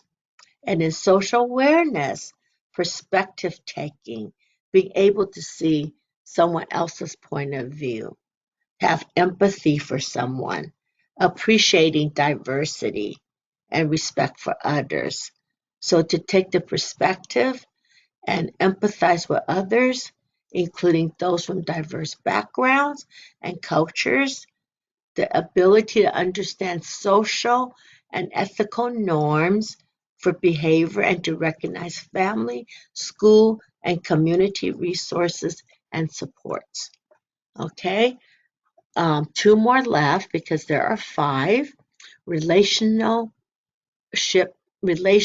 skills, the ability to establish and maintain healthy and rewarding relationships with diverse individuals and groups, the ability to communicate clearly, listen well, cooperate with others, resist inappropriate social pressure, negotiate conflict constructively, and seek help and offer them when needed. So that comes in with communication, social engagement, relationship building, and teamwork. And finally, making responsible decisions, the ability to make constructive choices about personal behavior and social interactions based on ethical standards, safety concerns, and social norms, the realistic evaluation of consequences of various actions, and a consideration of the well-being of oneself and others. So they're able to identify problems, analyze situations, solve problems, evaluate, reflect, and have ethical responsibility. A very high order of performance of oneself, all right? Conducting oneself. And then there is a sixth one that is now being researched, and the data are coming in. And with all this, it is called emotional intelligence. When you accomplish these competencies, when the students accomplish these competencies, they gain what is called emotional intelligence. So let's talk a little bit more about that. There are strategies to develop each of the 4 areas of emotional intelligence. The emotional quotient measures your rational intelligence. You cannot change it. The emotional quotient measures the emotional intelligence. You can improve it. So here are some ideas on the right-hand side in terms of you're able to do time management, you're able to handle tolerance, you're able to assert yourself, get what you need without, a win-win situation, without squashing someone else, having empathy, having tolerance, stress tolerance, anger management, trust, presentation skills, social skills, communication, customer service, accountability, and flexibility. So these are some of the skills that comes from the capabilities, things that can be done with emotional quotient. All right. And lastly, self-care is a very important piece. And what we're moving into, and I think this slide is a little bit out of order, but we are moving into, in our university, where I'm from, National University, we are trying to implement this curriculum and ensure that all students receive these skills. We have to have educators, teachers to teach this curriculum. So we have proposed a training plan. And with this training plan for our candidates going into the field as teachers and educators to deliver the SEL, we are strongly asking another component that the educators must possess is to take care of themselves, which is self-care. When educational leaders practice emotional self-care in their personal and professional development, it can extend this practice of social and emotional within the professional learning community for adult social and emotional learning. So let me go to the next slide and show you how this plays out. We want educators, education leaders to be able to have the capacity to integrate the skills, attitudes, and behaviors to deal effectively and ethically with daily task challenges. And pretty much this is what we're asking our students to do. So we must be able to enhance our educational leaders, our teachers, to be able to do that. In other words, we want them to also develop the social SEL competencies, because they are going to be the role model. The framework can assist with nurturing interpersonal, interpersonal, and cognitive competencies among the adult learning community. And these 5 core competencies can be taught in many ways across a variety of settings. So this is what we have moved into. Yes, we know that we need to deliver and provide SEL training for our students, but in the same time, we know we must train our service providers going into education. So at the higher education institutions, we must be looking at SEL competencies in higher education. So we're looking at administration to administer and support and lead us. We must have academic program directors that is in charge of the program. We must have faculty full-time to teach. We must have instructors also that teach part-time. And then it filters down into the classrooms, into our students, into our student support services. And so this is what we have been working on the last 2 years at our university. So in terms of the SE roles within higher education, our staff to our candidates who are role models to the students in the classroom in PK 14 or 12, we at the higher universities are going to be role models to our candidates who is going to become service providers in the school setting. We have to have team leadership. We have to be organized to have leadership somehow. We have to collaborate. We have to lead the programs, look at research, update, gather data, reflect, fine-tune, is evolving, always making changes, updating. We have to have the availability, resources, tools, consult, transparency, talking about what's happening, how is it working, how's it being applied, transparency, honest, courageous conversation, being accessible, resources, student support, and compassion, of course. All right. Okay. And in our higher education, when we meet as a team and we discuss these SEL possibilities and moving out there, this was some of the panel suggestions that they added regarding self-awareness, to slow down, reflection, write journals, self-management, regulate, know your own values, know your biases, hold yourself accountable, breathe.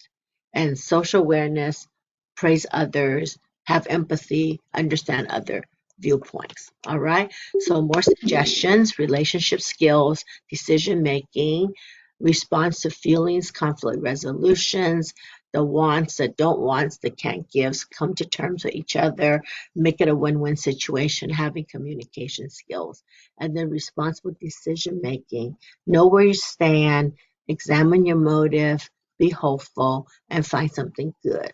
And then you do that by problem identification, what's real, what's ideal, what's barriers, what's solutions, what's action plan. All right. So social emotional learning, higher education is providing direction and support to our future leaders. We want to grow future leaders. The presentation will focus on the need for social emotional learning in our higher education systems.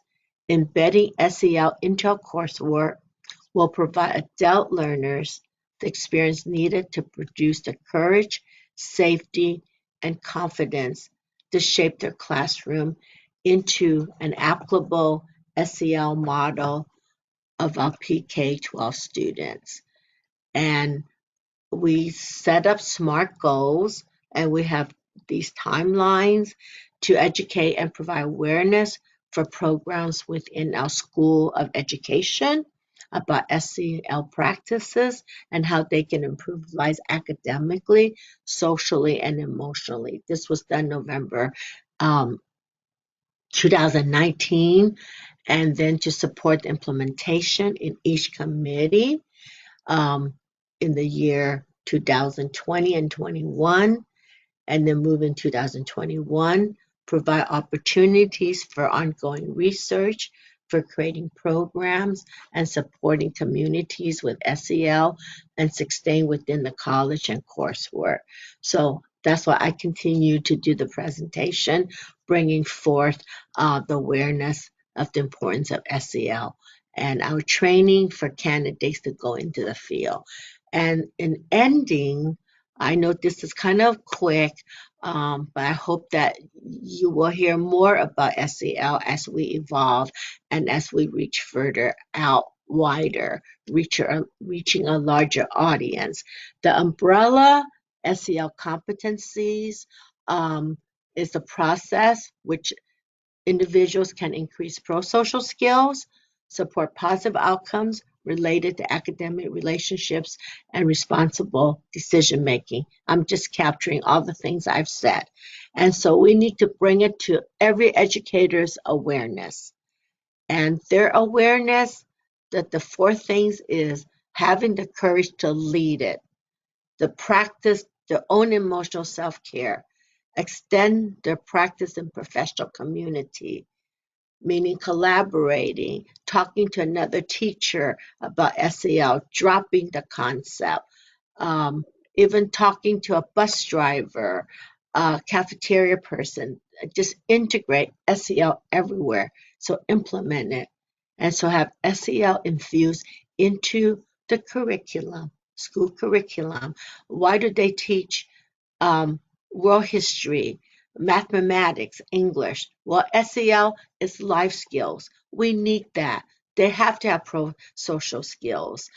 And that relates to how they are able to bring in develop their academics, their relationships, and making responsible decisions that will benefit society. All right. So we talk about the 5 competency already: awareness, management, social awareness, and there's self-awareness and social awareness, relationship skills, and responsible decision making. And at the end, a high quality social relationship and responses to life. All right. And responsible decision making. And these are my references. Feel free to use them, look at them, learn a little bit more. I know my presentation is like half an hour, 25 minutes to half an hour. So I hope that I could give you the main bullets and I can entice you, enhance you to search more in this topic. All right. And with this, I am done. And if anybody have questions, I'm open to it. I'm trying to find there it is. Okay, end show. Did I meet my timeline? Okay. And I'm the last of it, right, Racina? Thank you, Dr. Lily, for your presentation. So is anyone having any questions?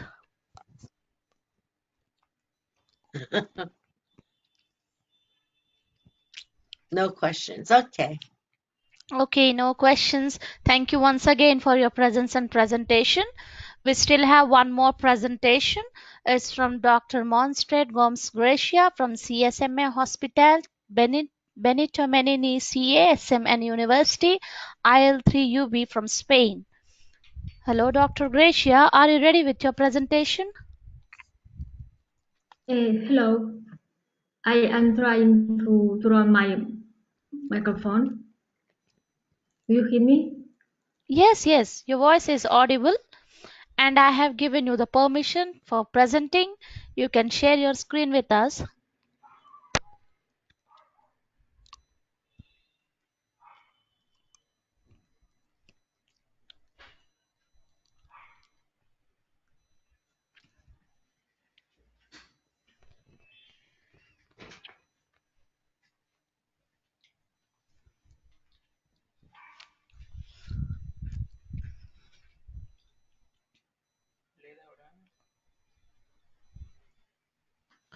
Hello.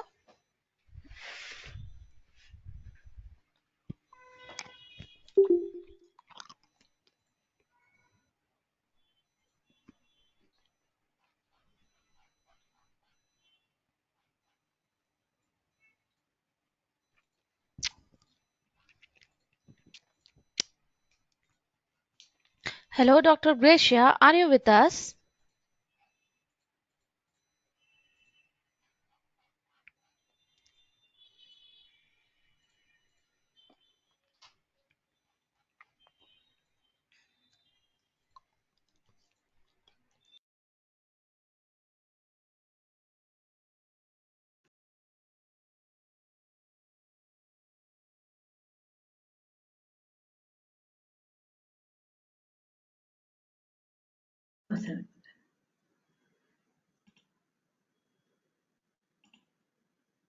Hello, Dr. Gracia. I'm trying to share, Okay, okay. but the okay.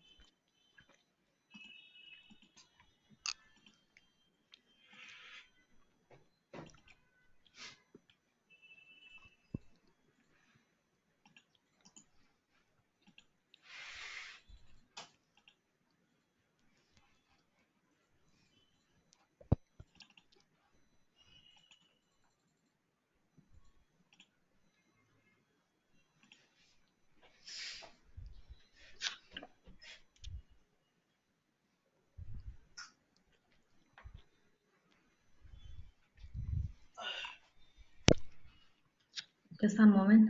I'm sorry. Okay.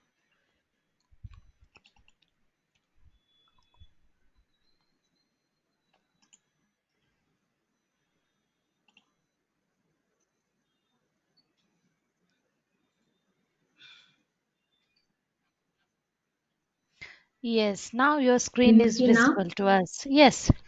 Okay. Okay. Thanks.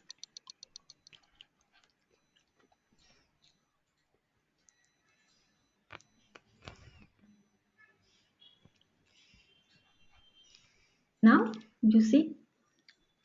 Yes, I think it's not yet loaded. Yes. Can you make it a full screen and start? No, it's gone. Now No, it's gone. it's gone. Hmm.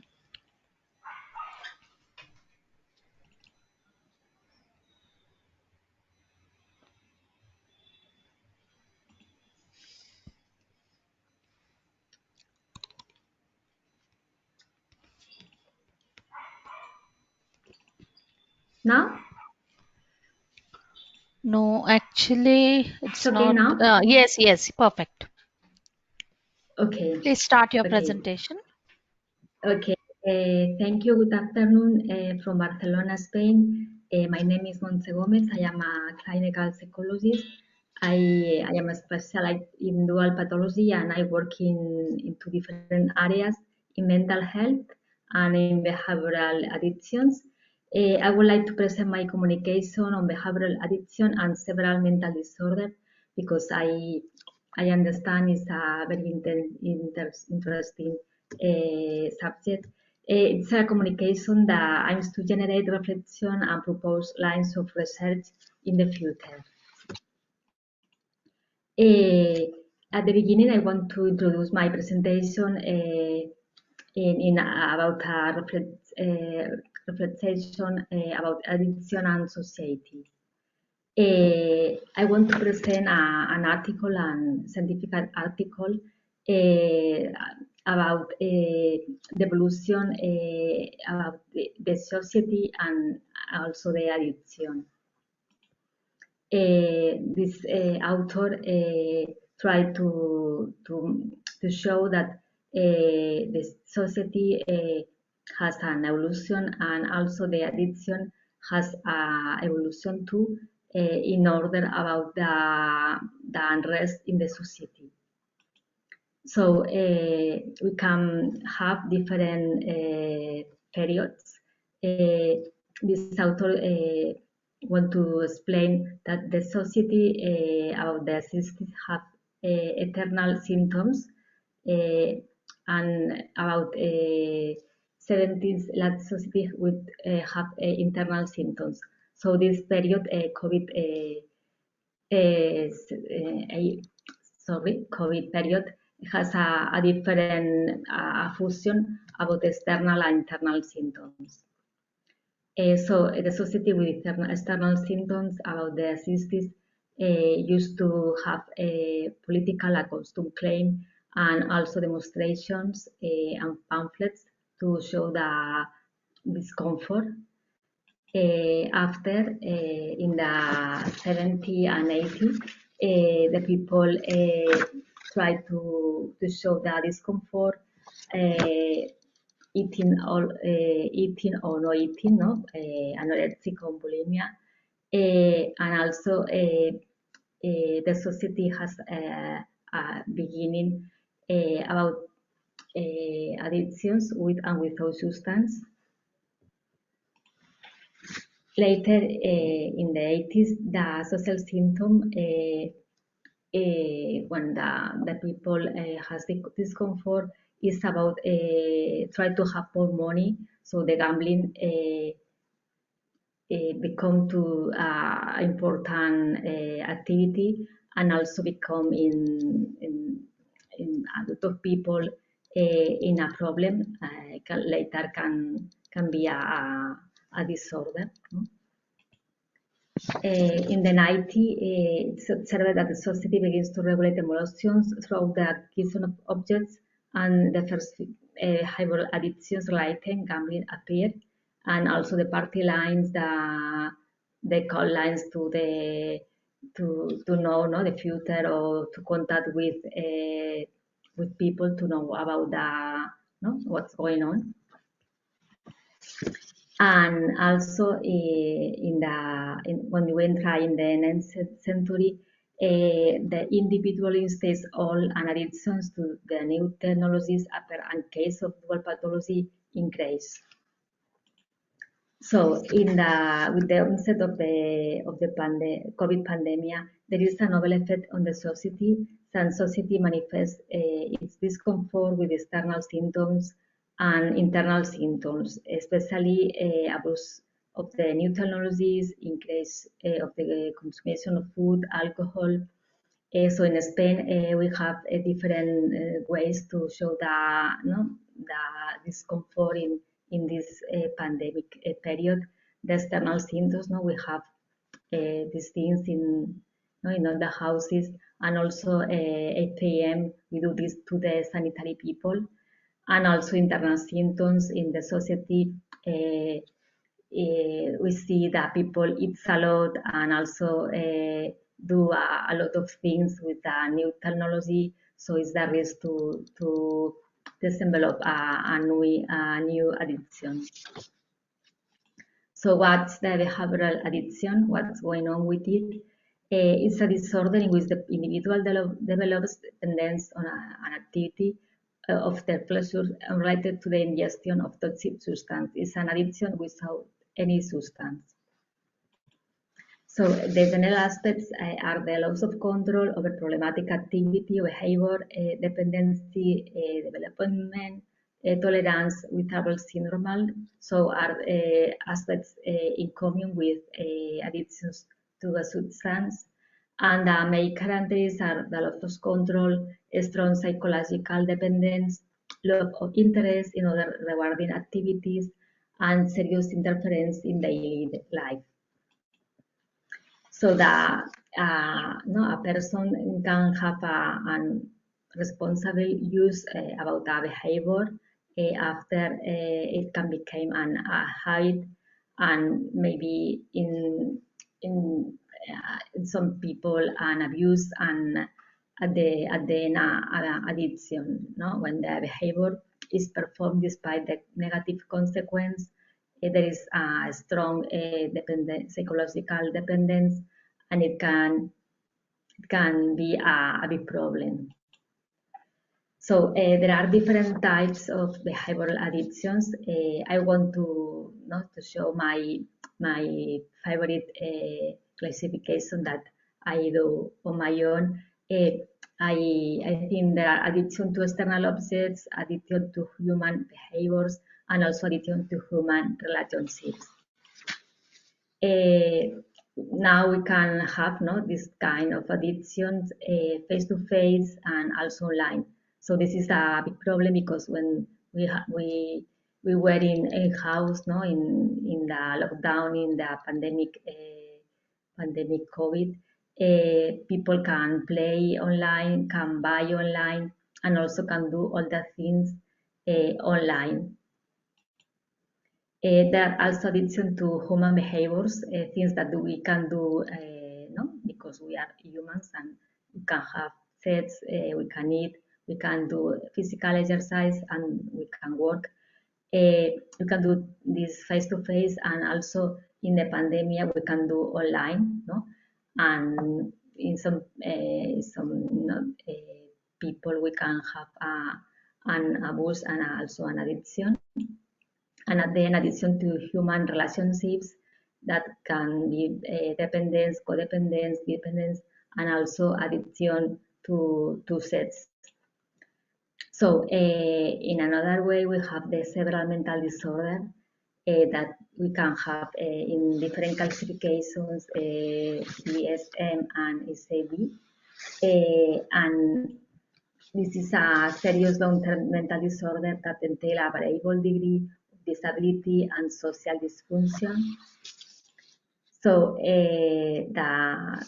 this kind of disorder doesn't have homogeneous criteria, but has different dimensions in common.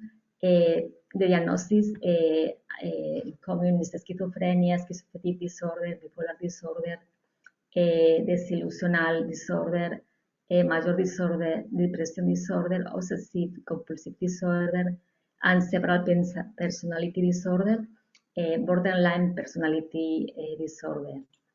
So the duration of this treatment is greater than 2 years, and we have the presence of disability in different ways in work, social, and family functioning. So and also there is a impairment in cognitive functioning in most of them. So the people with several mental disorder has greater vulnerability to stress, difficulties in coping with the demands of the environment, deficit in the skills and abilities to manage autonomy, difficulties for social interaction, loss of supportive social networks that in many cases are limited only to the family, and situations of social isolation, high dependence on other people and health and social services, difficulties in accessing and staying in the world of work, which is an obstacle to their full social integration, and favors economic dependence, poverty, and marginalization. So people with this disorder has a lot of limitations that make them more vulnerability to the addictions and also to the behavioral addictions. If we have the behavioral addiction and the several mental disorder, we have a kind of dual disorder. A dual disorder or dual pathology, it's we have the comorbidity to disorders that are chronic and are difficult in some ways to treat and to control. It's recognized site for different entities. You can see them. And we have this intersection, mental disorder and addiction. There are a lot of research and scientific articles about it. I want to show you the important articles that I requested in the last day. We speak about the mental health dual diagnosis with with mental disorder and behavioral addictions. We see that there are a lot of depression, bipolar disorder, borderline personality disorder, schizophrenia, I'm sorry, at the end, that usually has a relationship and occur frequently with addiction. in another way, if we speak about the relationships between behavioral addiction and psychiatric disorder, we see that there is a relationship between them that maybe can be a cause or can be an effect. We can see anxiety and depression before an addiction, and after when the person is with the addiction, usually it has anxiety and depression too. We can see here the comorbidity between behavioral addictions and psychiatric disorders. You can see the relationship I explained at the beginning with problematic pathological gambling, problematic use in internet, problematic online gambling, compulsive sexual behavior, compulsive buying, and exercise addiction. So normally when we speak about several mental disorder, we have the primary comorbidity. First is the several mental disorder, and later the person has the behavioral addiction.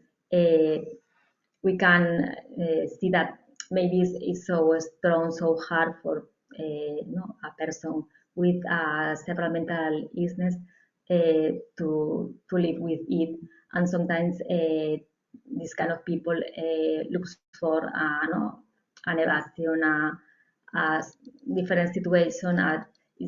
The risk to have addiction and also behavioral addiction is high. So if we speak about dual pathology, mental several disorder, behavioral addiction, before the COVID pandemic, we speak about individual risk factors. One of these is the mental disorders. So when you have a mental disorder and also when you have a several mental disorder, you are in risk factor to develop behavioral addiction. And also there are personal risk factors that you can see here, and influence of microgroups. So a Spanish author shows that psychotic disorders use the addiction to mitigate, to cancel the psychotic angst. Neurotic disorders use the addiction to mitigate the anxiety. And people with personality disorder close the addiction to advice stimulation. So especially we speak out schizophrenia and also speak about borderline disorder. We can find these kind of people use the addiction or also the behavioral addiction to feel better. So I want to show my research before the pandemic. I used to treat people with pathological gambling and also with schizophrenia. This is my thesis. Was one of the first research in this subject, because everyone told me always that it's nothing to do with this kind of people, and I disagree. I showed my research in this way, but I don't have time now to explain.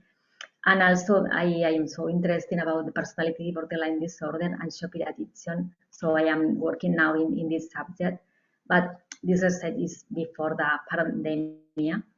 So what's going on now with COVID, behavioral addiction, and several mental illness? The research shows that the COVID pandemic it's important in people with several mental illness. So we have this kind of people with difficulty maintaining the treatment, relapse and behaviors such as hyperactivity, agitation, self-harm, increase the risk of suicide, and increase the negative emotions. So these kind of people are in a bad situation with the COVID, with all the restrictions and with the isolation period.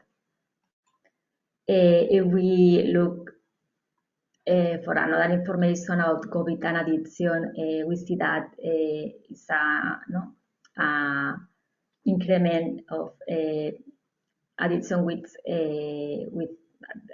a substance and without.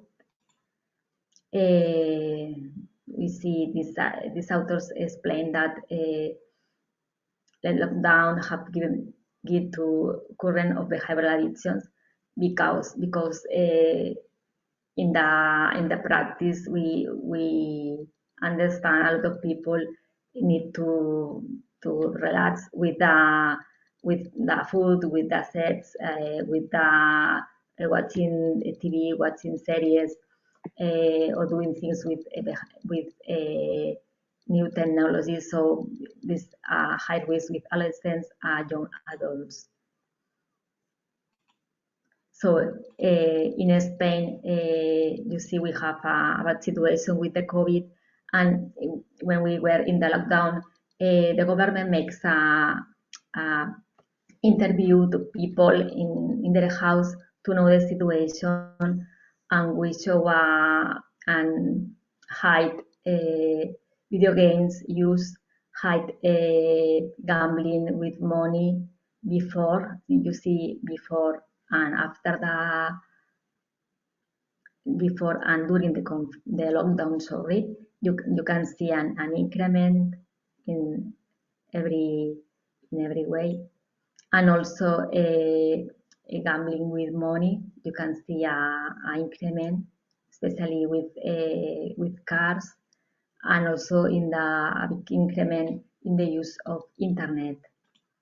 So I want to do a reflection. I am working in this subject, but I didn't have enough time to show the results of my investigation because Regina contacted me in my vacations, in my holiday.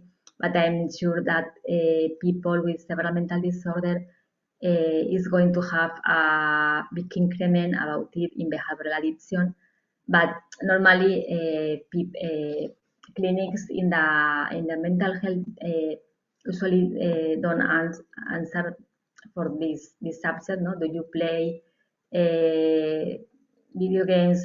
Do you gambling? Do you do a high increment in a kind of behavioral conduct?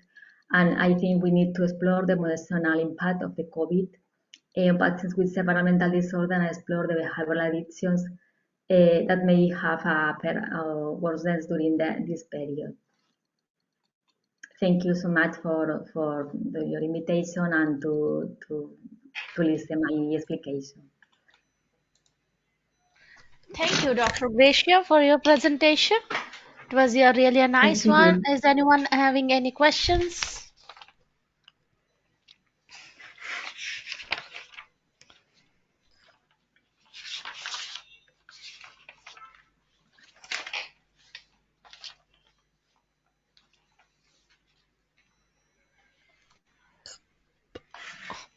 Okay, no questions from anyone. Thank you once again for your presence and presentation. Thanks to you. Okay, so thank you one and all. So by this we came to end of our day 2 webinar. I would like to thank all the attendees and participants of today's sessions. Hope you enjoyed this, and we'll be glad if you could join us on our next webinar or any physical conference if planned anywhere in the venue, if all the COVID conditions are going like safe for the attendees. So which will be informed to you by mail, and we'll be very happy if you could share your opinion or feedback with us. I will send you the new journal on addiction, psychiatry, and mental health details to your email. If you are interested, do submit your article for the inaugural issue. We'll be happy for your collaboration. Thank you, one and all, making successful webinar. Bye bye. Have a nice day.